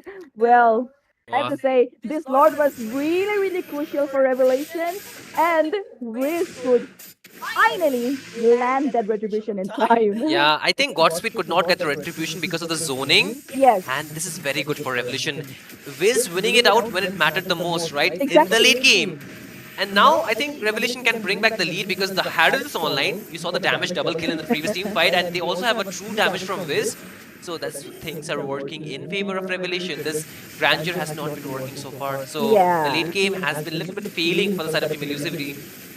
Granger definitely not this time around. Anyways, with Oh, the flicker. hard one goes in. It was just a distraction so that they could take Oh, wait. the turret down. I suppose Corey Cutie could be in trouble. The RWM comes in, really not helping. But Corey Cutie though will be taken down. Not No yet. Simon tries to chase him, Aye. but he's still standing strong. Wait, Godspeed. Godspeed comes in, dies. Okay, not yet. They are forcing them to retreat. They're not letting them push at all. Wait, Crisis, Crisis! double. There you go. Neo, double kill. Could be a triple. And there you go. It's a triple. Right. Oh no. Immortality pops in and that's a triple kill. But no. It's been stolen. Godspeed goes back. The fact that they did not let them push at all. It was so beautiful from the side of Team Revelation. Simon went in, baited out the flicker from Shenzhou, and now they're punishing him down more. But look at that. Anytime Team Elusivity wants to engage, the hard card, like you mentioned, is the game changing because they have not been able to touch Angela throughout this game. 0-0 and 19, almost, more than 90% kill participation except for one. And thus far, the spec has been working in the favor of Team Revelation, and one of the reason why they're able to have this turn around in the late game, able to take down the second tiers from the mid and the bot. Only the top tiers are standing first, second. So next Lord, if Revelation can get it taken down for their side, I think they can win this game as well. Exactly. You know what? I'm so much rooting in for Team Revelation right now. I so badly want them to make this work. Okay. Because I could see that effort, I could see that effort they're putting in. There's so much Yeah. improvement since the last match. True. But just that could have been a little bit better on the objectives. Meanwhile, Godspeed to be in danger. But now he probably has a shadow. Oh, wait, hold on. What? He doesn't. No! What?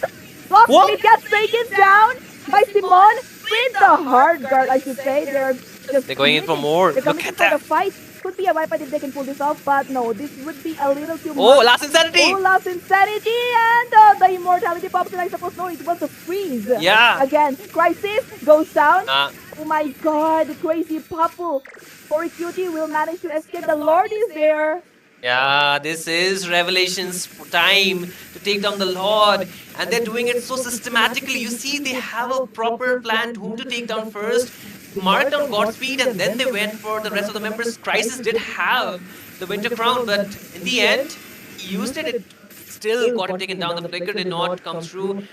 Shenzhou even committed the RWM, but not enough to stop the side of Team Revelation. They went in fully and got the hefty prize of taking everybody down. But Godspeed is again Okay, available. Godspeed's there. Yeah, he's there. Okay, he's there. But he's being chased down by Crazy Papu. Wait, Look can at he that. steal But it though? Godspeed goes towards the Lord. And No! he's taken down. Neo. But who's getting the Lord? Neo Nixon and the Lord has been taken down by Wiz. Cory Cutie is in trouble. Just one more hit. Oh no. He got his HP back. It's He not gets gonna his HP work. back. Yeah. He's gonna go back. Right. Oh my god, I have to say. They Damn. are not letting Godspeed land that retribution. Yeah, like Godspeed is trying his best, right? You saw him, he used the shadow kill, but he just wanted the Lord at any cost. He tried, but damage from Neo, man, it was just there, right? Well tried. Well tried indeed. I could hear the crowd from here. Yeah. They're like cheering so loud Yep.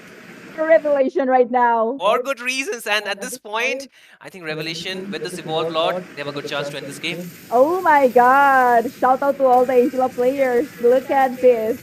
The change is 0-0 double to bulletproof Angela. Meanwhile, destroyed Oh! the inhibitor.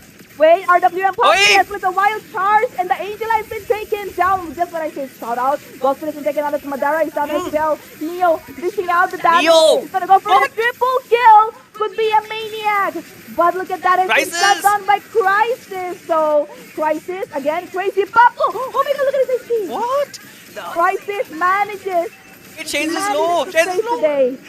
Oh, nah. Oh, Crisis manages to save the day. For He's Team in fact- EZT. Right now, Wait, we Tracy have... Papu got taken down too. Like what? Exactly. It's the wipeout. It's a wipeout, and It's the wipeout. Isis with the immortality can change the game around. He's the death timer at 20 minutes. It's very long. The first member to be back will be in 10 seconds. That will be Angela as well as Simon. I think they can defend because he's pushing from the mid lane, right? Yeah, For yeah, Crisis, yeah, so yeah. there's a turret, there's an inhibitor.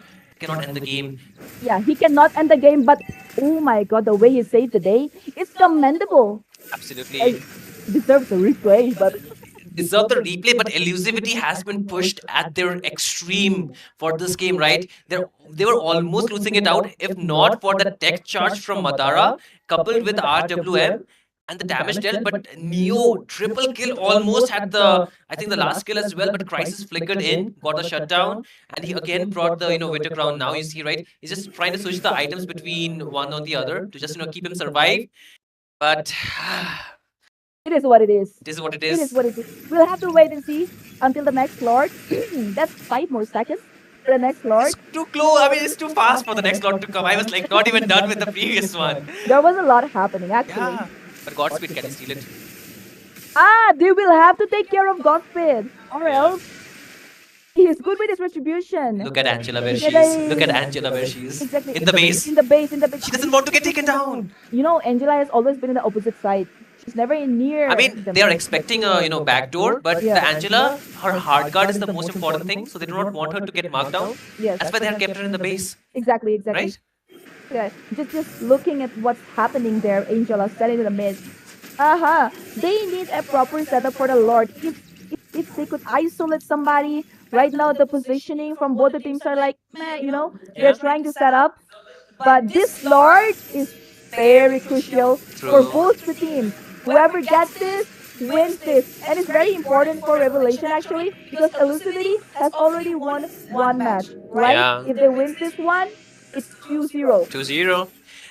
I think for Team Revelation, they have to be careful of the waves that are pushing from the sidelines. They do not have the inhibitors, so therefore the enhanced minions can easily push in compared to the normal minions. And Elusivity, they're doing it a slow game. They're just buying enough time for them to just take down this Lord. Godspeed is the first to start it off, but Wiz is there. But I think the backup will come much quicker from side of Team Elusivity compared to Team Revelation, who has to be again wary of the waves. As you can see, Wiz is there, but he might soon lose his Viraga armor, right? But here comes a hard guard plus the Black Dragon onto Shenzu. Oh, the Lord is reset. They Yeah. are actually kind of retreating. Oh, Oh, yeah. this could be bad for Revelation. A wild charge comes in.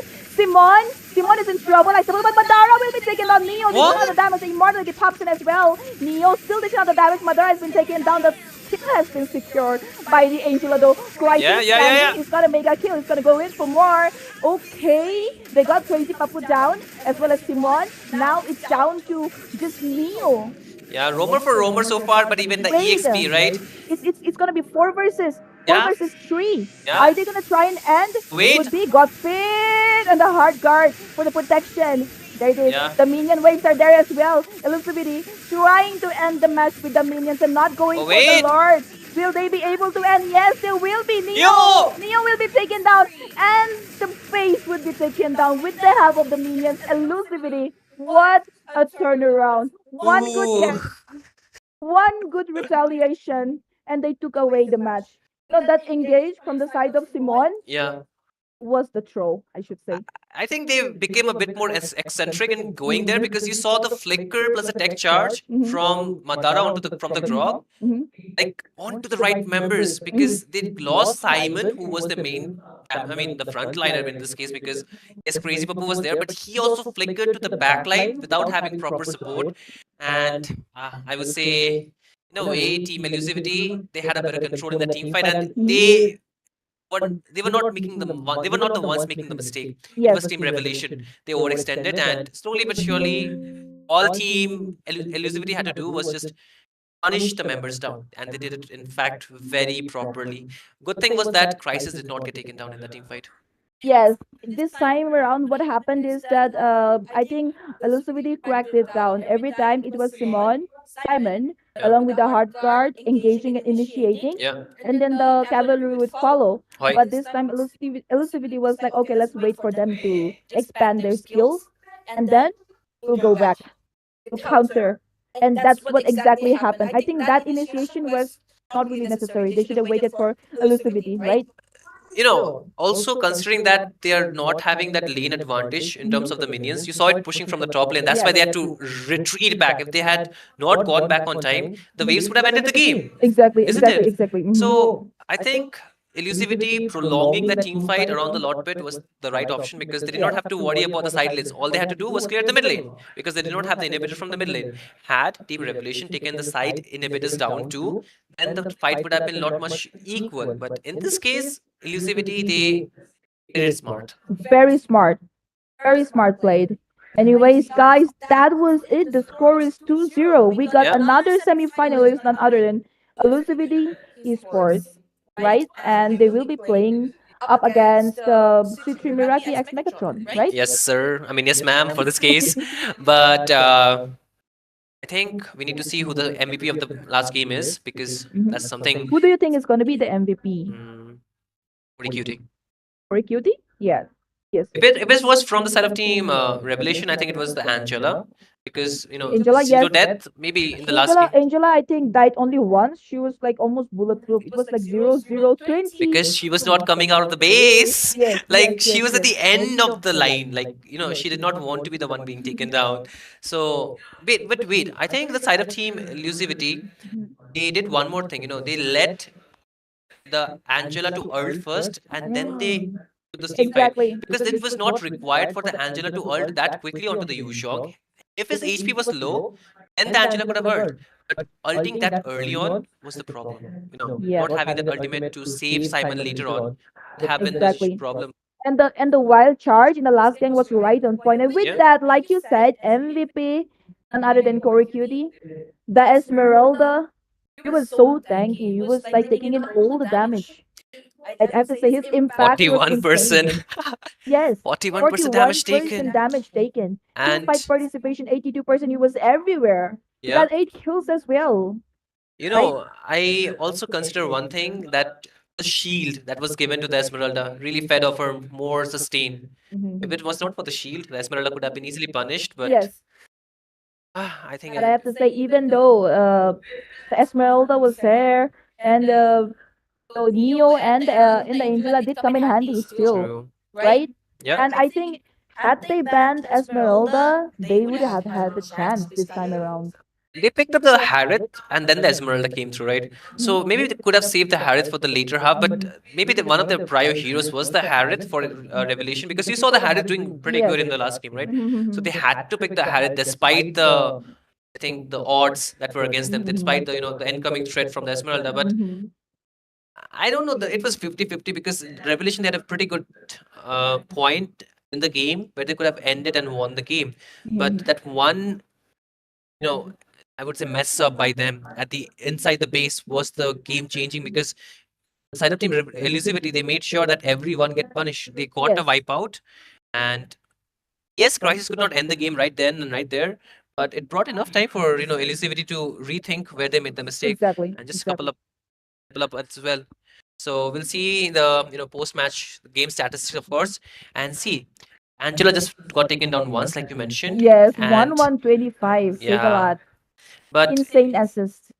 I think the side lane is again being the star of the show for Team Revelation, but that overextension from Simon, like you mentioned, was the problem in that last team fight.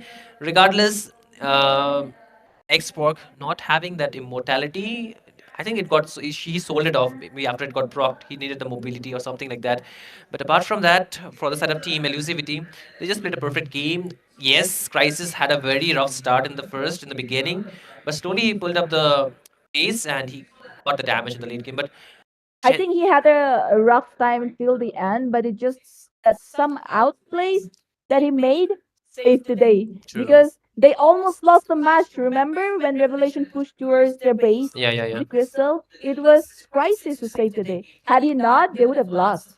Absolutely. I think at least in the early game, the Hayabusa and the Esmeralda was working. Like, even though Crisis was losing, it was just one lane, right? It was not the mid duo compared to the last game, which was losing for the side of Team Revelation. But this time, the Eve curse is broken.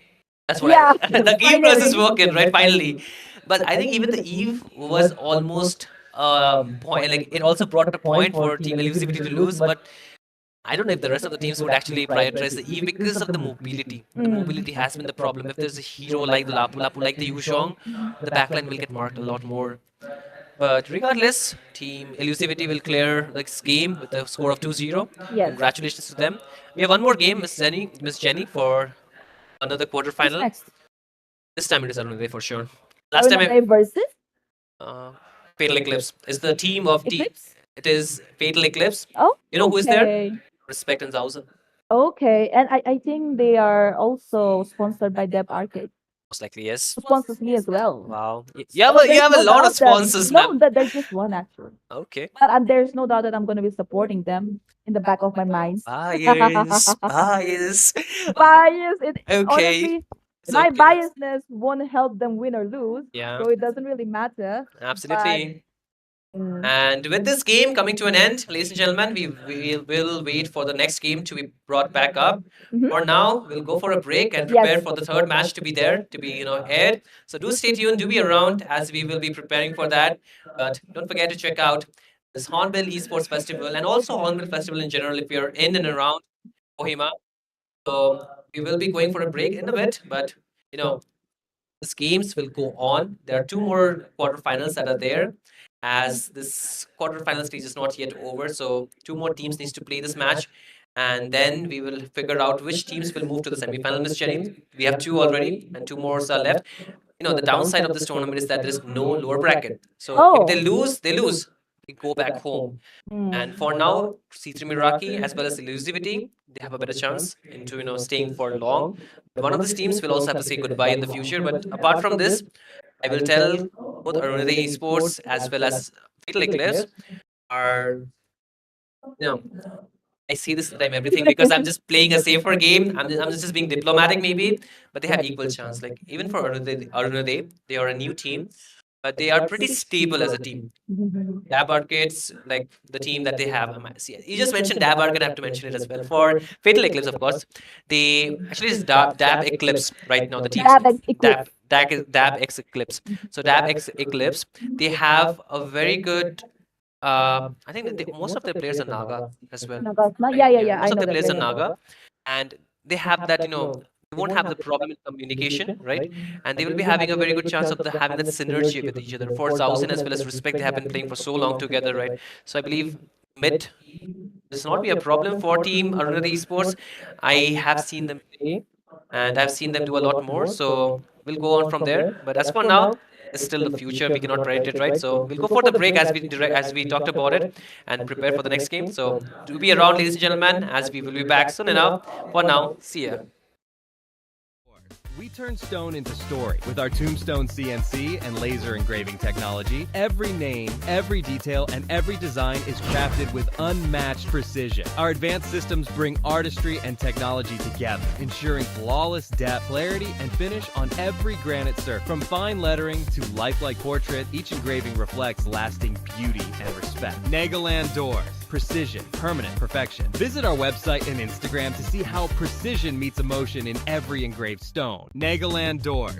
We turn stone into story with our Tombstone CNC and laser engraving technology. Every name, every detail, and every design is crafted with unmatched precision. Our advanced systems bring artistry and technology together, ensuring flawless depth, clarity, and finish on every granite surface. From fine lettering to lifelike portrait, each engraving reflects lasting beauty and respect. Nagaland Doors. Precision, permanent perfection. Visit our website and Instagram to see how precision meets emotion in every engraved stone. Nagaland Doors.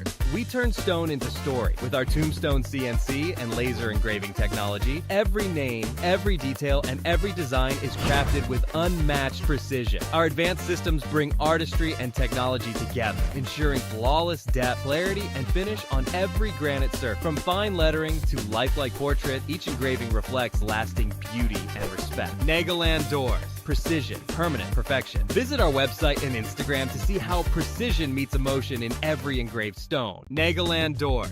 We turn stone into story with our Tombstone CNC and laser engraving technology. Every name, every detail, and every design is crafted with unmatched precision. Our advanced systems bring artistry and technology together, ensuring flawless depth, clarity, and finish on every granite surface. From fine lettering to lifelike portrait, each engraving reflects lasting beauty and respect. Nagaland Doors. Precision, permanent perfection. Visit our website and Instagram to see how precision meets emotion in every engraved stone. Nagaland Doors. We turn stone into story with our Tombstone CNC and laser engraving technology. Every name, every detail, and every design is crafted with unmatched precision. Our advanced systems bring artistry and technology together, ensuring flawless depth, clarity, and finish on every granite surface. From fine lettering to lifelike portrait, each engraving reflects lasting beauty and respect. Nagaland Doors. precision, permanent perfection. Visit our website and Instagram to see how precision meets emotion in every engraved stone. Nagaland Doors. We turn stone into story with our Tombstone CNC and laser engraving technology. Every name, every detail, and every design is crafted with unmatched precision. Our advanced systems bring artistry and technology together, ensuring flawless depth, clarity, and finish on every granite surface. From fine lettering to lifelike portrait, each engraving reflects lasting beauty and respect. Nagaland Doors. Precision, permanent perfection. Visit our website and Instagram to see how precision meets emotion in every engraved stone. Nagaland Doors. We turn stone into story with our Tombstone CNC and laser engraving technology. Every name, every detail, and every design is crafted with unmatched precision. Our advanced systems bring artistry and technology together, ensuring flawless depth, clarity, and finish on every granite surface. From fine lettering to lifelike portrait, each engraving reflects lasting beauty and respect. Nagaland Doors. Precision, permanent perfection. Visit our website and Instagram to see how precision meets emotion in every engraved stone. Nagaland Doors. We turn stone into story with our Tombstone CNC and laser engraving technology. Every name, every detail, and every design is crafted with unmatched precision. Our advanced systems bring artistry and technology together, ensuring flawless depth, clarity, and finish on every granite surface. From fine lettering to lifelike portrait, each engraving reflects lasting beauty and respect. Nagaland Doors. Precision, permanent perfection. Visit our website and Instagram to see how precision meets emotion in every engraved stone. Nagaland Doors. We turn stone into story with our Tombstone CNC and laser engraving technology. Every name, every detail, and every design is crafted with unmatched precision. Our advanced systems bring artistry and technology together, ensuring flawless depth, clarity, and finish on every granite surface. From fine lettering to lifelike portrait, each engraving reflects lasting beauty and respect. Nagaland Doors. Precision, permanent perfection. Visit our website and Instagram to see how precision meets emotion in every engraved stone. Nagaland Doors. We turn stone into story with our Tombstone CNC and laser engraving technology. Every name, every detail, and every design is crafted with unmatched precision. Our advanced systems bring artistry and technology together, ensuring flawless depth, clarity, and finish on every granite surface. From fine lettering to lifelike portrait, each engraving reflects lasting beauty and respect. Nagaland Doors. Precision, permanent perfection. Visit our website and Instagram to see how precision meets emotion in every engraved stone. Nagaland Doors. We turn stone into story with our Tombstone CNC and laser engraving technology. Every name, every detail, and every design is crafted with unmatched precision. Our advanced systems bring artistry and technology together, ensuring flawless depth, clarity, and finish on every granite surface. From fine lettering to lifelike portrait, each engraving reflects lasting beauty and respect. Nagaland Doors. Precision, permanent perfection. Visit our website and Instagram to see how precision meets emotion in every engraved stone. Nagaland Doors. We turn stone into story with our Tombstone CNC and laser engraving technology. Every name, every detail, and every design is crafted with unmatched precision. Our advanced systems bring artistry and technology together, ensuring flawless depth, clarity, and finish on every granite surface. From fine lettering to lifelike portrait, each engraving reflects lasting beauty and respect. Nagaland Doors. Precision, permanent perfection. Visit our website and Instagram to see how precision meets emotion in every engraved stone. Nagaland Doors. We turn stone into story with our Tombstone CNC and laser engraving technology. Every name, every detail, and every design is crafted with unmatched precision. Our advanced systems bring artistry and technology together, ensuring flawless depth, clarity, and finish on every granite surface. From fine lettering to lifelike portrait, each engraving reflects lasting beauty and respect. Nagaland Doors. Precision, permanent perfection. Visit our website and Instagram to see how precision meets emotion in every engraved stone. Nagaland Doors. We turn stone into story with our Tombstone CNC and laser engraving technology. Every name, every detail, and every design is crafted with unmatched precision. Our advanced systems bring artistry and technology together, ensuring flawless depth, clarity, and finish on every granite surface. From fine lettering to lifelike portrait, each engraving reflects lasting beauty and respect. Nagaland Doors. precision, permanent perfection. Visit our website and Instagram to see how precision meets emotion in every engraved stone. Nagaland Doors.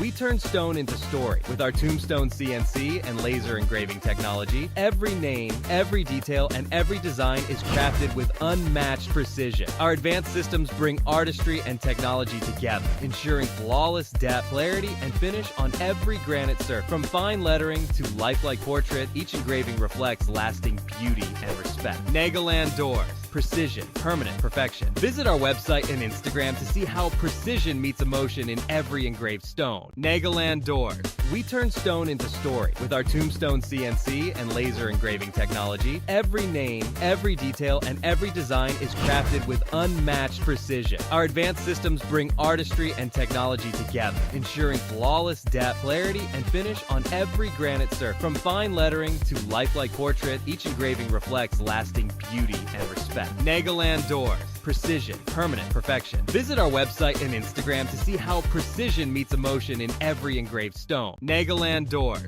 We turn stone into story. With our Tombstone CNC and laser engraving technology, every name, every detail, and every design is crafted with unmatched precision. Our advanced systems bring artistry and technology together, ensuring flawless depth, clarity, and finish on every granite surface. From fine lettering to lifelike portrait, each engraving reflects lasting beauty and respect. Nagaland Doors. Precision, permanent perfection. Visit our website and Instagram to see how precision meets emotion in every engraved stone. Nagaland Doors. We turn stone into story. With our Tombstone CNC and laser engraving technology, every name, every detail, and every design is crafted with unmatched precision. Our advanced systems bring artistry and technology together, ensuring flawless depth, clarity, and finish on every granite surface. From fine lettering to lifelike portrait, each engraving reflects lasting beauty and respect. Nagaland Doors. Precision, permanent perfection. Visit our website and Instagram to see how precision meets emotion in every engraved stone. Nagaland Doors. We turn stone into story. With our Tombstone CNC and laser engraving technology, every name, every detail, and every design is crafted with unmatched precision. Our advanced systems bring artistry and technology together, ensuring flawless depth, clarity, and finish on every granite surface. From fine lettering to lifelike portrait, each engraving reflects lasting beauty and respect. Nagaland Doors. Precision, permanent perfection. Visit our website and Instagram to see how precision meets emotion in every engraved stone. Nagaland Doors. We turn stone into story. With our Tombstone CNC and laser engraving technology, every name, every detail, and every design is crafted with unmatched precision. Our advanced systems bring artistry and technology together, ensuring flawless depth, clarity, and finish on every granite surface. From fine lettering to lifelike portrait, each engraving reflects lasting beauty and respect. Nagaland Doors. Precision, permanent perfection. Visit our website and Instagram to see how precision meets emotion in every engraved stone. Nagaland Doors. We turn stone into story. With our Tombstone CNC and laser engraving technology, every name, every detail, and every design is crafted with unmatched precision. Our advanced systems bring artistry and technology together, ensuring flawless. Well, we are back again, ladies and gentlemen. Like as we promised, we don't get breaks, we don't get anything. We are getting overworked. I'm just kidding. I'm just kidding. This is not a call for help. But again, we are back with the game number 3. Not game number 3. Match number 3 it is. So we will see both these teams. That is Team Aruna Esports going on against Team Fatal Eclipse or DABX Eclipse in a best of 3 game for the qualification into the semi-finals. We have 2 teams already moving to the semi-finals. It's going to be C3 Meraki as well as Team Elusivity winning 2-0 clean sweep, and they will meet each other. And now we have to get done with the other bracket that is going to be, Team it is Aruna Esports, DABX Eclipse. Then we have SS, that is Sacred Shine X Simp. And then we have one more team, that is Peak. So these 4 teams will still are yet to play, and we'll see how they go on for that. But again, on to the caster, take the voice of the games. It will be like me, Shinryu, and I'm joined by Miss Jenny. So 3 games. I mean, the 2 games, how were they? I think the elusivity versus the revelation was more fun. Okay. At least in the second match, we saw some really good competition, neck to neck, tanks and everything. Yeah. The entire match was neck to neck, to be honest. Yeah. It was like a roller coaster of ups and downs. Mhm. So I really liked that match. And this time around, we have Aruna versus DABX Eclipse. DABX I know. Eclipse. I think this match is gonna be tough again because True. both are good. I think. Yeah. I have seen Zoltan play in the NEC and who was that? Respect. Respect, right? Yeah.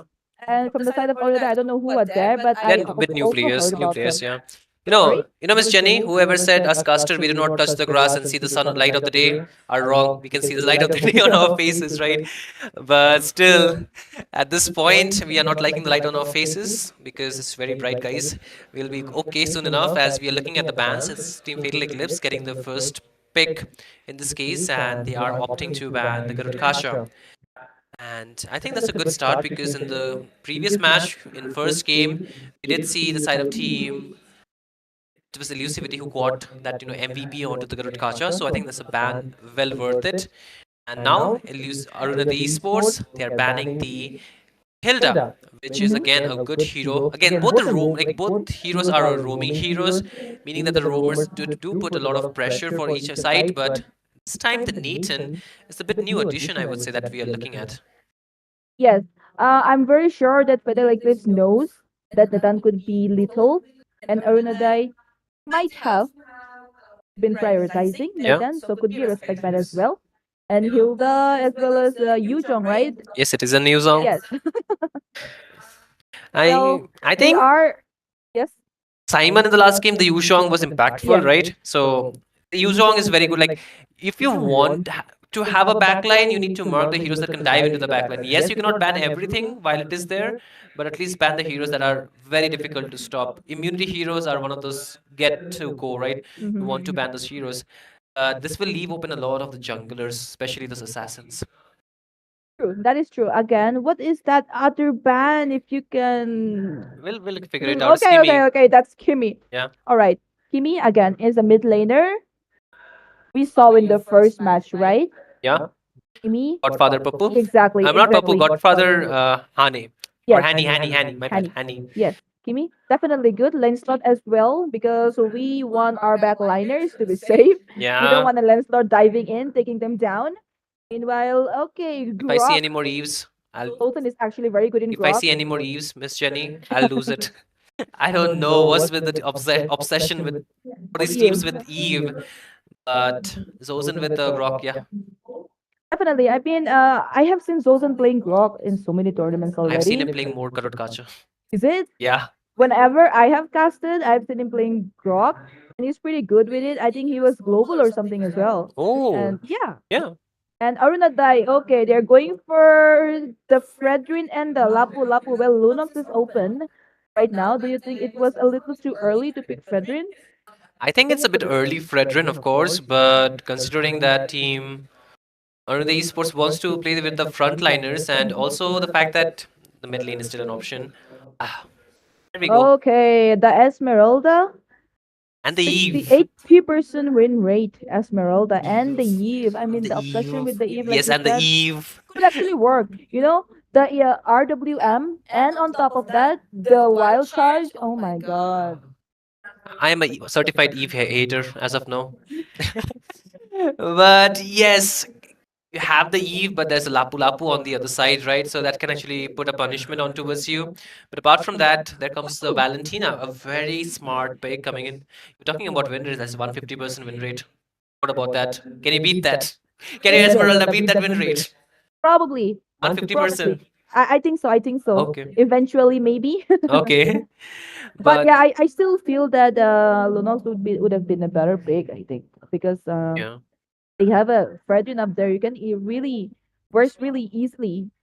But so we'll have to see. They're probably thinking more about the comp than the individual damage Yeah. that Lunox could have provided. We'll have to see. Okay, for the next phase of the banning, they might target the goal laners right now because none of them have picked yet. And CC, well, CC is still open.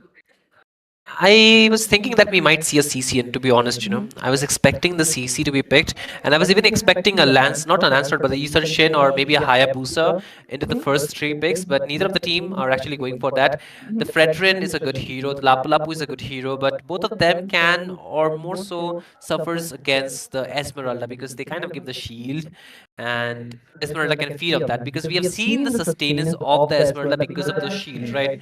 And giving the shield freely when the Esmeralda is running rampant is a bad choice. But I love the Valentina pick coming out from the side of Team Around the Esports because they can not only steal away the RWM, they can also steal away the tech charge from this Grok that can put a lot of pressure because that's a very good set maker once, and coupled with the rest of the team, that is the Lapu Lapu as well as the Red, they can actually do the chain CC combo.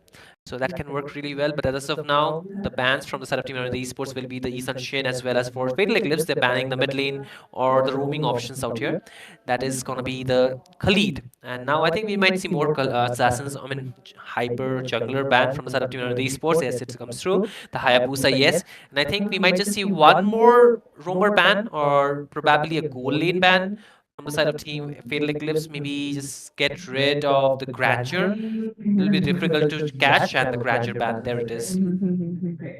Okay, Khalid is banned, which is good. Like you True. said. I mean, too much. Oh, yeah. Yeah. Ranger has been banned. Yeah. The Grandeur ban is important because it's difficult to catch with the heroes they have. You see RWM, single layer skill, right? Cannot reposition. Problem. Mhm. I was have been banned as well. With that, what do we have for the options of hyper? Do you think we might see a Fanny? I don't think Because for Respect does play Fanny. he does play Fanny. In Yeah. fact, he does play Fanny. I think an X-Borg.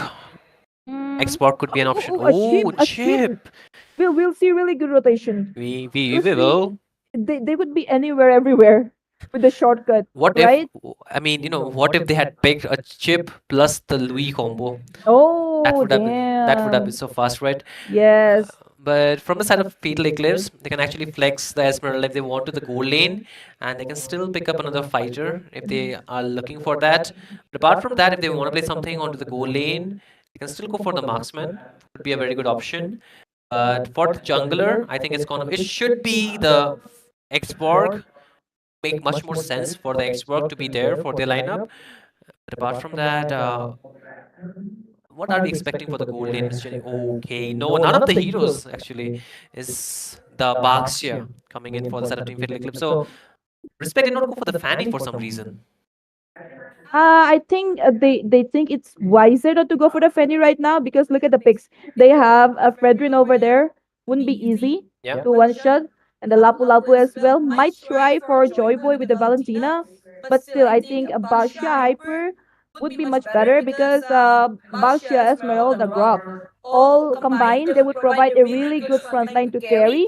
But then again, we saw this in the first match, right? Yeah. They will lag a little bit in the early game because of the Eve. But then again, Eve and Valentina quite the same, right? I So think, yeah, we'll have because to wait they'll and use the see. same ultimate. The only factor is that they're picking more shield against the Esmeralda. Like, I know I've been saying this non-stop, but why are you feeding shield to an Esmeralda? Like, you should not do that. Yes, you have very good mobility with the chips, ultimate, the shortcut, but regardless, against the I'll tell you one thing. In terms of the laning matchup, the carry is better against the carry wins the laning against the Harith. That's one of the heroes used to counter the Harith. So I feel for the side of team or the esports, in terms of draft, they have given a little bit of leeway for Fatal Eclipse to actually get the upper hand. But apart from that, or Fatal Eclipse late game centric draft. That is one of the things.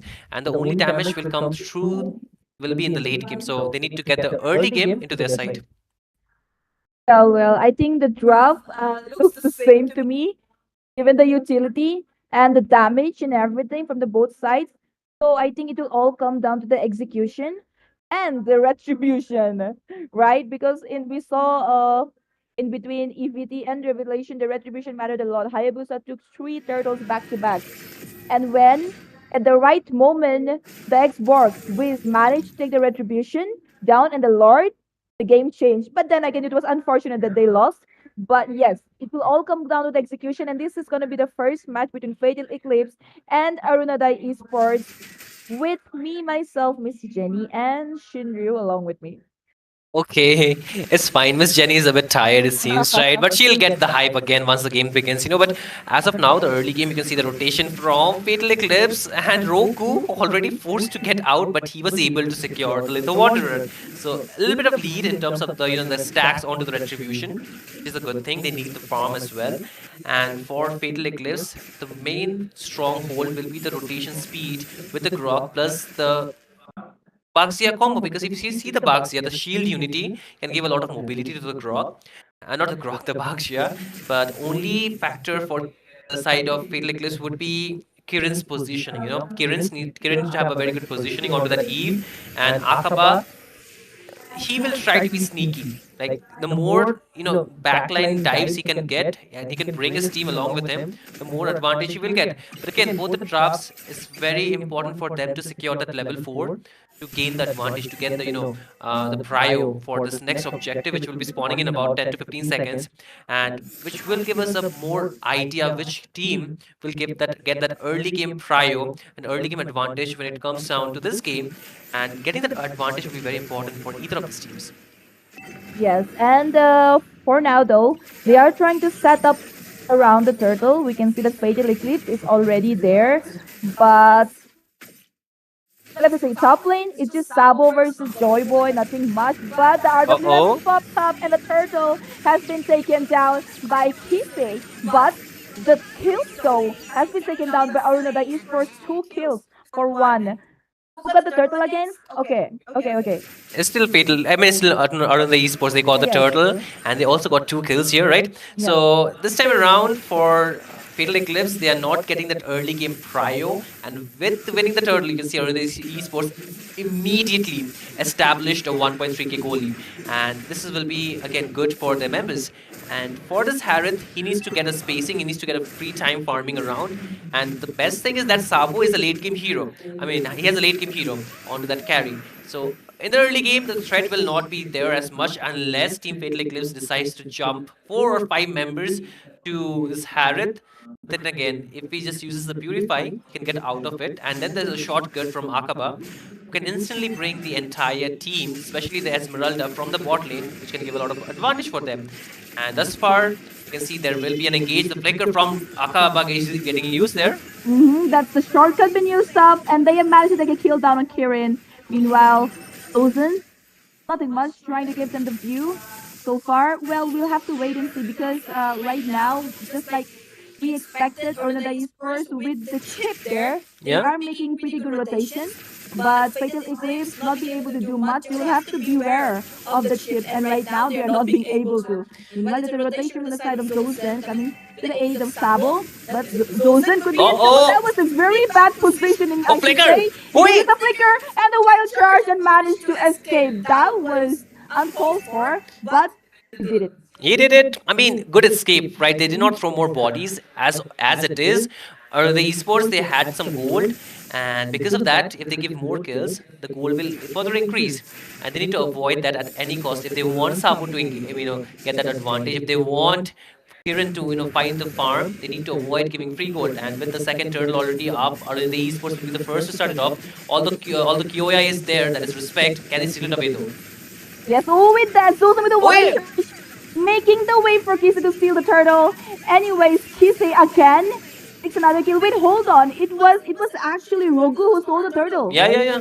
I thought Kisei was gonna take it. Sorry, I thought Kyoyo was gonna take it. That was a pretty good wild charge, Yeah. and he had the perfect setup. But I think he Rogu- missed the. I think he did not use the retribution onto the turtle. He used it on the member. Yeah. Like the retribution was on cooldown too. Like both of the team members had the. Both of the junglers had the retribution. But oh, Zausen, no flicker though. Zozen could be in trouble. He doesn't have the flicker this time around. He will definitely go down. Punished. Yeah. Yes. I feel bad for the side of Team Fatal Eclipse because they have the understanding of what to do. Then again, in terms of syncing, it's not working because I think for Kyoya, he could have easily used the retribution out there. He had Zausen gave the perfect opportunity for him to do that, but for some reason he did not use it onto the turtle. But Roku did not make that mistake. He used it on the turtle and got the lead again back to their side. But as of now, the lead will be furthering more if such mishaps keep on happening. Look at the top lane. as Kise already, they switched the lane. Okay, the Esmeralda came to the top lane from the bot lane, so giving Sabo a much more easier lane to farm in, and this should be much better because against the Harith, the Esmeralda performs a lot better. Yes, that is true. Harriet versus Esmeralda right now. If we see the KDA though, Joy Boy, he is dishing out the damage. But again, if it's a 1 versus 1, right now Esmeralda would win. But I think in the late game, the Joy Boy will be able to burst it down. Meanwhile, bottom lane with a Uh-oh. shortcut. All of them are in the bottom lane. It's a 5 versus 1. Sabo gets taken down. The backup comes, but too late to the party. The backup comes, but you cannot match the mobility that the chip has. He can bring his entire team. Only one thing is that if they use the same shortcut the side of team the esports are using, maybe they can do something. So far, 6 minutes into the game, 3-4-5 is the KD. I mean the score on the board with 2 objectives going to the side of team the esports. The third one also seems like it should be going to their side. Yes, Team Fatal Eclipse are there starting to engage, but look at that, they're already getting zoned out. Definitely, and the damage dished out. Oh! Would change the game, but comes in the single Yoya? mission from the side of Joy Boy, and he's gonna change the game. I suppose comes in Roku with that Princess when he gets the kill. Right now would be going for the turtle because he has already taken 2 turtles. By the way, this could be the third chosen. Okay, there is not gonna be any retribution, and with that Roku secures it pretty easily actually.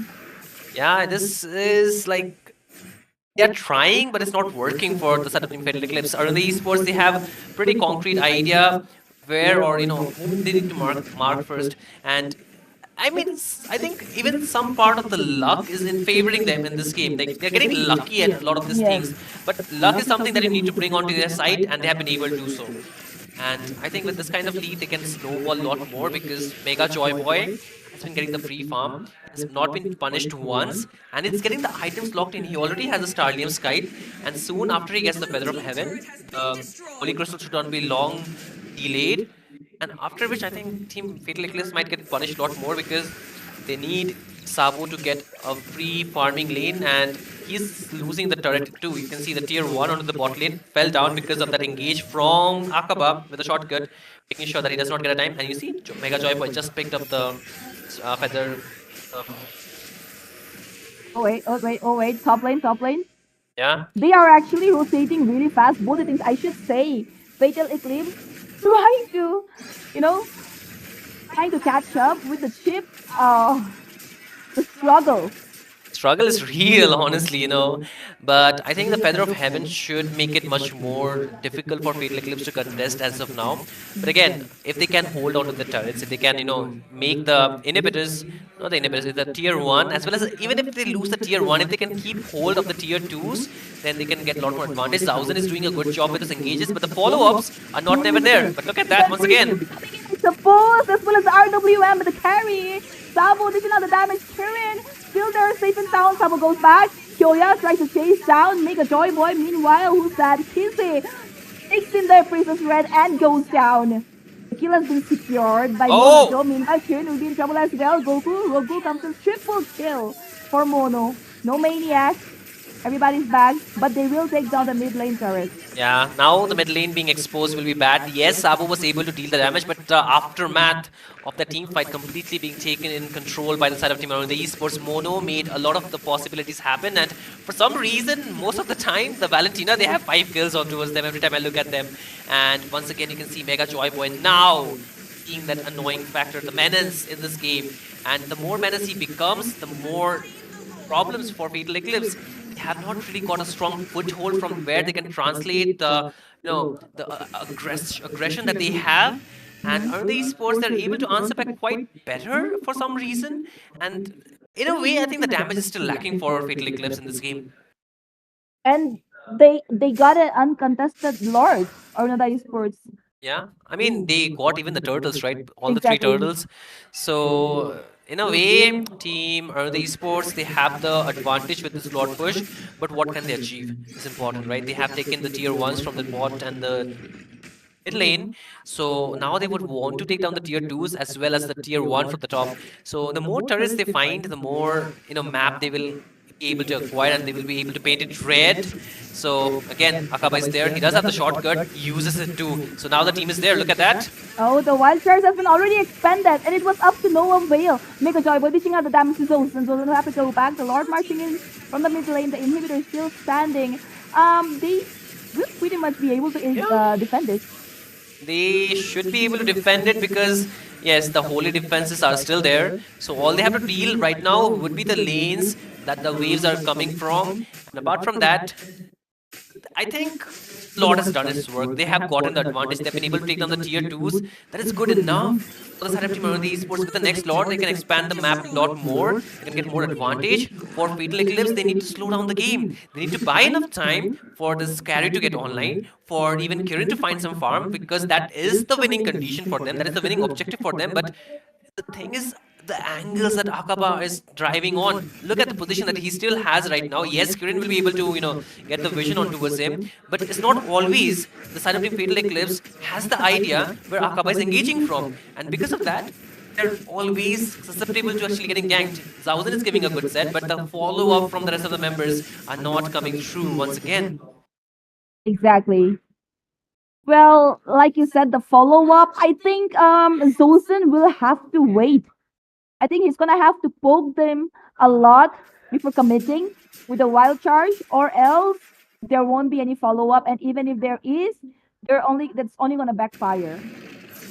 Absolutely, I and don't see a lot of poking in this game. I mean, just goes in with the wild charge and okay. Bottom lane. Like you said. uh-oh. He's gonna get picked off. That's the shortcut. That's 1 versus 4, and his entire team had to wait and just stand there. But I think Kirin could have used the RWM to help him, maybe, but that didn't happen.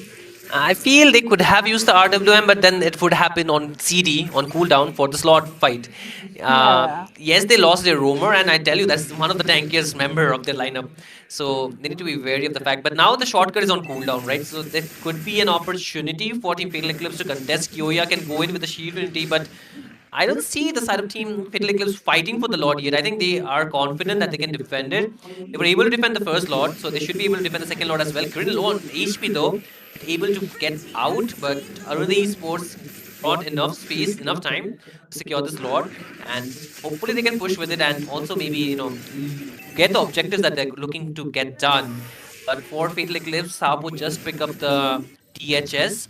So that's a very good sign. That is the lifeline that they have.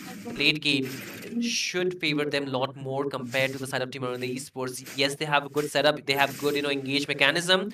But if Sabo gets farmed, that might be it.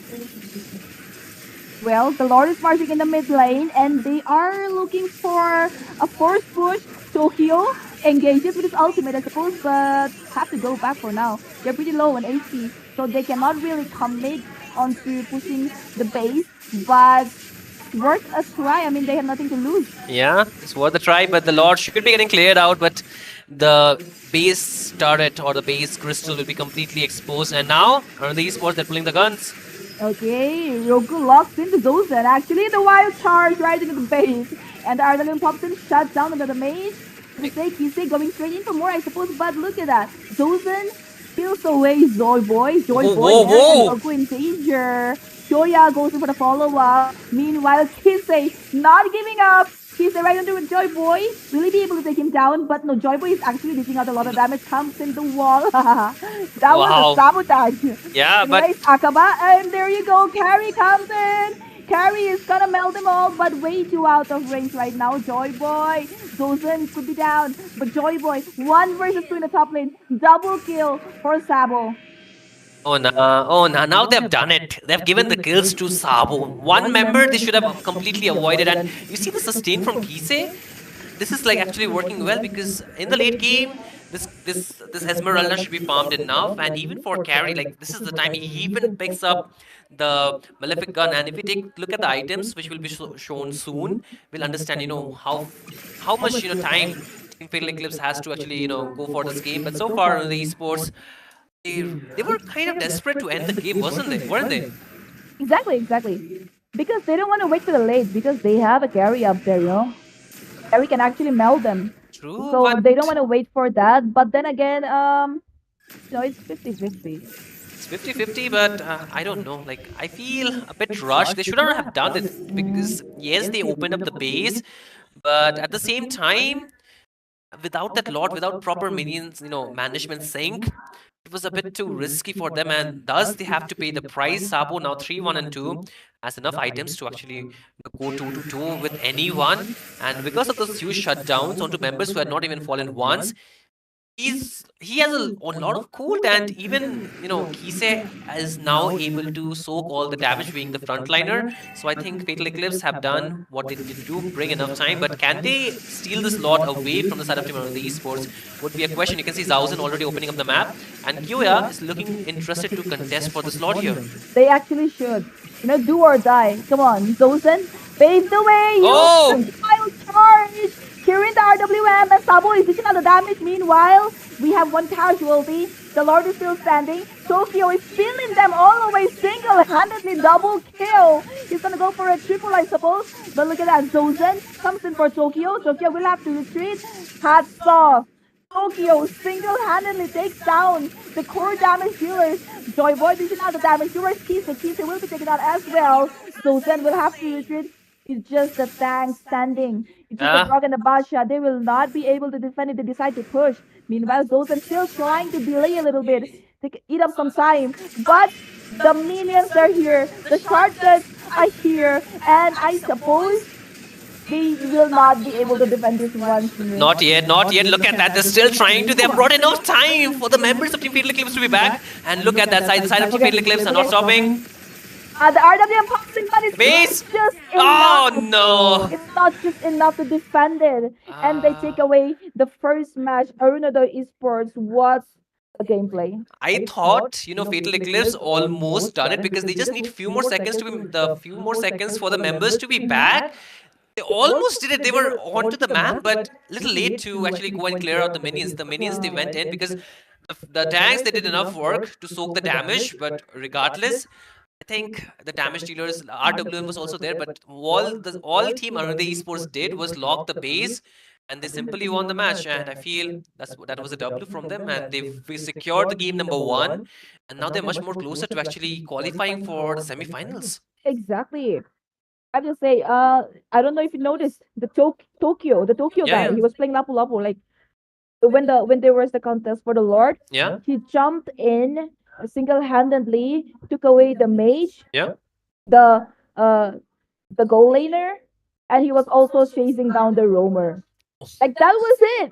That was halfway over when he did that. So the impact of the Lapu Lapu was insane. I want to mention something, Miss Jenny. Don't pick the Eve.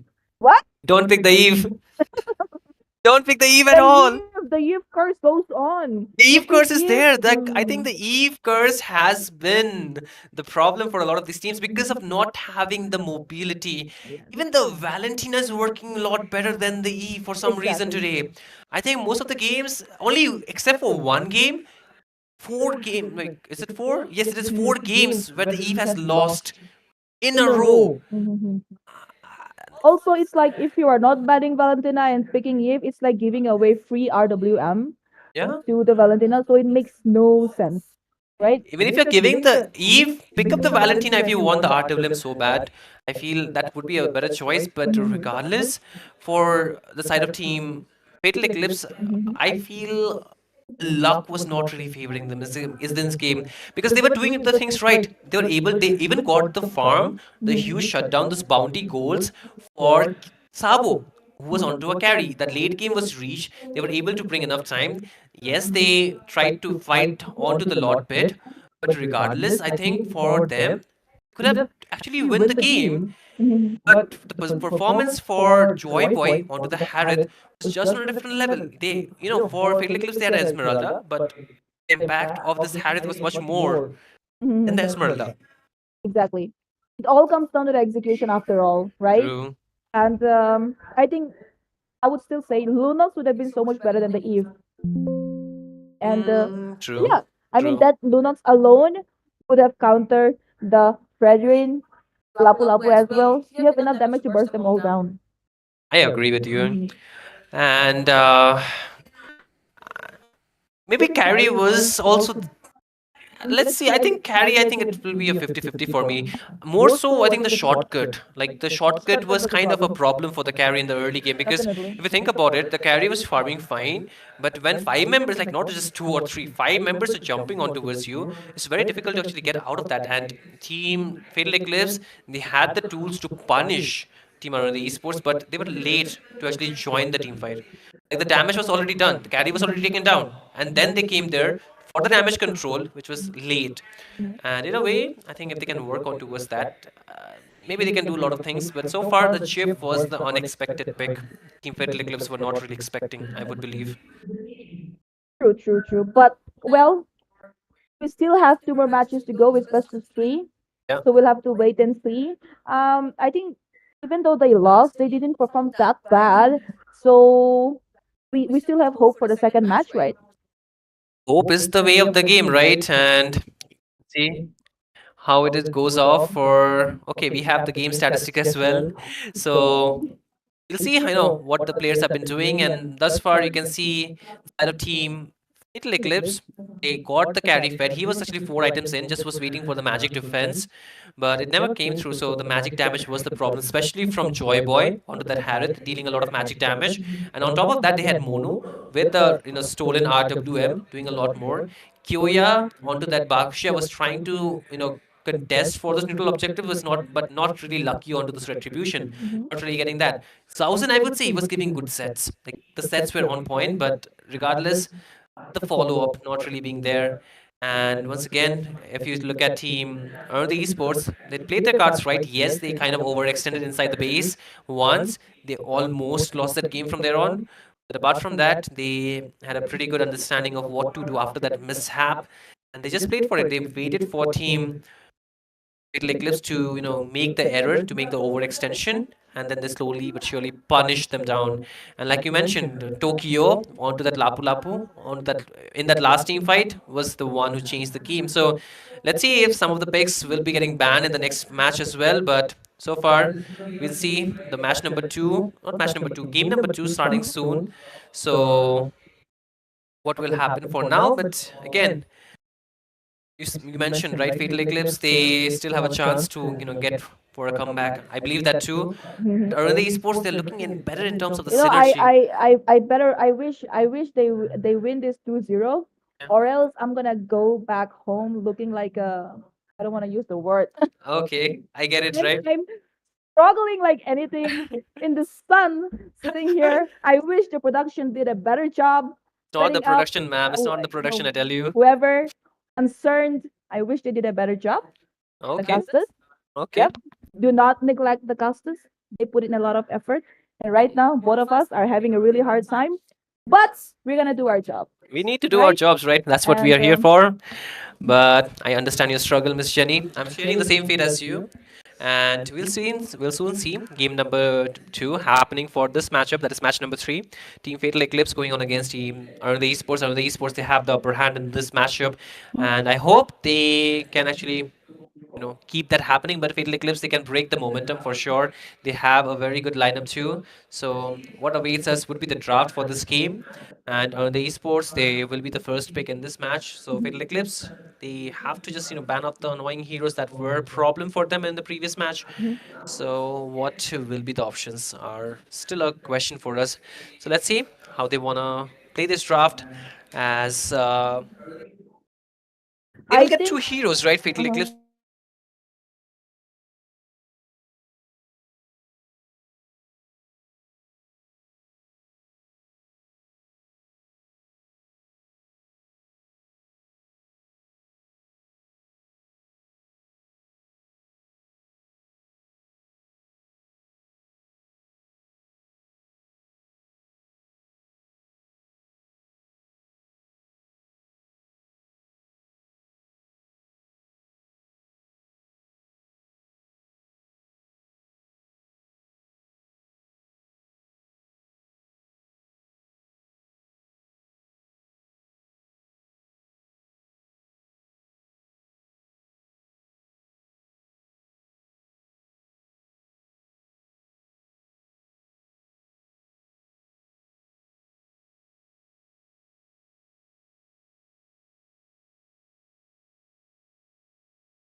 Was mute her.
We turn stone into story with our Tombstone CNC and laser engraving technology. Every name, every detail, and every design is crafted with unmatched precision. Our advanced systems bring artistry and technology together, ensuring flawless depth, clarity, and finish on every granite surface. From fine lettering to lifelike portrait, each engraving reflects lasting beauty and respect. Nagaland Doors. Precision, permanent perfection. Visit our website and Instagram to see how precision meets emotion in every engraved stone. Nagaland Doors. We turn stone into story with our Tombstone CNC and laser engraving technology. Every name, every detail, and every design is crafted with unmatched precision. Our advanced systems bring artistry and technology together, ensuring flawless depth, clarity, and finish on every granite surface. From fine lettering to lifelike portrait, each engraving reflects lasting beauty and respect. Nagaland Doors. Precision, permanent perfection. Visit our website and Instagram to see how precision meets emotion in every engraved stone. Nagaland Doors. We turn stone into story with our Tombstone CNC and laser engraving technology. Every name, every detail, and every design is crafted with unmatched precision. Our advanced systems bring artistry and technology together, ensuring flawless depth, clarity, and finish on every granite surface. From fine lettering to lifelike portrait, each engraving reflects lasting beauty and respect. Nagaland Doors. Precision, permanent perfection. Visit our website and Instagram to see how precision meets emotion in every engraved stone. Nagaland Doors. We turn stone into story with our Tombstone CNC and laser engraving technology. Every name, every detail, and every design is crafted with unmatched precision. Our advanced systems bring artistry and technology together, ensuring flawless depth, clarity, and finish on every granite surface. From fine lettering to lifelike portrait, each engraving reflects lasting beauty and respect. Nagaland Doors. Precision, permanent perfection. Visit our website and Instagram to see how precision meets emotion in every engraved stone. Nagaland Doors. We turn stone into story with our Tombstone CNC and laser engraving technology. Every name, every detail, and every design is crafted with unmatched precision. Our advanced systems bring artistry and technology together, ensuring flawless depth, clarity, and finish on every granite surface. From fine lettering to lifelike portrait, each engraving reflects lasting beauty and respect. Nagaland Doors. Precision, permanent perfection. Visit our website and Instagram to see how precision meets emotion in every engraved stone. Nagaland Doors. We turn stone into story with our Tombstone CNC and laser engraving technology. Every name, every detail, and every design is crafted with unmatched precision. Our advanced systems bring artistry and technology together, ensuring flawless depth, clarity, and finish on every granite surface. From fine lettering to lifelike portrait, each engraving reflects lasting beauty and respect. Nagaland Doors. precision, permanent perfection. Visit our website and Instagram to see how precision meets emotion in every engraved stone. Nagaland Doors. We turn stone into story. With our Tombstone CNC and laser engraving technology, every name, every detail, and every design is crafted with unmatched precision. Our advanced systems bring artistry and technology together, ensuring flawless depth, clarity, and finish on every granite surface. From fine lettering to lifelike portrait, each engraving reflects lasting beauty and respect. Nagaland Doors. Precision, permanent perfection. Visit our website and Instagram to see how precision meets emotion in every engraved stone. Nagaland Doors. We turn stone into story. With our Tombstone CNC and laser engraving technology, every name, every detail, and every design is crafted with unmatched precision. Our advanced systems bring artistry and technology together, ensuring flawless depth, clarity, and finish on every granite surface. From fine lettering to lifelike portrait, each engraving reflects lasting beauty and respect. Nagaland Doors. Precision, permanent perfection. Visit our website and Instagram to see how precision meets emotion in every engraved stone. Nagaland Doors. We turn stone into story. With our Tombstone CNC and laser engraving technology, every name, every detail, and every design is crafted with unmatched precision. Our advanced systems bring artistry and technology together, ensuring flawless depth, clarity, and finish on every granite surface. From fine lettering to lifelike portrait, each engraving reflects lasting beauty and respect. Nagaland Doors. Precision, permanent perfection. Visit our website and Instagram to see how precision meets emotion in every engraved stone. Nagaland Doors.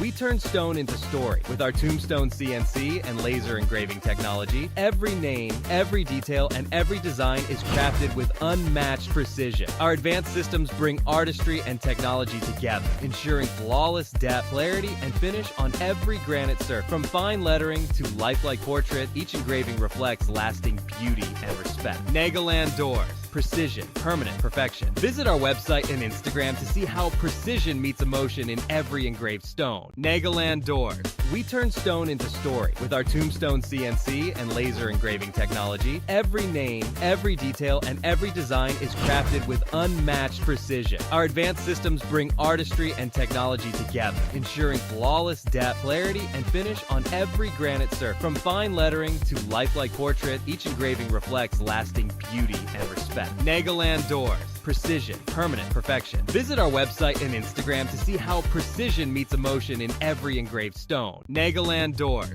We turn stone into story. With our Tombstone CNC and laser engraving technology, every name, every detail, and every design is crafted with unmatched precision. Our advanced systems bring artistry and technology together, ensuring flawless depth, clarity, and finish on every granite surface. From fine lettering to lifelike portrait, each engraving reflects lasting beauty and respect. Nagaland Doors. Precision, permanent perfection. Visit our website and Instagram to see how precision meets emotion in every engraved stone. Nagaland Doors. We turn stone into story. With our Tombstone CNC and laser engraving technology, every name, every detail, and every design is crafted with unmatched precision. Our advanced systems bring artistry and technology together, ensuring flawless depth, clarity, and finish on every granite surface. From fine lettering to lifelike portrait, each engraving reflects lasting beauty and respect. Nagaland Doors. Precision, permanent perfection. Visit our website and Instagram to see how precision meets emotion in every engraved stone. Nagaland Doors.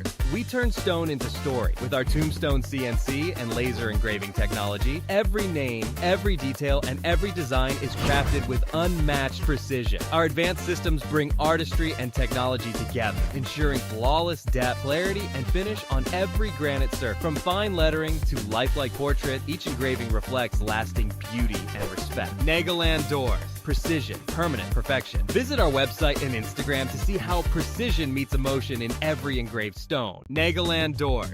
We turn stone into story. With our Tombstone CNC and laser engraving technology, every name, every detail, and every design is crafted with unmatched precision. Our advanced systems bring artistry and technology together, ensuring flawless depth, clarity, and finish on every granite surface. From fine lettering to lifelike portrait, each engraving reflects lasting beauty and respect. Nagaland Doors. precision, permanent perfection. Visit our website and Instagram to see how precision meets emotion in every engraved stone. Nagaland Doors. We turn stone into story with our Tombstone CNC and laser engraving technology. Every name, every detail, and every design is crafted with unmatched precision. Our advanced systems bring artistry and technology together, ensuring flawless depth, clarity, and finish on every granite surface. From fine lettering to lifelike portrait, each engraving reflects lasting beauty and respect. Nagaland Doors. Precision, permanent perfection. Visit our website and Instagram to see how precision meets emotion in every engraved stone. Nagaland Doors.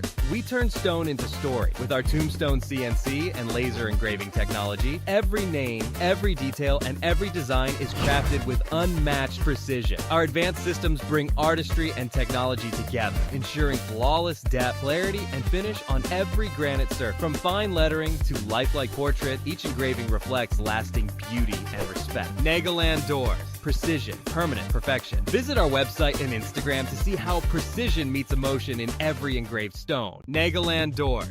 We turn stone into story with our Tombstone CNC and laser engraving technology. Every name, every detail, and every design is crafted with unmatched precision. Our advanced systems bring artistry and technology together, ensuring flawless depth, clarity, and finish on every granite surface. From fine lettering to lifelike portrait, each engraving reflects lasting beauty and respect. Nagaland Doors. Precision, permanent perfection. Visit our website and Instagram to see how precision meets emotion in every engraved stone. Nagaland Doors.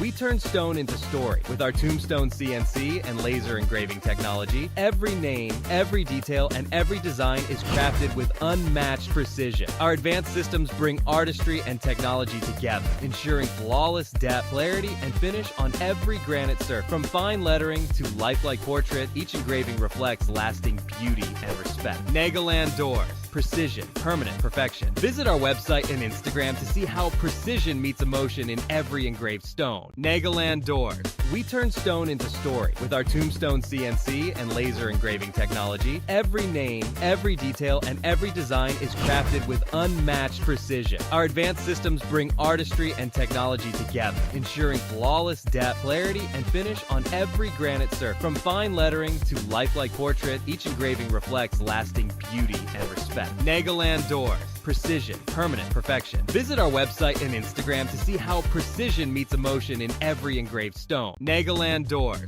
We turn stone into story with our Tombstone CNC and laser engraving technology. Every name, every detail, and every design is crafted with unmatched precision. Our advanced systems bring artistry and technology together, ensuring flawless depth, clarity, and finish on every granite surface. From fine lettering to lifelike portrait, each engraving reflects lasting beauty and respect. Nagaland Doors. Precision, permanent perfection. Visit our website and Instagram to see how precision meets emotion in every engraved stone. Nagaland Doors. We turn stone into story with our Tombstone CNC and laser engraving technology. Every name, every detail, and every design is crafted with unmatched precision. Our advanced systems bring artistry and technology together, ensuring flawless depth, clarity, and finish on every granite surface. From fine lettering to lifelike portrait, each engraving reflects lasting beauty and respect. Nagaland Doors. Precision, permanent perfection. Visit our website and Instagram to see how precision meets emotion in every engraved stone. Nagaland Doors. We turn stone into story with our Tombstone CNC and laser engraving technology. Every name, every detail, and every design is crafted with unmatched precision. Our advanced systems bring artistry and technology together, ensuring flawless depth, clarity, and finish on every granite surface. From fine lettering to lifelike portrait, each engraving reflects lasting beauty and respect. Nagaland Doors. Precision, permanent perfection. Visit our website and Instagram to see how precision meets emotion in every engraved stone. Nagaland Doors. We turn stone into story with our Tombstone CNC and laser engraving technology. Every name, every detail, and every design is crafted with unmatched precision. Our advanced systems bring artistry and technology together, ensuring flawless depth, clarity, and finish on every granite surface. From fine lettering to lifelike portrait, each engraving reflects lasting beauty and respect. Nagaland Doors. precision, permanent perfection. Visit our website and Instagram to see how precision meets emotion in every engraved stone. Nagaland Doors.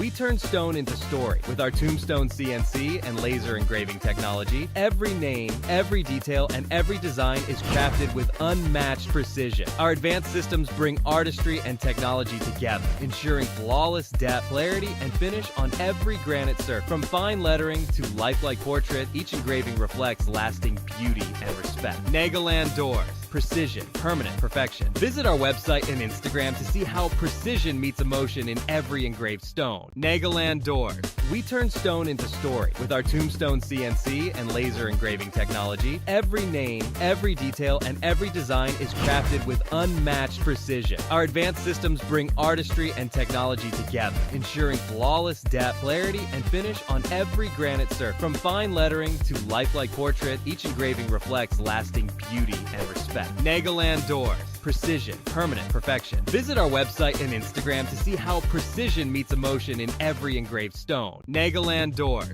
We turn stone into story. With our Tombstone CNC and laser engraving technology, every name, every detail, and every design is crafted with unmatched precision. Our advanced systems bring artistry and technology together, ensuring flawless depth, clarity, and finish on every granite surface. From fine lettering to lifelike portrait, each engraving reflects lasting beauty and respect. Nagaland Doors. Precision, permanent perfection. Visit our website and Instagram to see how precision meets emotion in every engraved stone. Nagaland Doors. We turn stone into story. With our Tombstone CNC and laser engraving technology, every name, every detail, and every design is crafted with unmatched precision. Our advanced systems bring artistry and technology together, ensuring flawless depth, clarity, and finish on every granite surface. From fine lettering to lifelike portrait, each engraving reflects lasting beauty and respect. Nagaland Doors. Precision, permanent perfection. Visit our website and Instagram to see how precision meets emotion in every engraved stone. Nagaland Doors. We turn stone into story. With our Tombstone CNC and laser engraving technology, every name, every detail, and every design is crafted with unmatched precision. Our advanced systems bring artistry and technology together, ensuring flawless depth, clarity, and finish on every granite surface. From fine lettering to lifelike portrait, each engraving reflects lasting beauty and respect. Nagaland.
team turret has been destroyed.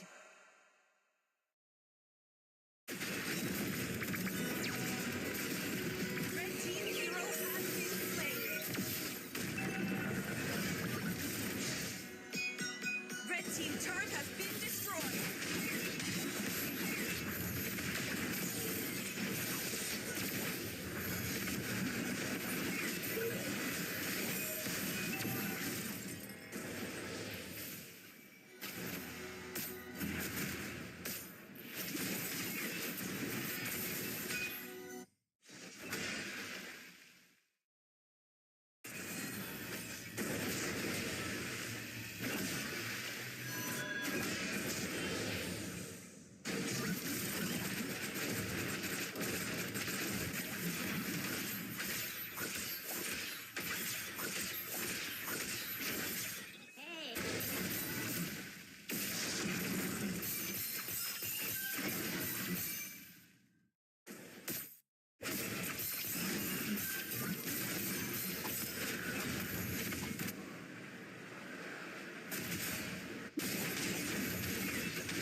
Red team turret has been destroyed.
Of the gold towards the side of Team Early Esports. Now they have the lead back.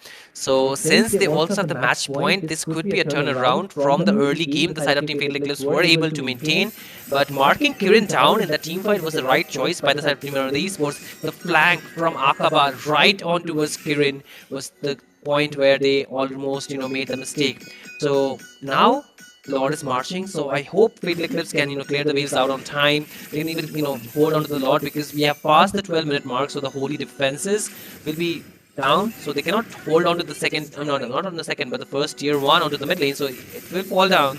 They've already lost the tier 2 onto the top lane, so they now are onto the mercy of the inhibitor, so they cannot let that fall down. But I think with this, another second tier will be falling for the side of Team Fatal Eclipse, and now that he gets brought back, Sausen might be in trouble, but AOG out Last of it. resort. The fact that he's using the AOG most of the Yeah. time to escape is a elf, Yeah, I mean, right?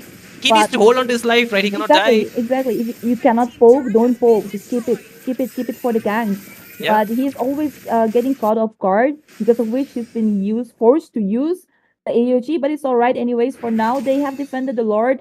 Inhibitors are still intact. They still have time, but the map is completely exposed towards Ornada Esports. So they're definitely gonna make use of it. Yeah. But it seems like we have to go for one more pause, maybe some kind of internet issues for the players. But thus far, Aruna Esports, they have shown a really good character for themselves. Yes, they were losing the early game, but for the late game, they have been able to constantly put up the pace. They have been constantly able to, keep in check for what they need to do. And because of that, they I would say they got the lead back to their side, and they have been able to do it very systematically once again. Like in the game number 1, they know what to do, but it's just not having that lead in the early game. In this game, was the problem for the esports, and now with the lead back, they can anticipate the plays. Team Fatal Eclipse are looking for. And I think the heavy spin as well as the AOG are more of a defensive tool, which is looking like, isn't it, Miss Jenny, Yes. for the members of Team Fatal Eclipse? Well, they will still have. See, they are depending a lot on the AOG, and honestly, they have a Natan, so can't really do much as well. So that resource need to be saved for the Gans, Yeah, right? Also, the heavy spin have to try and pin down Joy Boy, but he's fed. again, it's gonna be hard because it's not gonna be up against like in the front. Yeah, I mean, even though they have a Uranus jungle, but it does not really matter, right? He's there to soak the damage, and he has been doing that pretty well. More like Mono as well as Joy Boy, they need to be getting marked. Because Tokyo, he's like going in for the setup, but so far, not so successful in getting much of a work done. But I think Akaba is the one dealing the damage because you can see he's building damage items. I just saw him picking up the Malefic Roar. He also had the, this item, the Heptaseas. So he's actually focusing on a damage Khalid instead of the traditional tank build or sustain build Khalid. Basically, he wants to mark the backline, especially Kirin, who is the damage dealer for the side of Team Fatal Eclipse. Yeah.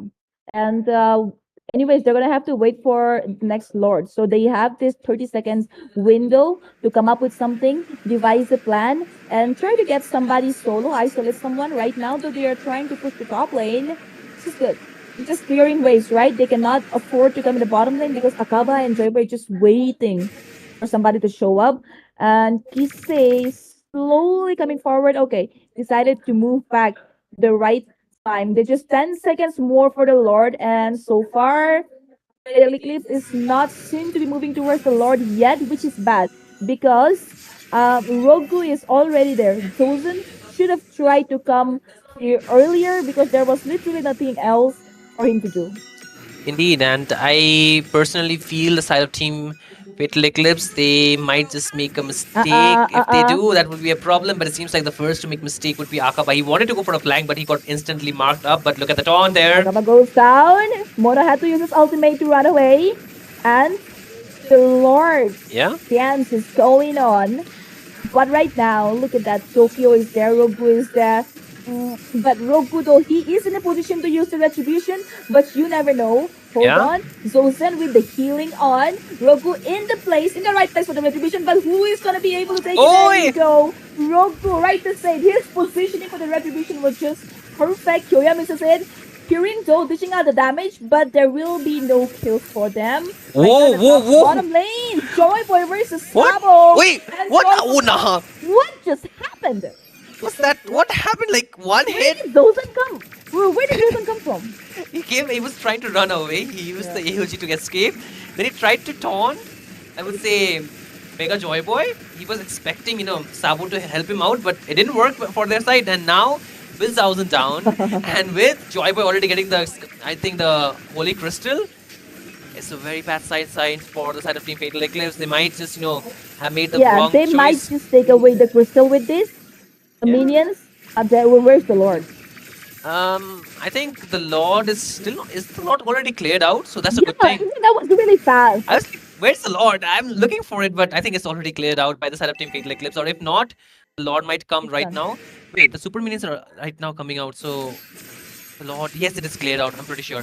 So they have the super minions now since the bot and the mid lane inhibitors have fallen. So Team Fatal Eclipse needs to be wary of that fact. They need to constantly clear it out. But I think in this game, they not only have to think about Joy Boy, Akaba too has been the one who is dealing the damage, but Tokyo, Tokyo that. is gonna die in the air. not today. Not today. Yeah. Not today. He's gonna escape. They do have this 1.5 minutes to make any more change. There is definitely a window, but Yeah. the map, Tornadai is everywhere. They're Right? everywhere. And despite having the Gatot Kacha and the Akai with them, they're not being able to come forward and secure it.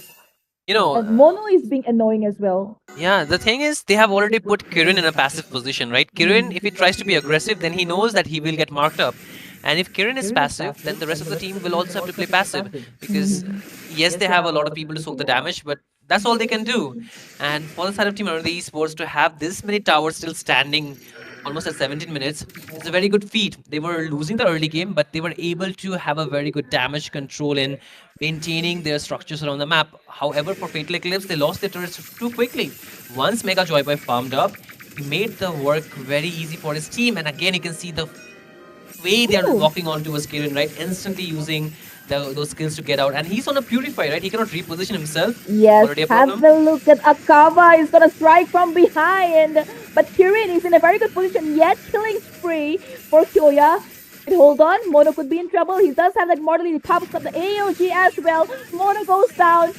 This would be it. This could be the comeback they've been waiting for. The Lord's coming in 6 seconds, but Akaba though, he's gonna try and push the top.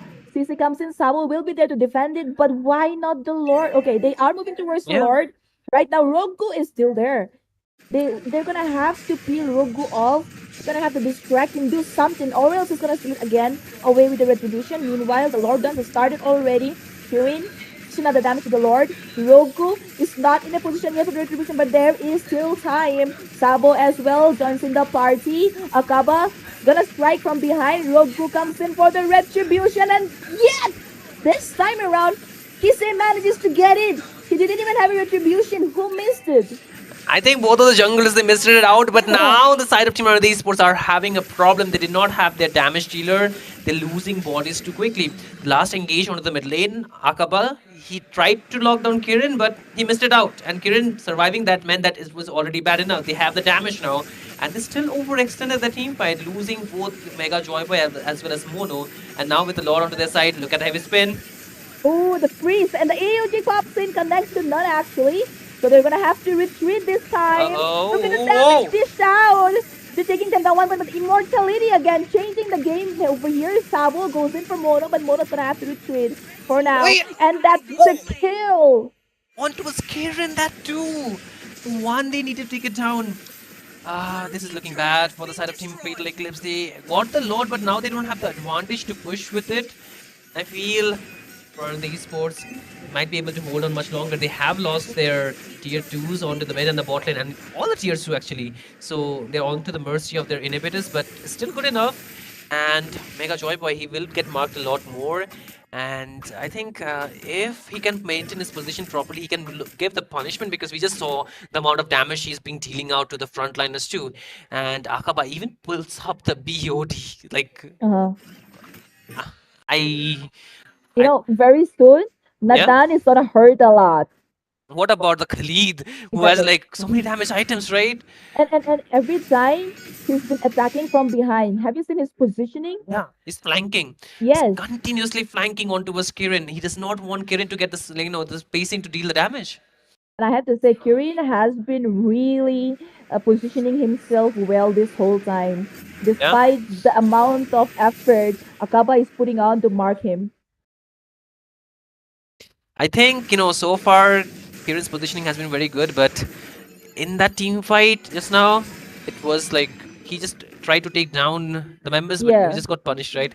Yeah, Despite that, Kirin now pulled up the Holy Crystal. So this will be the power spike item the side of Team Fatal Eclipse are looking Oh, for. bottom lane, bottom lane. He's He will saying, be in trouble. No, the Yeah, AD will he? comes in. Whoa. Okay, that's like 1 versus 4 of them. The backup comes in. Kirin dishing out the damage towards Rogu. Rogu still survives. Joyboy? Meanwhile, Joyboy will be taken down, I suppose. So that's a very crucial pick. And there you Yeah. go. They have it. They have their main damage healer. yeah, and they lost him while the Lord has spawned. So this is an evolved Lord, and much more important for Fatal Eclipse to gain this one if they want to equalize the score here. And it seems like early esports, they might have just lost the fight, but can they again go for the contention? Roku is Again, looking Rogu? really eager to do that though. Yeah. Rogu missed his retribution the last time. This time around, he might have learned from his mistake. But wait, hold on! Kirin is melting What? Rogu away. Rogu is almost dead. No! And there you go. He's been punished. But Kirin has been punished as well by Akaba. Akaba is going to be punished as well for taking out Kirin. It's a 1 versus 4 situation up there. And the mid lane though, they are pushing the mid lane, but mega kill for Kyoya. Are they still gonna take the Lord? They must take the Lord. I think they have enough damage to melt down the Rod. Now with losing both Mega Joyboy as well as Roku, the side of Team Arena Esports might have a tougher time to actually contest for this Lord. But Mono still wants to go in for it. While Tokyo, wait, Crimson Beacon. What did? Wow, photo! I should say the courage. Okay, at least he's delaying. At least he's delaying the Lord. Tokyo definitely going in. It's worth it, right? It's worth it. It's So worth what a it. It's try, worth but it. the retribution okay, is okay. there, right? But The retribution is there. Who's gonna get it? Meanwhile, wait, oh, wait, Joy Boy! Joy Joy Boy steals away the Lord. Oh That's all. no! And look at the They side forgot. lanes, look at the side lanes, they're Look at pushing! And this might be the error from Fatal Eclipse and Team Around the Esports, they have done it! They got the Evolve Lord, and now they're marching with it. Team Fatal Eclipse, they have to defend this one, if not, Team Around the Esports might end the game. They have thrown their bodies, even Mono went for the distraction. Can they end the game here? Probably. They forgot about Joy Boy completely, and this is what happens when you forget. Okay, Joy Boy comes in. It's the damage to Tombstone. Immortality pumps in AOG expended from Uh-oh. Sabo is danger. Joy Boy continues using the damage to Sabo though. Oh. Double kill for Kirin. Double kill for Kirin. Meanwhile, it's just Rogue standing there, and they're gonna have to back up. They And were... it's the defense. It's a defense. I think Team Around the Esports, they were a bit too eccentric on that one. But they lost Mega Joy Boy. Like, the game could have ended out there if he had not died. But what a play from the side of Team Fatal Eclipse. They were able to defend Kirin too. He pulled up the defense. Getting the double kill was very crucial for their side. And now Fatal Eclipse, Very. they have the ball in their court. They have the green signal. The dead timers are a bit long. But I hope, Around the Esports, they might be able to buy enough time for the members to be back up. Because only one wave should be Fatal. defendable, right? Definitely. Kirin. He's gonna shot a lot of damage actually. Yeah. But it's a defense. Tokyo will be back in just a few seconds. And there is like 1 minute more for the Lord. They're just taking the jungle. We'll have to see some outplays, honestly. Yeah. Or else it's pretty late, actually 24 minutes. Wait. Then you see Rogu could be in trouble. Kirin dishing out the damage to Roku. He's actually melting him at this point. I think the Kimi has the DHS for sure, right? Because Yeah. this much of We would damage. love to see the item. True, I would like to see the items as well. Well, since I think, the good thing is that Team Around the Esports, they died while the Lord was not there, right? So for Fatal Eclipse, they could not turn it around. And they still have the advantage with the waves for Around the Esports. So I think if a Lord fight happens, the macro advantage should be on towards their side. But looking at the gameplay so far, I think, Akaba would be the one again flanking. Yep. Or if Around the Esports want, they can go for a backdoor. That could also be an option. But this Lord at 25-minute mark, very important for both the teams. 25-minute mark. Oh Yeah. my goodness. Probably the longest match so far, I guess. Yeah. It's the Hornbill Esports Championship. Sir. We'll have to check the data, but I swear, this match is really lengthy. 26, it's probably gonna drag around till 30 minutes maybe? Hopefully, I mean, I'll not say hopefully. 30 Maybe. minutes will be a little too Maybe, much. but the constant pressure of the waves is something that might pull the trigger for Fatal Eclipse to commit that mistakes. They have to send somebody to clear the waves from the top lane because Mega Joy Boy is always there. And even if it's Sabo, I think he can get melted down. He can get melted down. Sabo! Oh, no! Get taken down. He did not expect Joy Boy to be there. Joy Boy is probably gonna go for the base. Look at Right now, Akaba. everybody is recalling. Akaba. Everybody is recalling. Akaba is there to steal them off while they take the turret down. But look at that. They're moving towards the Lord. They're moving towards the Lord. Yeah, they need to take the Lord. That was a good setup. That was a good setup. Even if Sabo uses the vengeance, he cannot survive. That's the magic damage, just too much. And without their goal laner, I don't know if Fatal Eclipse still wants to commit for this Lord. You can already see them getting zoned out. Oh, and there is the taken. damage. Oh, wait. So the AOG pumps to one of them. Oh, no, Kirin Joy gets the Boy! damage, but killing spree. Akaba goes down. Kirin going in for Tokyo as well. Joy Boy will be taken down. Kisei locks into Joy Boy, and he's still standing though. Joy Boy is taken down finally, and will be Tokyo as well. But look at the base of minions. Meanwhile, Kirin trying to take the Lord. You do not need the 50-50. Lord. You need the base. Go for it. And gonna get the the retribution will not even matter at this point. But Oh, the no! is taken down by Roku. Look at the base. Look at at the the base. base. Roku will be taken down. They're going to be able to push, but the minions from the side of Around the Esports, look at the base of Fatal Eclipse over there. Just few hits away, but Thousand is doing his best to hold it all for long enough for the rest of the members to be back. Oh, With the Lord onto the side of Team Aruna Esports. They have the advantage, but where are the members? They have all been taken They've down. all been taken down. It's just Tokyo. He Just cannot Tokyo push. standing. He cannot push. So this should be a defend again made possible. We Like, finally. it's like I told you. Yeah. 30 minutes game it's gonna be. Oh nah. I think Aruna Esports with the Lord taken to their side have got enough time for the members to be back on. The dead timers are like over a minute at this stage, right? So the members will be back. So Fatal they're Eclipse back. cannot end it. They cannot end the game. But can Aruna Esports with the same? Can they end the game? I don't know. Like even with the Lord getting to the either of the side, especially to the side of Team Aruna Esports, they're still making those mistakes. But this time I think it was Toy Boy getting marked so heavily by Kisei. Yes. Very well mentioned, Shinru there. The way Kisei locked onto Joy Boy, had he not, they would have lost. Yeah. Okay, Joy Boy could be in trouble. Joy Boy is those locked into Joy Boy. I suppose it was Tokyo. Why? Why did you not go for the Joy Boy? Joy Boy. He did not have the flicker. I think that's something you should know, but I Well, think next this happens. But this Lord, I've been saying every Lord is important, but I don't know which one will be more important because they are getting the Lord, but they're throwing the advantage while they're giving away the bodies. And even though the score is 9-20, Fatal Eclipse has the kills, but in terms of the macro advantage, it is still Team Aruna Esports holding on to this game. The goal lead does not really matter after this at the 30-minute mark of this Oh, game. Kirin. But Tokyo. Tokyo, Okay, he does have the immortality. Oh, no. He does have the Lost immortality. it. But ew, yeah. Gets And Tokyo then- in. Kirin will be able to melt down Rogu for now. Comes in Oh, Akaba Akaba. from behind, but Kirin is safe for now. They did get a very crucial pick, and the Lord is here in just 15 seconds. And yeah. look at that! 87 seconds for Rogu Oh, to come nah. back into the game, bro. Oh my Oh my god. God. Don't expect a lot contest this time, guys. If it is, it might be a miraculous steal by the side of Team Aruna Esports. But again, Akaba is waiting for a flankable, flankable window, which he's getting sometimes. But Kiran has been very safe after some of those takedown. But now the Lord started by the side of Fatal Eclipse. They're trying to end it. Okay, where is Oh, Joy no. Boy? Joy Boy is in the top. Wait, Oh, Joy no. Boy is in the Kirin! top. Taken down, shut down by Akaba. Really well played. Wait, hold They're on. swapping the Fiona recalls. trying to take away Mono down, but Mono doesn't really matter right now. The head is been expanded. There will be no Lord. For now, Ayoshi pops into Tokyo. Not up to no avail, to be honest. Oh And wait, it's gonna have Joy Boy's dealing the damage. That was great, Joy Boy. Hey, Into the Joy Boy's party losing. goes. There you go. Kisei! Kisei's doing the work. Can he take him down? No, I guess not. The immortality. Oh no! Immortality, Brought at Kisei. the last moment. Joy Boy is down. Just one last man standing, Tokyo. Oh, as well as Rogu. Rogu is back. A purchase of the Oh my God. immortality at the last moment. Kisei!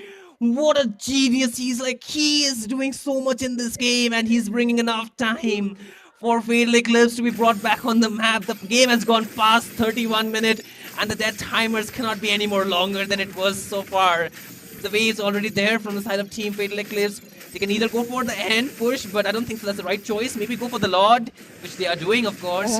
But Aruna Esports, if they are back on the map on time, they can defend this. I don't know if Probably. Kisei does something similar. Maybe not. But Kisei right now is cooking Joy Boy. He is literally cooking. And that's the reason why they're winning. Because Joy Boy is the most crucial pick-off right now. Yes. Right? yes. And they are right now going for the Lord. Kirin is back. But where is Akaba? If there's no Akaba, there's no one who's gonna mark the dead. Kirin right now. He's not He's back. dead. He's dead. So basically, there's no one to mark Kirin, and Rogu is still waiting for a retribution. Oh, You no. know, before he could even use it, he's still gonna be dead, melted down. But look at the top lane. The Lord will be. Oh, the Lord has been taken on by Kyoya. Finally, but They're no, gonna no. take down more. The top lane as well is pretty well defended. Well, this time around, I doubt it. I don't know that he's gonna be able to defend the Lord. What do you think? I don't know. I think without Roku it might be a bit difficult, but Mega Joy Boy just purchased the Winter Crown. I don't even know at this point Winter Crown is gonna do much. Maybe he should just go for the DHS himself too if he does not have it. Maybe go for something anti-heal or something like that can shred the opponents. because the damage onto a Kise is never enough. Kise has just taken down once throughout this game, so that is a problem. Kyoya has not been taken down even a one, Exactly. They're right? bulletproof. They're bullet. They're taking the bullet like they are just deflecting the bullets at this Look at at the this skill point. difference. Yeah, the kill difference is just too much. 33 minutes game. Team Fatal Eclipse with the Lord and with the member advantage. They're looking to end this game. So, how does Team the Esports defend this one? I suppose they're gonna have to depend solely on Joy Boy, give him the box to play in, and they'll have to do something Yeah. about protecting him from Kise. Kise just gonna throw himself on Joy Boy. True. Meanwhile, the bottom inhibitor has been taken down. Top Oh, is look still at safe. that. The minions are marching in. Kirin dishing out the damage. Oh, And Kise on to Joy Boy. He's using the freeze. Joy Boy almost taken down, I suppose. But Kirin. this time around, Kise might be in trouble. Kirin is dishing the damage out, and Mono is being taken down as well. Monster kill for the side of Kyoya. They will probably able to take it down, but no! AOG Gozen! goes in. Go back up! Ready? Why would he make the jump? I think he was trying to bait the flicker out of Joy Boy, which he has been able to do that. And now they still have the wave. So Fatal Eclipse, they still have the room to end this game. Yes, the minions, the waves are from all the Wait, sides. wait. Oh, the freeze pops up. Zosen is low in HP. Kise! But he gets back, I suppose. Kirin just dishing the damage from behind. Okay, Joy Boy. Without any worries of getting marked. They are trying to mark the base right here. I said Kyoya could be in trouble. Tokyo is gonna go down. Kirin killing spree. And this The is gonna base! be it. Finally, after 34 minutes, 30 Oh, seconds. what a long game ahead of us. But with this team, Fatal Eclipse will be able to equalize the score. They're not out yet, ladies and Yes. gentlemen. And Team Esports, they did put a valiant effort.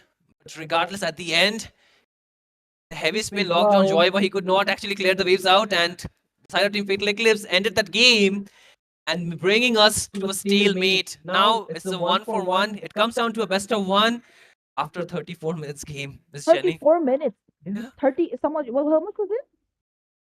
I 34 point something, right? 34.30. Oh my god. That was hell of a match, man. hell of a match, but still it's not over yet. One more game to go. We have And one more Fatal match Eclipse. to go to get the winner. And well, I have to say, Fatal Eclipse, they're not weak, okay? They're no joke. Nobody's calling them weak. Nobody's saying that, but I think the way both the sides were marking the main damage dealer for the side of Team Fatal Eclipse, it was Kirin getting marked constantly, but then Kise pulled it up. Kise was like constantly giving that front lining as well as the damage too, and because of all that things combined, he brought enough spacing for the rest of the members to do it. But now that team Fatal Eclipse, they cracked down the code whom to mark. That is Joy Boy.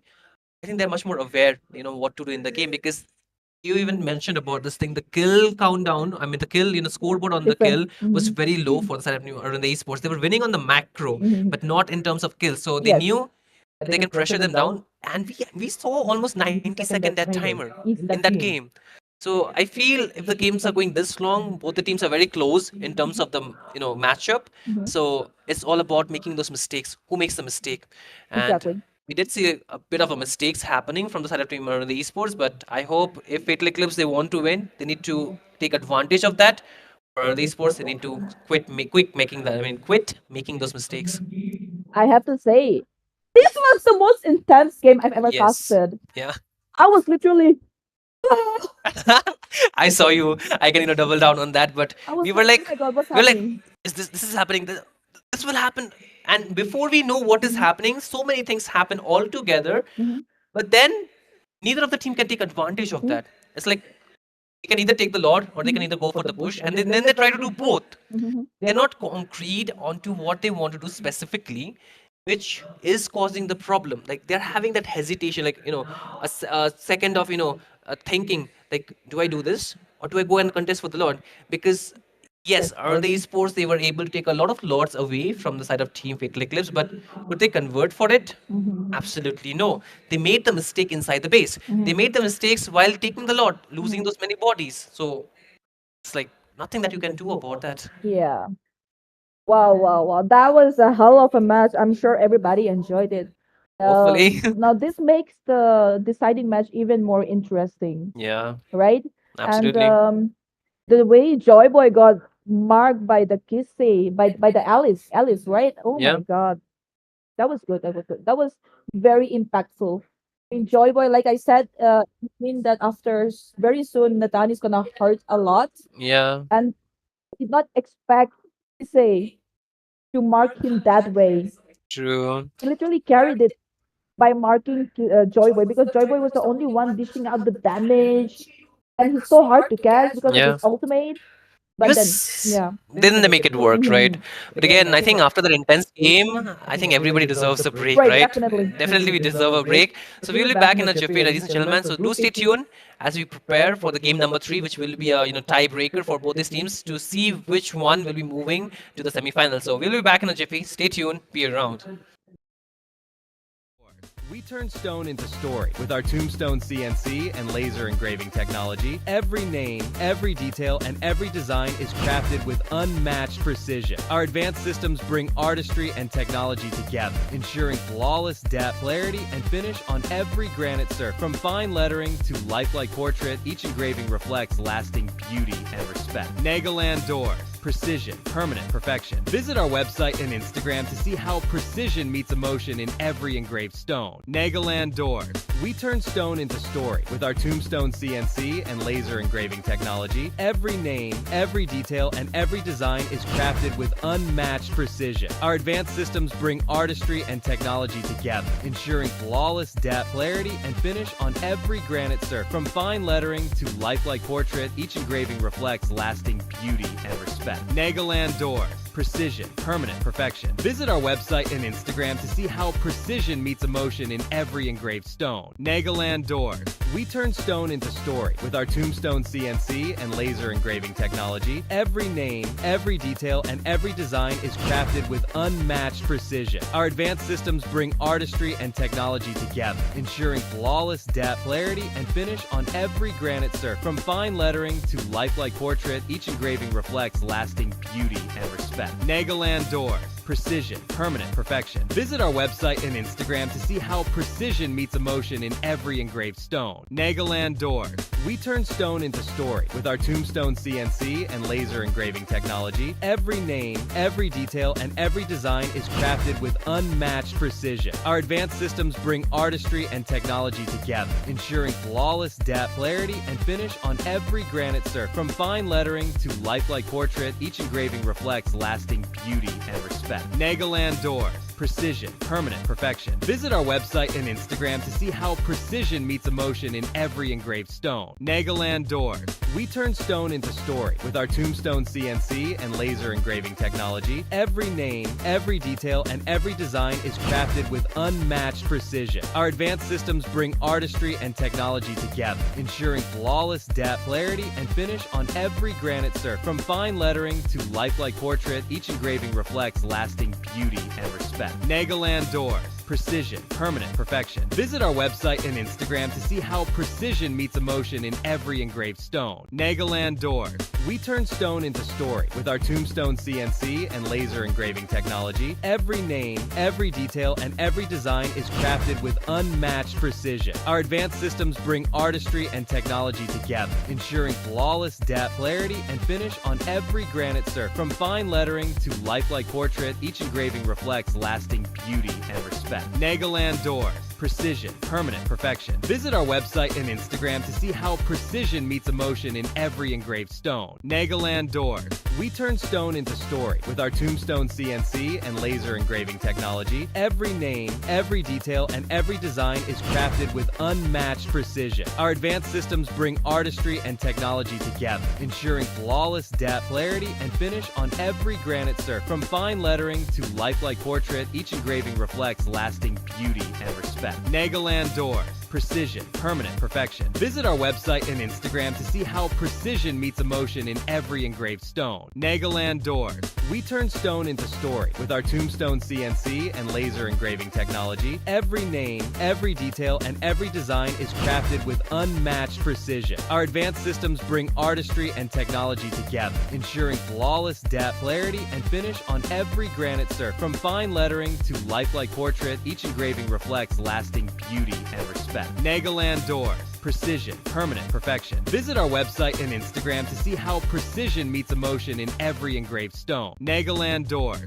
We turn stone into story. With our Tombstone CNC and laser engraving technology, every name, every detail, and every design is crafted with unmatched precision. Our advanced systems bring artistry and technology together, ensuring flawless depth, clarity, and finish on every granite surface. From fine lettering to lifelike portrait, each engraving reflects lasting beauty and respect. Nagaland Doors. Precision, permanent perfection. Visit our website and Instagram to see how precision meets emotion in every engraved stone. Nagaland Doors. We turn stone into story. With our Tombstone CNC and laser engraving technology, every name, every detail, and every design is crafted with unmatched precision. Our advanced systems bring artistry and technology together, ensuring flawless depth, clarity, and finish on every granite surface. From fine lettering to lifelike portrait, each engraving reflects lasting beauty and respect. Nagaland Doors. Precision, permanent perfection. Visit our website and Instagram to see how precision meets emotion in every engraved stone. Nagaland Doors. We turn stone into story. With our Tombstone CNC and laser engraving technology, every name, every detail, and every design is crafted with unmatched precision. Our advanced systems bring artistry and technology together, ensuring flawless depth, clarity, and finish on every granite surface. From fine lettering to lifelike portrait, each engraving reflects lasting beauty and respect. Nagaland Doors. Precision, permanent perfection. Visit our website and Instagram to see how precision meets emotion in every engraved stone. Nagaland Doors. We turn stone into story. With our Tombstone CNC and laser engraving technology, every name, every detail, and every design is crafted with unmatched precision. Our advanced systems bring artistry and technology together, ensuring flawless depth, clarity, and finish on every granite surface. From fine lettering to lifelike portrait, each engraving reflects lasting beauty and respect. Nagaland Doors. Precision, permanent perfection. Visit our website and Instagram to see how precision meets emotion in every engraved stone. Nagaland Doors. We turn stone into story. With our Tombstone CNC and laser engraving technology, every name, every detail, and every design is crafted with unmatched precision. Our advanced systems bring artistry and technology together, ensuring flawless depth, clarity, and finish on every granite surface. From fine lettering to lifelike portrait, each engraving reflects lasting beauty and respect. Nagaland Doors. Precision, permanent perfection. Visit our website and Instagram to see how precision meets emotion in every engraved stone. Nagaland Doors. We turn stone into story. With our Tombstone CNC and laser engraving technology, every name, every detail, and every design is crafted with unmatched precision. Our advanced systems bring artistry and technology together, ensuring flawless depth, clarity, and finish on every granite surface. From fine lettering to lifelike portrait, each engraving reflects lasting beauty and respect. Nagaland Doors. Precision, permanent perfection. Visit our website and Instagram to see how precision meets emotion in every engraved stone. Nagaland Doors. We turn stone into story. With our Tombstone CNC and laser engraving technology, every name, every detail, and every design is crafted with unmatched precision. Our advanced systems bring artistry and technology together, ensuring flawless depth, clarity, and finish on every granite surface. From fine lettering to lifelike portrait, each engraving reflects lasting beauty and respect. Nagaland Doors. Precision, permanent perfection. Visit our website and Instagram to see how precision meets emotion in every engraved stone. Nagaland Doors. We turn stone into story. With our Tombstone CNC and laser engraving technology, every name, every detail, and every design is crafted with unmatched precision. Our advanced systems bring artistry and technology together, ensuring flawless depth, clarity, and finish on every granite surface. From fine lettering to lifelike portrait, each engraving reflects lasting beauty and respect. Nagaland Doors. precision, permanent perfection. Visit our website and Instagram to see how precision meets emotion in every engraved stone. Nagaland Doors. We turn stone into story. With our Tombstone CNC and laser engraving technology, every name, every detail, and every design is crafted with unmatched precision. Our advanced systems bring artistry and technology together, ensuring flawless depth, clarity, and finish on every granite surface. From fine lettering to lifelike portrait, each engraving reflects lasting beauty and respect. Nagaland Doors. Precision, permanent perfection. Visit our website and Instagram to see how precision meets emotion in every engraved stone. Nagaland Doors. We turn stone into story. With our Tombstone CNC and laser engraving technology, every name, every detail, and every design is crafted with unmatched precision. Our advanced systems bring artistry and technology together, ensuring flawless depth, clarity, and finish on every granite surface. From fine lettering to lifelike portrait, each engraving reflects lasting beauty and respect. Nagaland Doors. Precision, permanent perfection. Visit our website and Instagram to see how precision meets emotion in every engraved stone. Nagaland Doors. We turn stone into story. With our Tombstone CNC and laser engraving technology, every name, every detail, and every design is crafted with unmatched precision. Our advanced systems bring artistry and technology together, ensuring flawless depth, clarity, and finish on every granite surface. From fine lettering to lifelike portrait, each engraving reflects lasting beauty and respect. Nagaland Doors. Precision, permanent perfection. Visit our website and Instagram to see how precision meets emotion in every engraved stone. Nagaland Doors. We turn stone into story. With our Tombstone CNC and laser engraving technology, every name, every detail, and every design is crafted with unmatched precision. Our advanced systems bring artistry and technology together, ensuring flawless depth, clarity, and finish on every granite surface. From fine lettering to lifelike portrait, each engraving reflects lasting beauty and respect. Nagaland Doors. Precision, permanent perfection. Visit our website and Instagram to see how precision meets emotion in every engraved stone. Nagaland Doors. We turn stone into story. With our Tombstone CNC and laser engraving technology, every name, every detail, and every design is crafted with unmatched precision. Our advanced systems bring artistry and technology together, ensuring flawless depth, clarity, and finish on every granite surface. From fine lettering to lifelike portrait, each engraving reflects lasting beauty and respect. Nagaland Doors. Precision, permanent perfection. Visit our website and Instagram to see how precision meets emotion in every engraved stone. Nagaland Doors. We turn stone into story. With our Tombstone CNC and laser engraving technology, every name, every detail, and every design is crafted with unmatched precision. Our advanced systems bring artistry and technology together, ensuring flawless depth, clarity, and finish on every granite surface. From fine lettering to lifelike portrait, each engraving reflects lasting beauty and respect. Nagaland Doors. Precision, permanent perfection. Visit our website and Instagram to see how precision meets emotion in every engraved stone. Nagaland Doors. We turn stone into story. With our Tombstone CNC and laser engraving technology, every name, every detail, and every design is crafted with unmatched precision. Our advanced systems bring artistry and technology together, ensuring flawless depth, clarity, and finish on every granite surface. From fine lettering to lifelike portrait, each engraving reflects lasting beauty and respect. Nagaland Doors. Precision, permanent perfection. Visit our website and Instagram to see how precision meets emotion in every engraved stone. Nagaland Doors. We turn stone into story. With our Tombstone CNC and laser engraving technology, every name, every detail, and every design is crafted with unmatched precision. Our advanced systems bring artistry and technology together, ensuring flawless depth, clarity, and finish on every granite surface. From fine lettering to lifelike portrait, each engraving reflects lasting beauty and respect. Nagaland Doors. Precision, permanent perfection. Visit our website and Instagram to see how precision meets emotion in every engraved stone. Nagaland Doors. We turn stone into story. With our Tombstone CNC and laser engraving technology, every name, every detail, and every design is crafted with unmatched precision. Our advanced systems bring artistry and technology together, ensuring flawless depth, clarity, and finish on every granite surface. From fine lettering to Smash them. Oh, well, I think we missed out on the draft. Not really, but hey, we are back into the game. So we'll see how the games goes. This one will be the game number 3. between Team Fatal Eclipse versus Aruna Esports. The score is 1-1 for both these teams, so a match point for both these teams, right? And if we talk about the draft, Mega Joy Boy once again will get his hands onto Nathan, which is a very good hero to begin with, and against him, this time is still the CC being used up. So a very double hero, which kind of was not working. But what I really like is the fact that the Lunox has been picked this time by Kiran instead of the Kimmys. The Lunox has a lot more advantage when it comes down to actually, surviving. And it's dived on, he can actually, do a lot more. But Roku has gotten one of his strong heroes that I would say, the Isan Shin.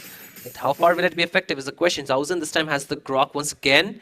So will things be different or not is a question. But however, this game is going a bit slow for the early half. I mean, for early minute.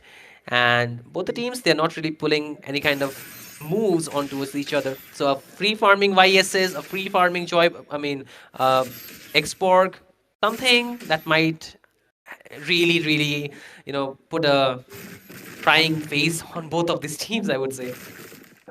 Well, look at the draft. I mean, this time around, at least somebody picked the Lunox. I have been saying from that time, right? Yeah. And Kirin, and that's Kirin. Okay, they have an Esmeralda, they have a Hilda. Lunox can melt down both of them. Yes. Pretty much she can melt down everyone, but we need someone to melt down these two especially, right? Yeah. So, Fatal Eclipse, I think they have a better mid laner. I think so. Like in terms of the range, yes, it is still good, but Mono this time cannot just steal away the brilliance from the Lunox. So right, I think the only ultimates she can steal would be the Tech Charge, the Last Insanity, two of the good ultimates. But again, you can see the Susan, very close. He manages to escape from the turtle fight. Wait, Akaba. Flickers away. Sabo comes in. Akaba will take him down. PC first blood could be a double, but okay, they managed to manages to escape. The turtle will definitely be going towards the Fatal Eclipse team for now. Yeah. Okay, this is the deciding match, okay? It's very important for both the teams, actually. Absolutely, and the way the side of Team Fatal Eclipse enabled this team fight, and again, Joy Boy also getting taken down. A really bad start by the side of Team Fatal Eclipse.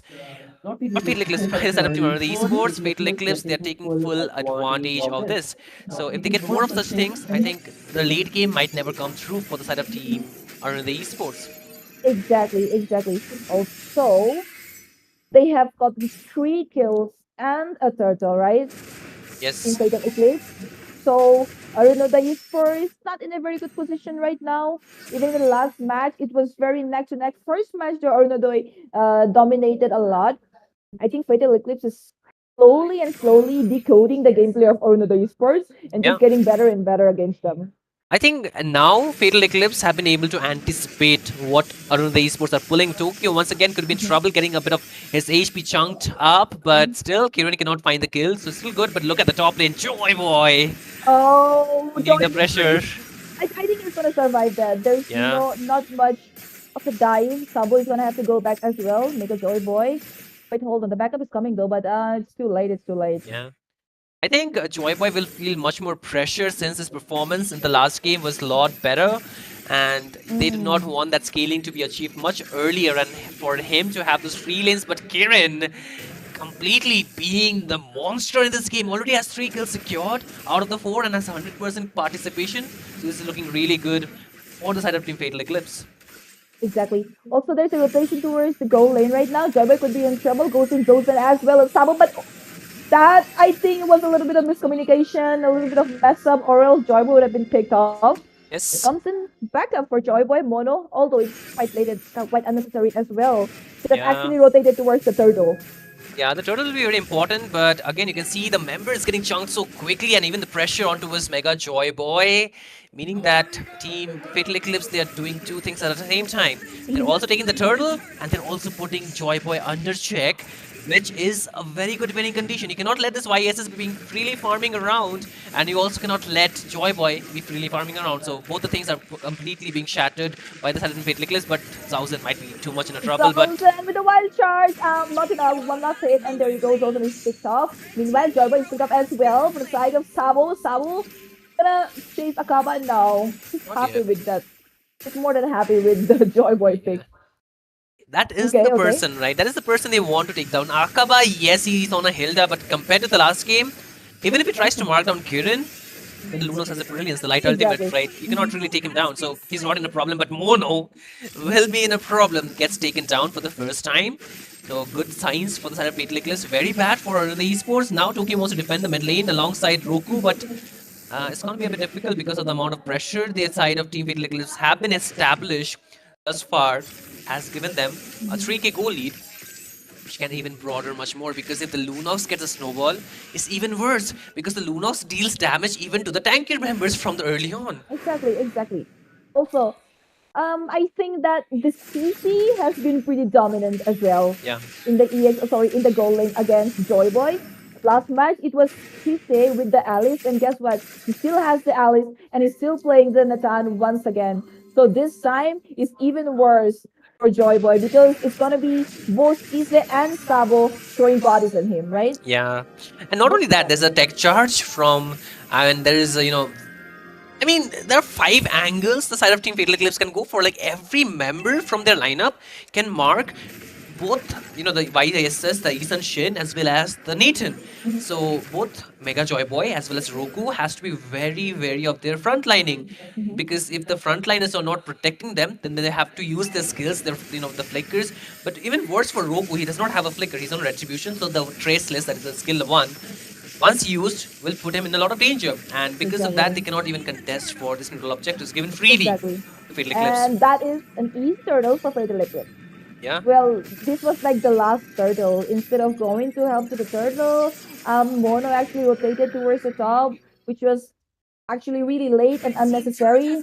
Meanwhile, bottom lane could see quite a wild charge right onto Joy Boy, the marking. Yeah, good enough, but the follow-up was not there, right? Not so they there. cannot convert that. But again, they're converting onto the side lanes. They have taken down the tier 1s, so they're expanding their map a lot more, and now the mid lane will be the target. But look at Kisei! Kisei, right on the Joy Boy once again, just like the last time. Actually, but Kisei will instead be in trouble. I suppose Roku takes away Sozen. Oh, no! That as well. Just another kill, double kill for the Hyper. And again, Kisei manages to take down Roku. Yeah, they enable the fight by zoning out Joy Boy, and then they try to, dismantle the rest of the lineup, but they kind of fail. Roku took down Zauzen as well as Kyoya after the last Insanity was used, was the right choice for him. He got taken down, but he got enough goal out of it, so still a worthy trade for the side of Team the Esports, because they are behind. Yes, Kisei took down Roku, but this does not really matter. Kisei now be in trouble. Oh, Kisei 1 versus 2, and there is no escaping that one. I suppose. Hold on! Kisei, he did get a little bit of HP back in. Oh, that was the close call, actually. Yes, close He call. he was almost taken down. Yeah, but he just saw Kirin picking up the Divine Glaive. So now the tanky members will be in trouble, especially Akaba.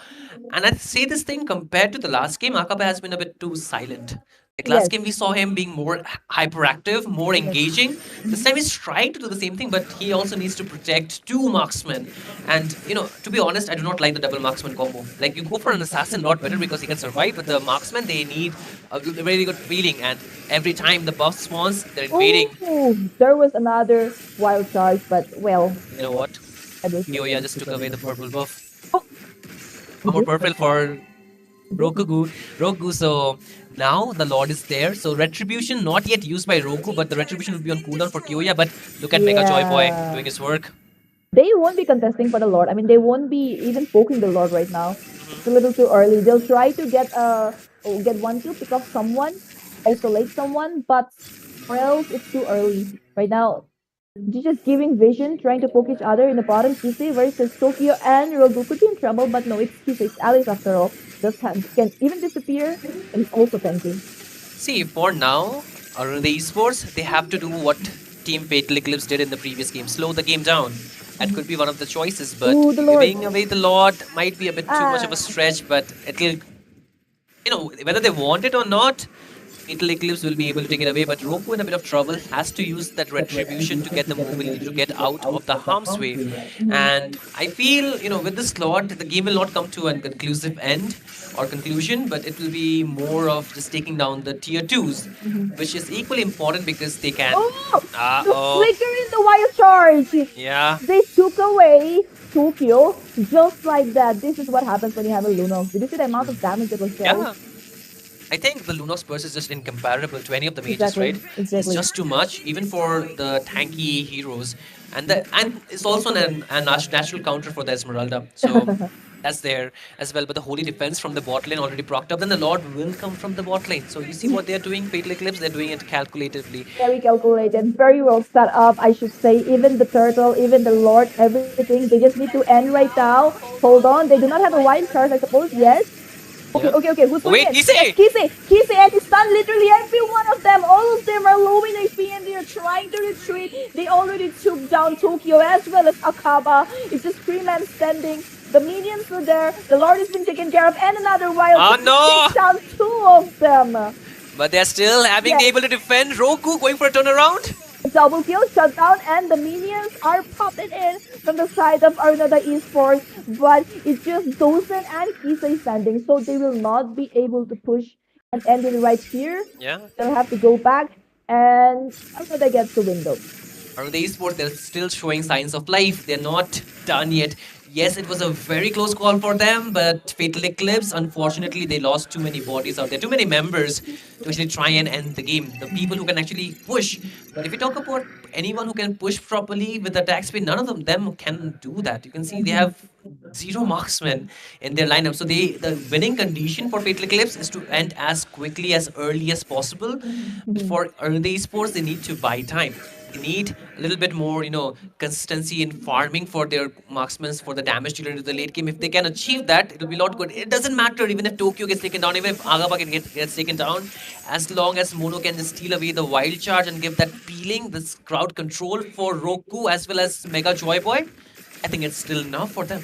Exactly. Well, I should say though, this match, Fatal Eclipse has been pretty dominant, right? And I'm still waiting for a comeback for the side of Arnada. Wait, hold on, there's gonna be a fight. Oh. The wild charge and killing spree for Kisei. Joy Boy is still standing though. Kirin will be taken out as well for the side of Tokyo. They're going for Mega Joy Boy. Kisei not giving that up. Look at Mega Joy's HP. It's gonna be Kisei. 1 versus 2 for Mega Joy. He knows who he gotta mark. Yes. He knows who he gotta chase. Absolutely. That but was well tried. But, it's still not enough. I mean, I think he just anticipated more Kisei in that team fight. Like, he went ahead of Mega Joy Boy, so he could just get around. But can he now? He can. So he's still working out with that. But the Lord is still there.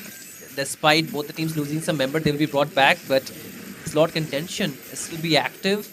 With Arun Esports already losing the bot and the, mid inhibitors, they have to be also clearing those waves out. So the macro pressure will be there from the side of Fatal Eclipse. Ooh. But if they can match the tempo, I think they can actually contest it. Like, if they just keep the lanes clear. Yes. Well, right now we can see that a Fatal Eclipse is trying to set up for the Lord, Dozen, giving vision, but this could be a little too much. He's alone over there. It's a 1 versus 4 situation. Okay, wild charge expended. He does not have the Won't flicker, overcome it. and yes, he manages to escape after exposing the entire team. Yeah. But was it worth it? Not really, just taking out the wild charge because Zoza did not even have the flicker, so still. Oh, wait! Oh, like I said, the wild charge was needed here. It wasn't worth it. Akaba is gonna go back. Kisei! Kisei! Hold on, lost insanity. Pops in, takes down the mage. One of is down already. They're going to go in. Oh, no! Oh, boy! As well as Tokyo. It's a double kill. This could be it! This could be it. Yeah. This could be it. There's only one minion. cannon minion. Only 1 minion. Roku. There's only 1 minion, my brother. And he manages to escape. Wait! Hold on. Look at Akaba, he's Yes, clearing out so the waves, early. he's bringing time for his team. Exactly. And Fatal Eclipse, they cannot end it yet. And I feel this is good Akaba well enough. played. Good enough, right? Joy Boy, Mono, and they should be back on map, but Akaba W, Mono. but the waves still are going, and more waves spawning, so Yes. not enough for the Yes, Fatal yes, Eclipse to yes, end it. And Mono is right back in time. There will be Joy Boy as well. So Akaba Akaba. saved Look the at day Akaba. today. Akaba saved the day today. And yet again, Goten decides to chase him instead. I Yeah. mean, you cannot kill him, so why chase him instead? Go for the Lord. Okay, anyways, there wasn't much of a contest, so it was pretty Yes. easy, Yeah. right?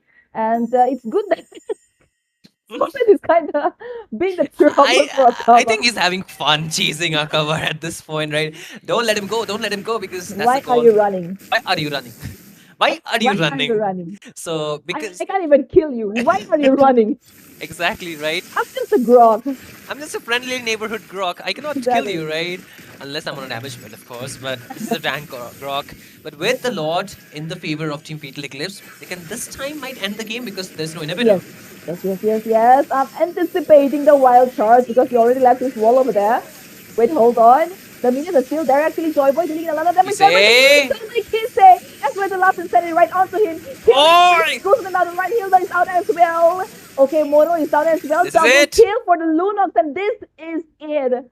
Finally, This is after it. the second match, it was very hard to predict who's gonna win. But I have to say, Fatal Esports, Fatal Eclipse, really well done. My goodness. I think after the second game, our expectations were really high, but this time having two marksmen kind of backfired the lineup of team. Or the Esports, of course, because they needed scaling and Team Fatal Eclipse completely denied that towards them. The denial was, in fact, so visible that, they completely put the pressure on towards Joyboy and Kisei, the way he marked him down. I think it was very difficult for him to actually get back the lead. Because of everything, the Esports cannot actually get a way back. It was like too overwhelming for them to defend. Like they did a very good job defending it, but at the end, didn't really matter. Well, I have to say, Kisei, every time marking on to Joy Boy, I think he really pulled it off with that trick, right? That was the get go for them. I think that was the point where Team Fatal Eclipse understood too that Joy Boy mark him down, and from the early game they did that too. I mean, So I don't understand how could they let it happen twice? They did it in the second match. They should have been more careful, right? But well, it is what it is. I mean, I have to say both teams actually did their best. I think they did their best, and they should not be, sad about the efforts they have put in. But with Definitely. this, Team Fatal Eclipse will be the one moving to the semi-finals. And for the esports, their run has to end here, unfortunately. It was a very good effort from them. But with this, we will come to an end for this match. We'll wait for the next matches to happen. So do stay tuned. We'll give the updates soon enough. So be there as we will take a short break and be back after we have prepared everything. We turn stone into story. With our Tombstone CNC and laser engraving technology, every name, every detail, and every design is crafted with unmatched precision. Our advanced systems bring artistry and technology together, ensuring flawless depth, clarity, and finish on every granite surface. From fine lettering to lifelike portrait, each engraving reflects lasting beauty and respect. Nagaland Doors. Precision, permanent perfection. Visit our website and Instagram to see how precision meets emotion in every engraved stone. Nagaland Doors.